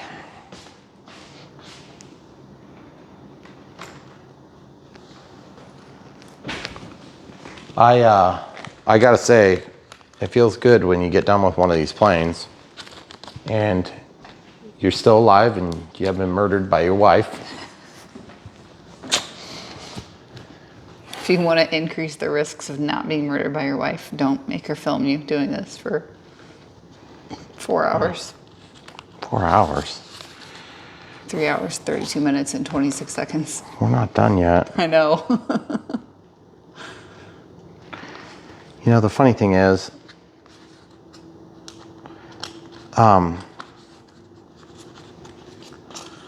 these builds, they're such feast or famine. We'll get planes that have 5 screws to put together. And then they still have ones like this, and I'm like, what are you thinking? Like, you do not know your market. But then there's people that want to build planes. Right, I was gonna say, or maybe they do and it's just not us. Yeah, but look at the price. I know. Like, they don't know their market. Yeah. We will help them figure it out. Oh, you're supposed to help us sell more, not sell less, Brian. Our contact has a speech impediment. It's just trying to mimic it in a non-disrespectful way.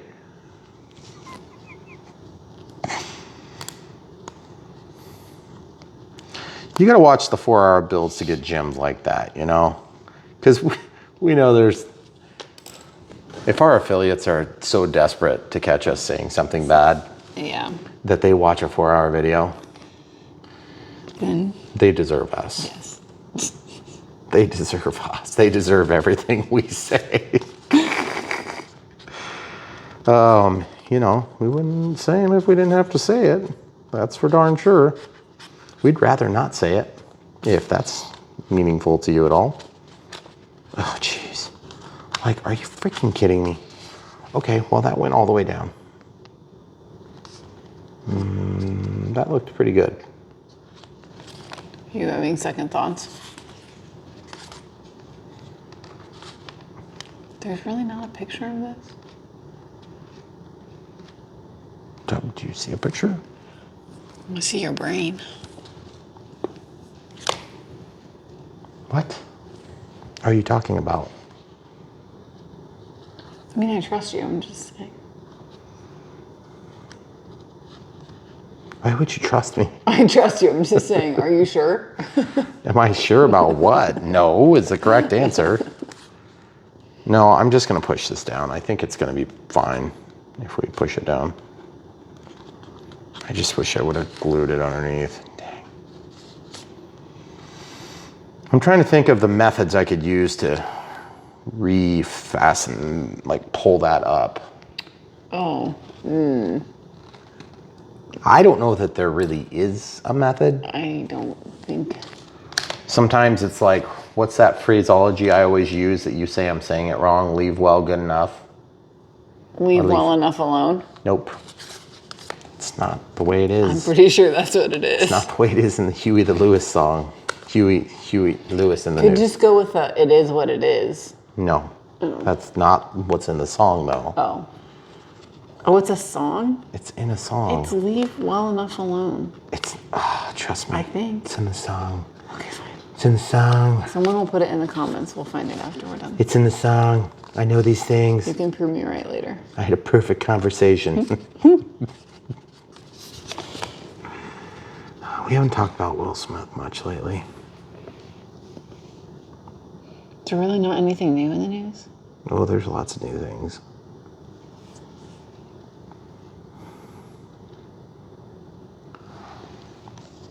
If you talk about sensitive topics, Megan, What? then it might put you in the headlines and make you lots of money. So that's against the rules. Okay, no. Unless sensitive YouTube topics. likes it and it's one of their there's baby topics, baby topics. Baby Be sure topics? it's Are not. babies a topic? No. Oh, okay.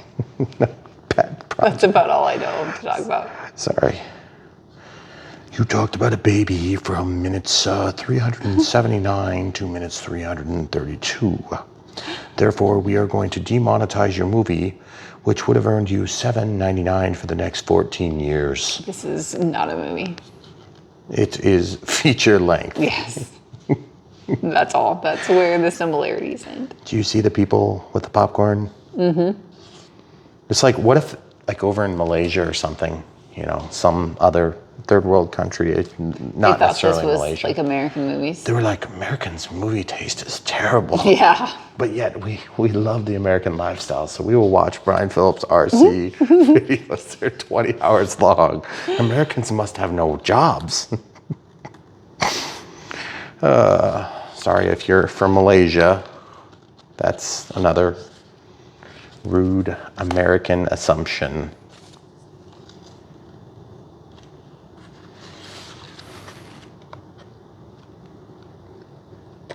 Uh-oh.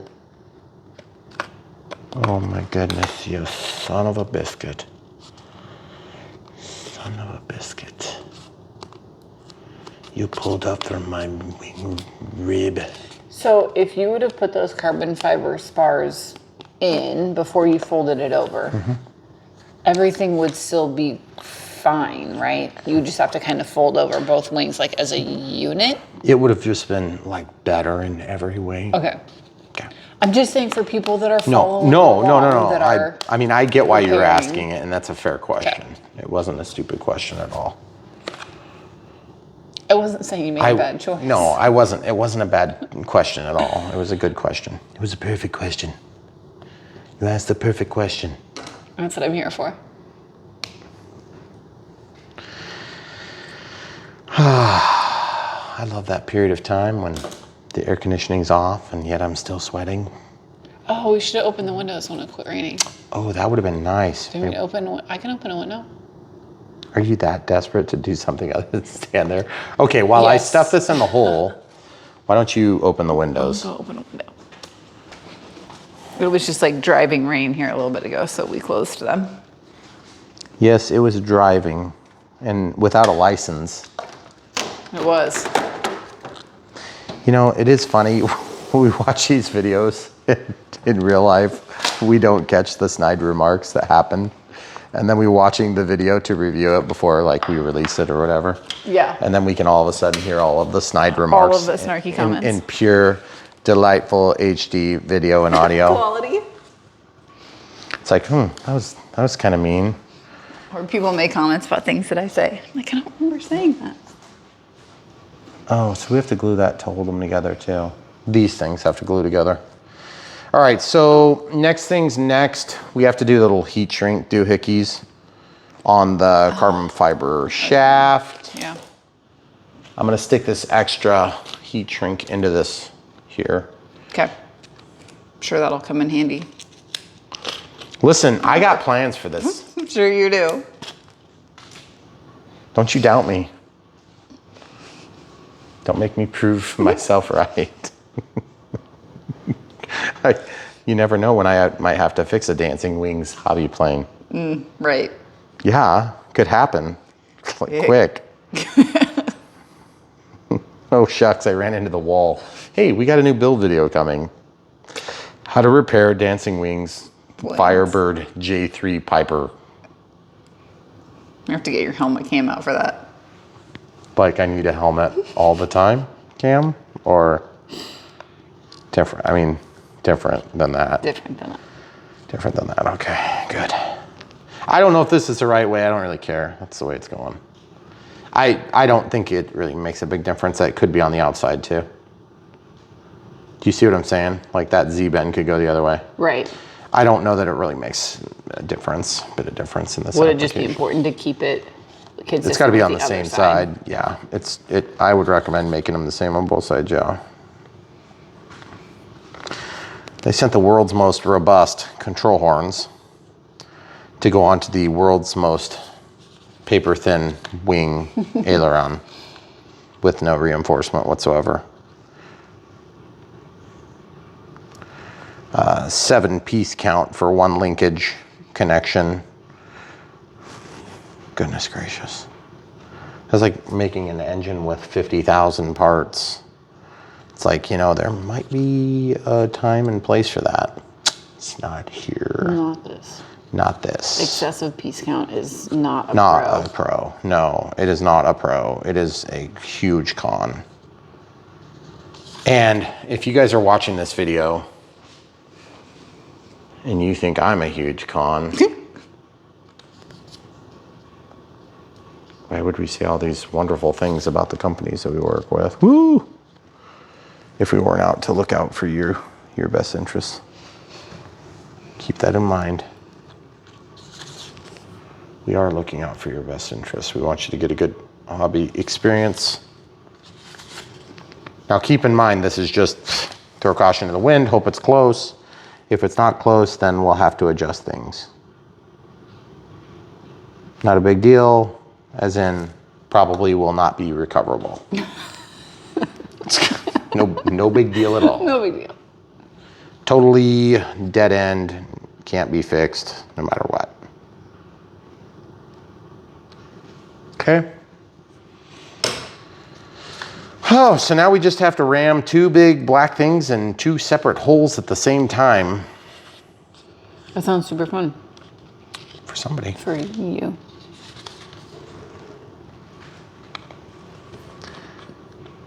Okay. Those holes are tight. I'm just saying, they're tight. And I'm afraid if I ram at the wrong force level, I could rip something. You might. And I can't spin them because I already glued them on the other side. Oh. Yeah. That's not good. Oh, this is terrible. Terrible. It really is kind of hard to get in here. There we go. So I got that one started. So I'm going to use this. I'm just going to dip the tip in and just kind of get it warmed up. And then we're going to hopefully stick the other one in. Oh, yeah. Okay, so we're in. Now I'm going to just put a big dollop of CA. You are? Yep, a big dollop of CA sticky things. I'm going to just throw caution to the wind because there ain't nothing better you can do in this circumstance. Because guess what? Now my next effort is to ram this into the last hole. Because there ain't no other way to do it that I can think of. Okay. It's just the way it is.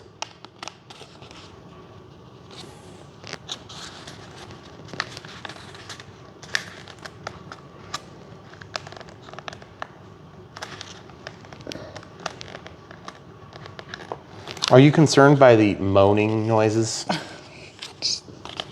I am. Trying to not cringe excessively. You can cringe all you want. It's not going to change anything. I got to ram this. Got the first one started. I mean, it's serious. Like, there's not really an easy way to do this. It's just... that is not in the hole. The first one, I got started. The second one, no, it's not. Like, why didn't they just have us do this while it was opened? Or like make a bigger hole. No, the hole needs to be tight so that when you get the black rods stuffed in there, you've got sticky stuff all over it. You get good penetration. Well, Good purchase. Gosh dang it, this is ridiculous. Gosh dang it.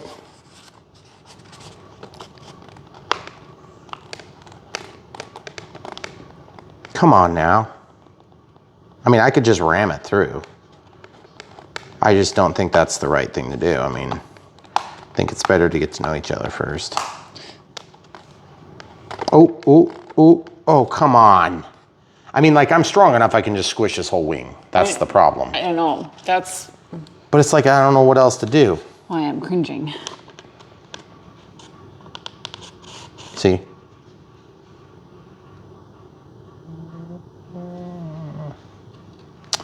I don't know that there's a whole lot I can do about it. I'm just gonna have to stick it in. The back hole I've already got to where it'll go.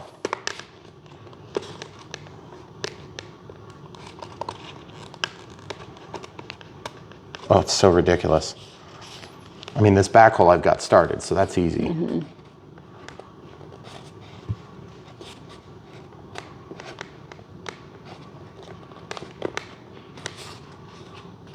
I literally can squish the wing and feel like where the rod is, and it's like, I don't really know that there's a whole lot I can do to guide that in.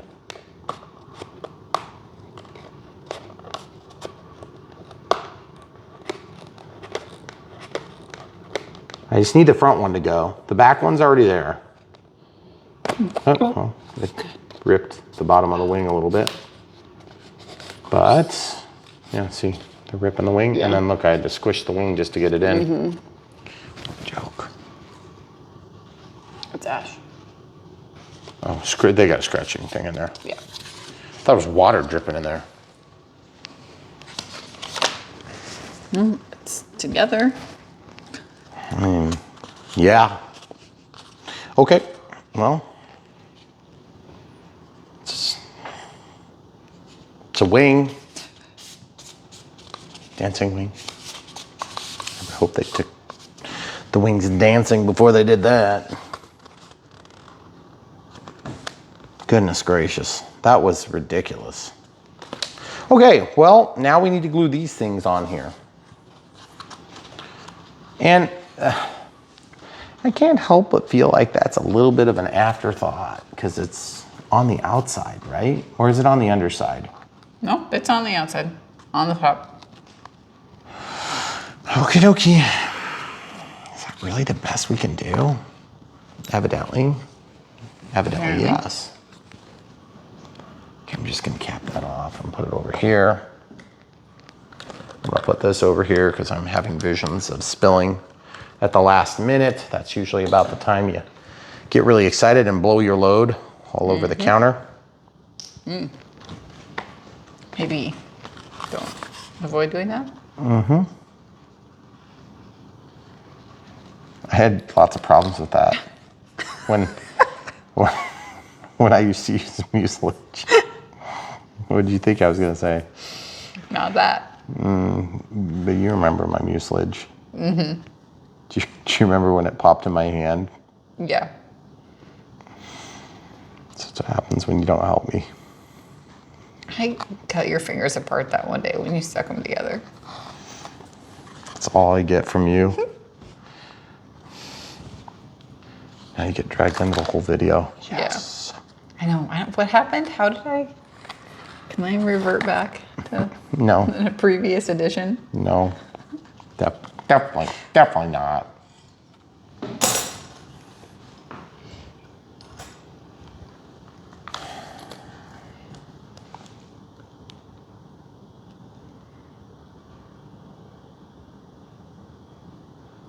There it is. Evidently. No, yeah, just put the glue right on your thumb there, Brian. That'll be no problem at all.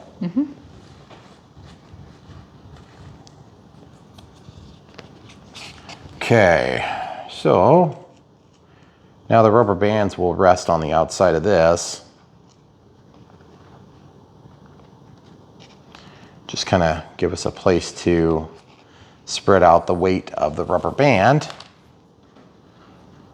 I think that's pretty cute how they decided to put that on a curved surface and where it's going to be, you know, ugly and less effective.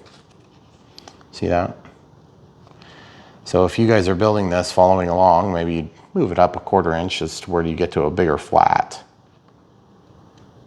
What a stupid spot. And why is that not inside?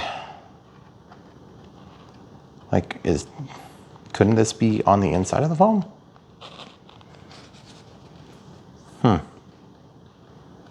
Evidently not. Apparently not.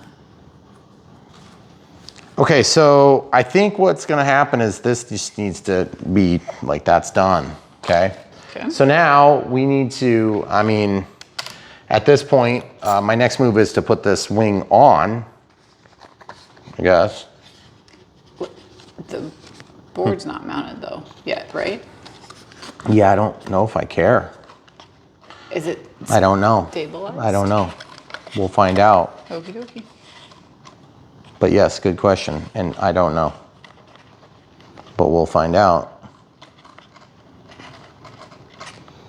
Okay, so yeah, if this is a stabilized receiver, you're gonna have to mount this. And if it's not, oh, that was backward, then it doesn't matter at that point if it's mounted or not. I mean, it might be nice to just kind of control it so it's not like running into your servos. Oh, wow, that is phenomenal. If I could do it again, I would 100% trade 5 hours of my life for this. And yours. Thanks. I'd rather take 5 more of your hours. Yeah, the afterthought. Wonderful. Wand. It is wand. I'm going to put the rubber on. Usually I would ask for help. Probably a little premature. Premature. No, it's not, because that's going to hold that down. The rubber will hold the ring. Okay, there we go. That is one heck of a bite. Wow, amazing. Just a few short minutes ago, this was a flat box sitting in my office. Just 240 minutes ago. Just several motion Plus a picture tornado warning. movies and life-altering weather events later. Here we are. Okay, so now we test. Okay, can you pause? Okay. All right, so we're gonna turn the radio on. We have to see if things are going the right direction. Throttle cuts on.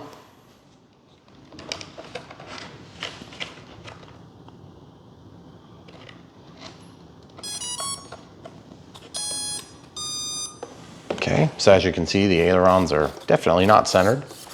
The rudder's not going the right direction. Okay, so we need to kind of evaluate some of this real quick. Okay, so we should.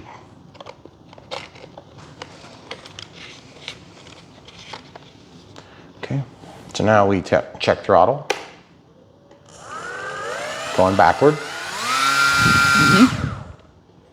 Throttle cuts on. Oh, by the way,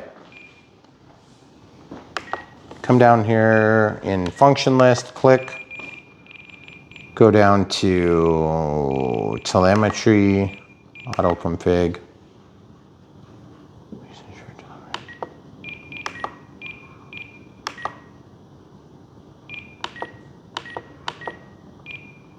It's supposed to be some telemetry. Evidently not. As expected. Okay, so this is going to be going the right way now after I do this. Okay, sweet. And I should be able to just drop that in there. And drop that in there. Oh, that's a pretty darn good fit, actually. Now we check.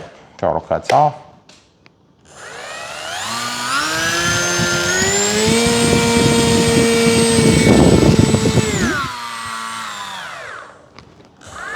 Okay, look at the blade from the side. See how it's wiggling? Mm-hmm. We have to fix that, and the way we fix that is usually just kind of walk it around. These prop savers don't allow for a ton of correction for those asymmetries. Ooh, a lot better. See how much nicer that looks? Sounded better. Yeah, it's still not quite there though.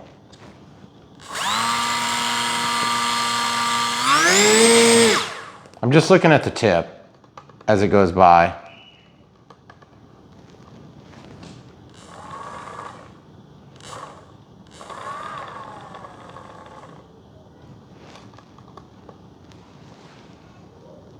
Just fine-tune stuff.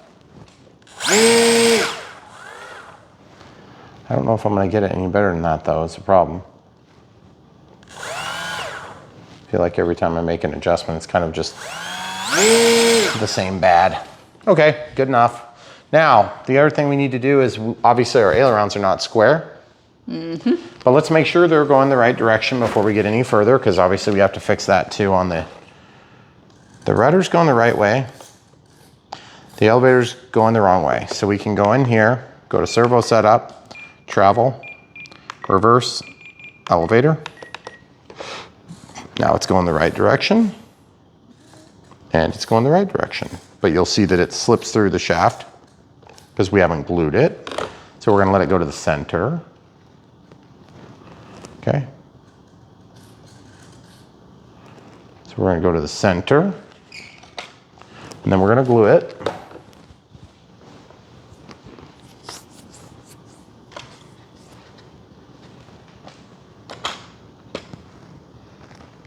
This is the rudder.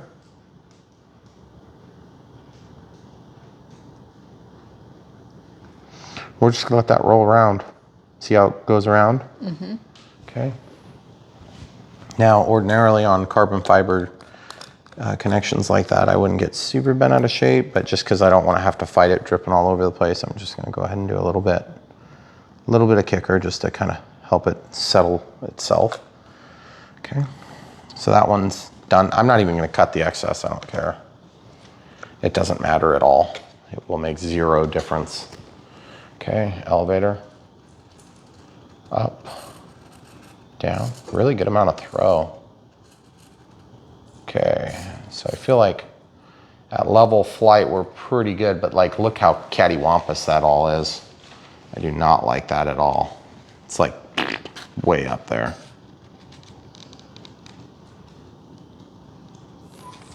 Wonder if there's, yeah, I kind of bent it a little bit. That's probably better. Okay. I would say on the elevator, maybe just up just a hair. Mm-hmm. Maybe just a little bit more than that hair. Okay, now up and down. Maybe just down a hair. I guess I'd rather have to trim it up just a hair. Okay, that's pretty good. Now, kind of the same scenario. We're just gonna, see how this heat shrink needs to be slipped down because it's gonna bind the control surface. So I gotta try to slip down just the heat shrink, okay? Now you have to recheck. Yeah, everything looks good except for the squareness of that, which sucks because there's not a lot I can probably do about that at this point. Okay, so I'll just do one drip here on the leading edge, one drip on the trailing edge because I don't have that much contact area. And then kind of the same thing we did on the other side, we'll just do one drip on the carbon fiber. One drip over here. That will make your CA wick a little bit, so you gotta be careful. If you wick in the wrong spot, you could cause a problem that is not real easy to fix. Like wicking into the control surface where it passes through the body of the fuse. Okay. Rudder looks good now. Oh yeah, really good throw. Mm-hmm. Okay, now elevator up. Elevator down, that's actually perfect. Okay, so now this aileron needs to change a little bit. So hopefully I can just kind of manhandle it back into position by pushing. Yep, I just broke the CA. Okay, so I need to go in a little bit more. Yep, okay, so now I've got a nice smooth surface. And I'm gonna probably err on the side of, oh yeah, that's pretty good. See, I'm looking down the top of the wing. Looks pretty good. It's a lot better. Yeah. Looks a lot better. A little bit of glue, a little bit of glue, a little bit of glue where you can get it. I am not gonna run the heat shrink. I'm not that desperate to screw this plane up after all that work. Okay.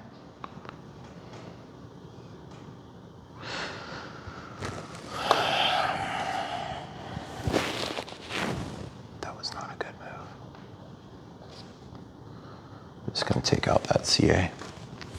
Okay, so one last little bit of kicker to set this, and then it's pretty much ready to fly. I mean, it was simple as that. It was real simple, short build. Yeah. You just take that one to the field, get it set up while you're waiting for your battery to charge. Just take it while, yep, exactly. If you're looking for one of the fastest builds we've done in, since the last one, which is true. Yeah. Way faster than the last one. Well, that's not true, is it? Is it? Yes, it's way faster. This is probably still gonna have to be 2 videos, you realize? What? To upload? No. You don't think so? It's not gonna be over 256 gigabytes. I doubt it. I just wanna be able to make this straight. I mean, seriously, there's that carbon fiber, and I feel like the carbon fiber is really needed. Oh, we gotta check CG. And we gotta glue in this face thing too. Yep. So do you wanna grab the calipers while I get this face glued in? Because it's just the same as every other thing we've glued in.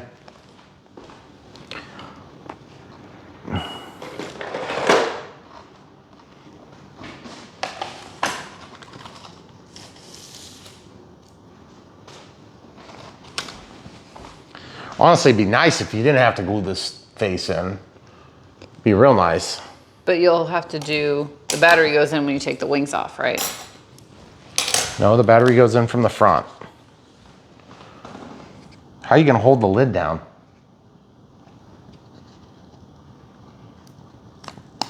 How the heck is that gonna get held down? Oh, it does go in that way? Yeah, that's how it goes. But then how the heck are you gonna hold that down? What the heck?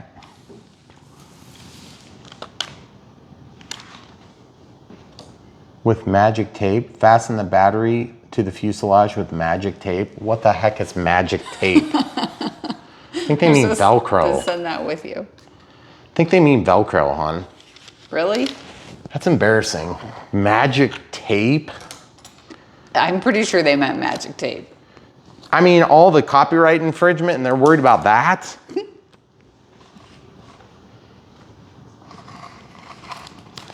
Yeah, I don't care. I'm taping it.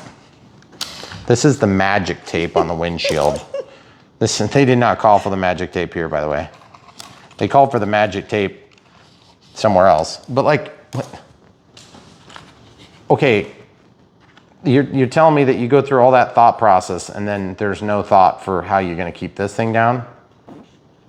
Magic. Tape. Maybe it's a friction fit? Actually, that might work. Wow. Wow.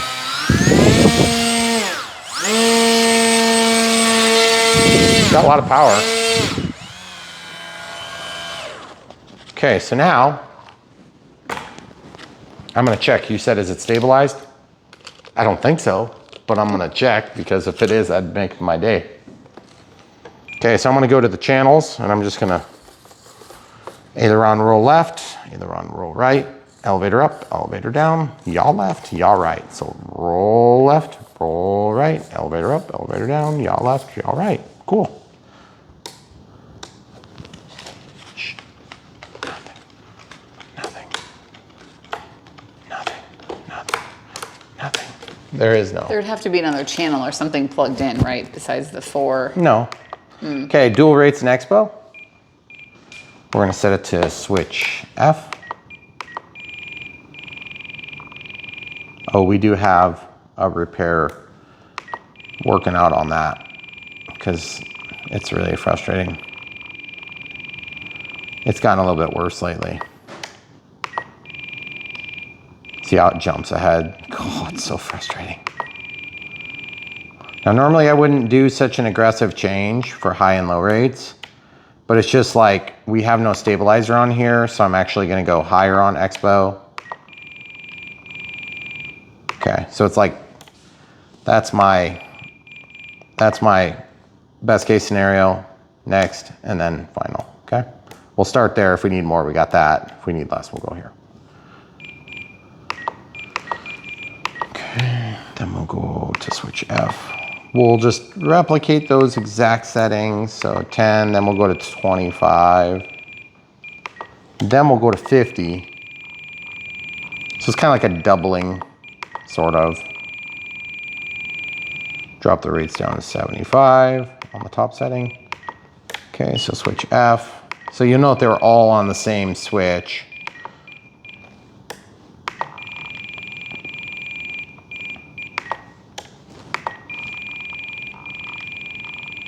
Oops. There we are. Drop this down to like 75. Okay. Okay, so we're all set on that. We got the throttle cut set up. Everything's working for the directions. Left, right. That's roll down left, roll right, up, down, yaw, yaw, yaw. She's ready to fly. See? Almost ready to fly. Almost. So what are our thoughts on this plane? My thoughts are, as with typical Dancing Wings builds, we need to check the CG. 30 millimeters from the, okay. All right, so 30 millimeters, that's pretty hyper specific. Exactly 30.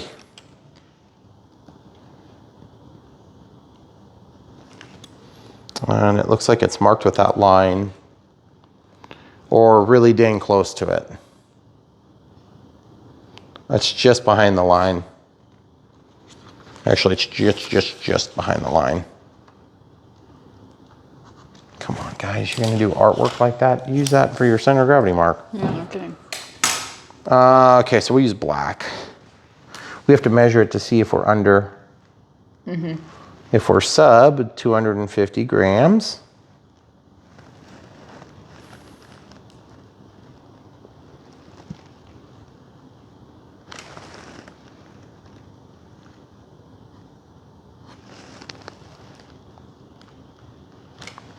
If we're sub 250, that would be a good thing. I don't know if we are, but we're gonna find out right now. Honestly, if it's not sub 250, I'd be really surprised. I feel like it probably is sub 250. 250 grams, of course, being the limit. 102 grams. So definitely sub 250. That helps a lot in terms of my ranking of this aircraft. And that is with a battery and a battery adapter. And a bigger battery than And a bigger than called for battery. So let's check the CG. Although that battery's pretty small. It is. It is too nose heavy though. So in that event, I'm just gonna slip the battery back. It's fine, I got tons of room. Okay.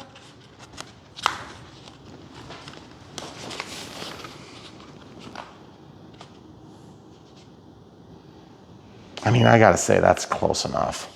Okay, so thoughts. Dancing wings, planes in general. If you buy one, you need to be totally prepared to spend many, many hours building it, even if it's a small plane. For us, that's a pretty big commitment. We don't like that. And so for that, it loses a lot of ranking in our book.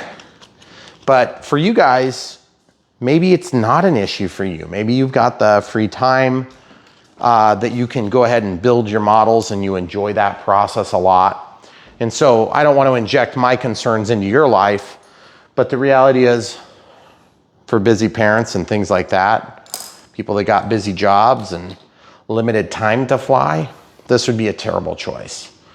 But if you want something that's small, very light, that's gonna have terribly low wing loading, which is cool, brushless motor, reasonably decent receiver, but no stabilization, I think this is not a terrible option. Now, the other thing too is, I'm just in thinking about this, it's possible,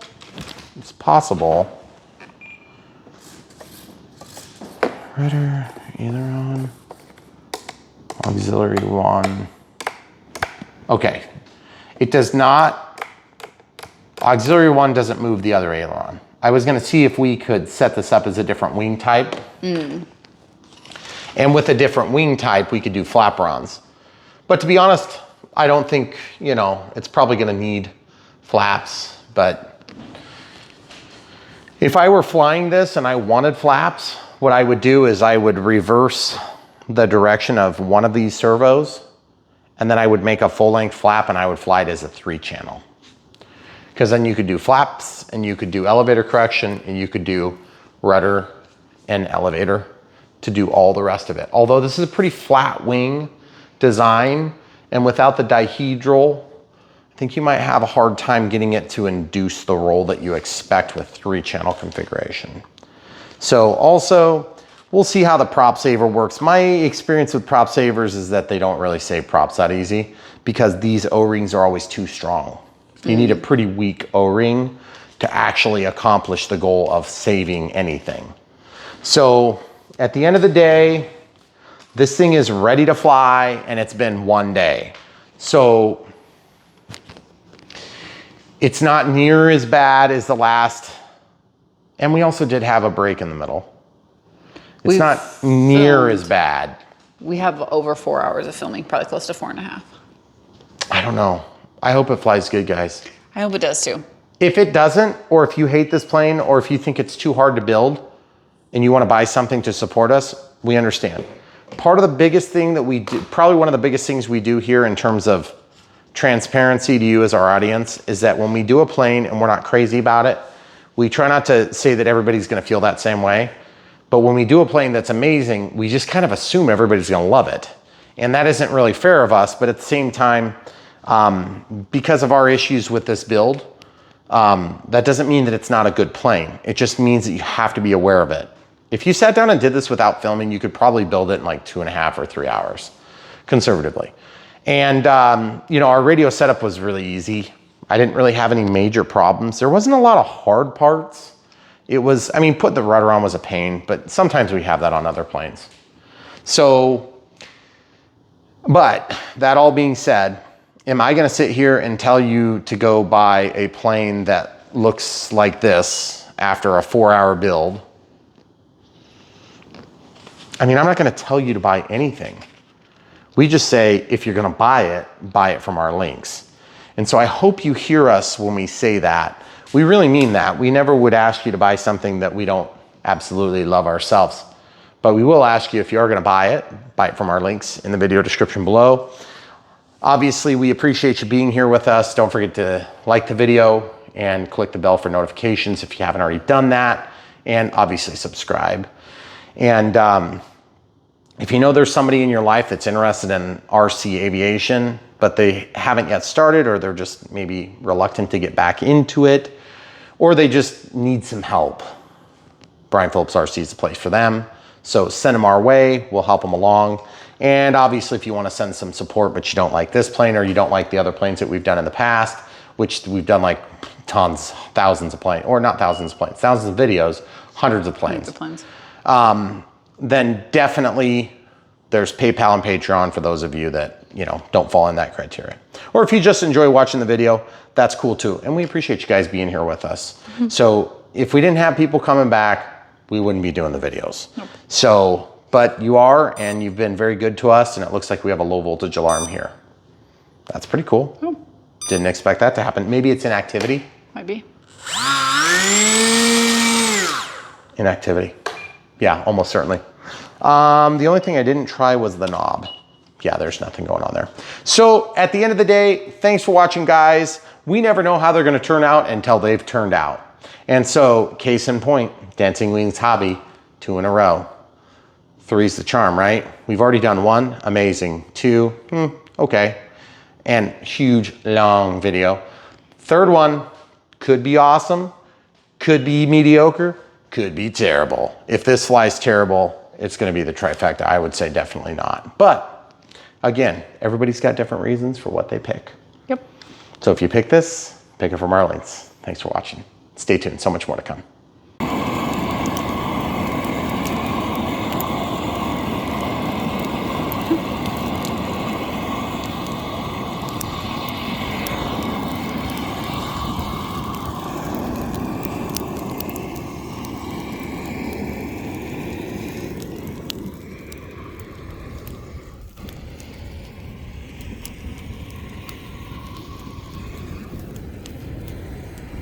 So we said that this is what we were going to do in our spare time, and we weren't kidding.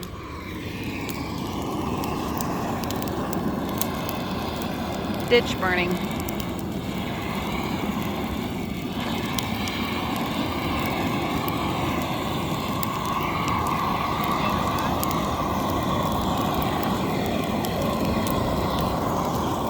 We're doing this chunk between our driveway and the neighbors tonight. Yesterday we went all the way up to the corner, and then we did all the way down the front edge of our property, all the way down to kind of right in that area, up along the main road on our other corner frontage. We did the majority of that last night until we ran out of gas and light. So we're finishing up today, or doing as much as we can until it gets dark and the grass starts to get dewy, and then obviously it doesn't burn very good when it's wet. But this helps to get all of the dead underbrush out, and once we go in and clear out the little sapling trees that are going to get cut down because they're in the ditch, then it helps to keep those at bay as well. So it's just part of farm maintenance.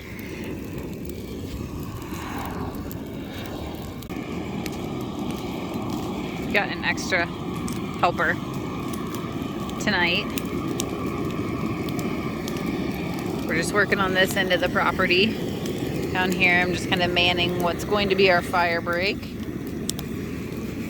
Some of these were trees that were cut down when they put our power in. This is a black walnut. You can see the big trunk there in the middle, and then all the little offshoots that have grown up around it. This is an oak. I think it's a white oak, which is the state tree of Iowa. This tree was cut down or started from nothing when we got this property 2 years ago. Now it's a couple feet taller than Brian, so it's pretty cool that it's here.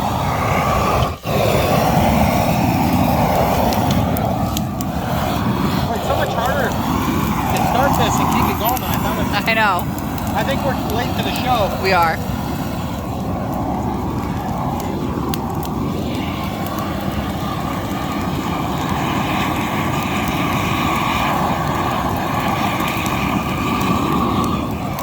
Good for nature.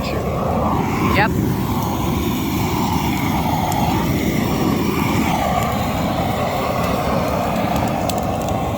We have perfect wind tonight. You can stand over here on this side and it's just blowing it right through where we want it to go, right up to the edge of the ditch, so it's perfect. Okay, so I think there's a spot up there I want to check. You see, I think I'm just seeing it through. Yep. But then I just want to make sure that we get it all going and we get That it it's carried going up the hill, and we don't. I don't know if we're going to need a fire break here because we're still on our property. Yeah. Until probably about like 20 feet over, and I think it's going to peter out. I think you're going to have to go back up by the driveway and jump the water and start it on the other side. Let's get going on it. Okay, I'll keep an eye on this for a minute and then we'll come back up there. Is that a rock? Oh.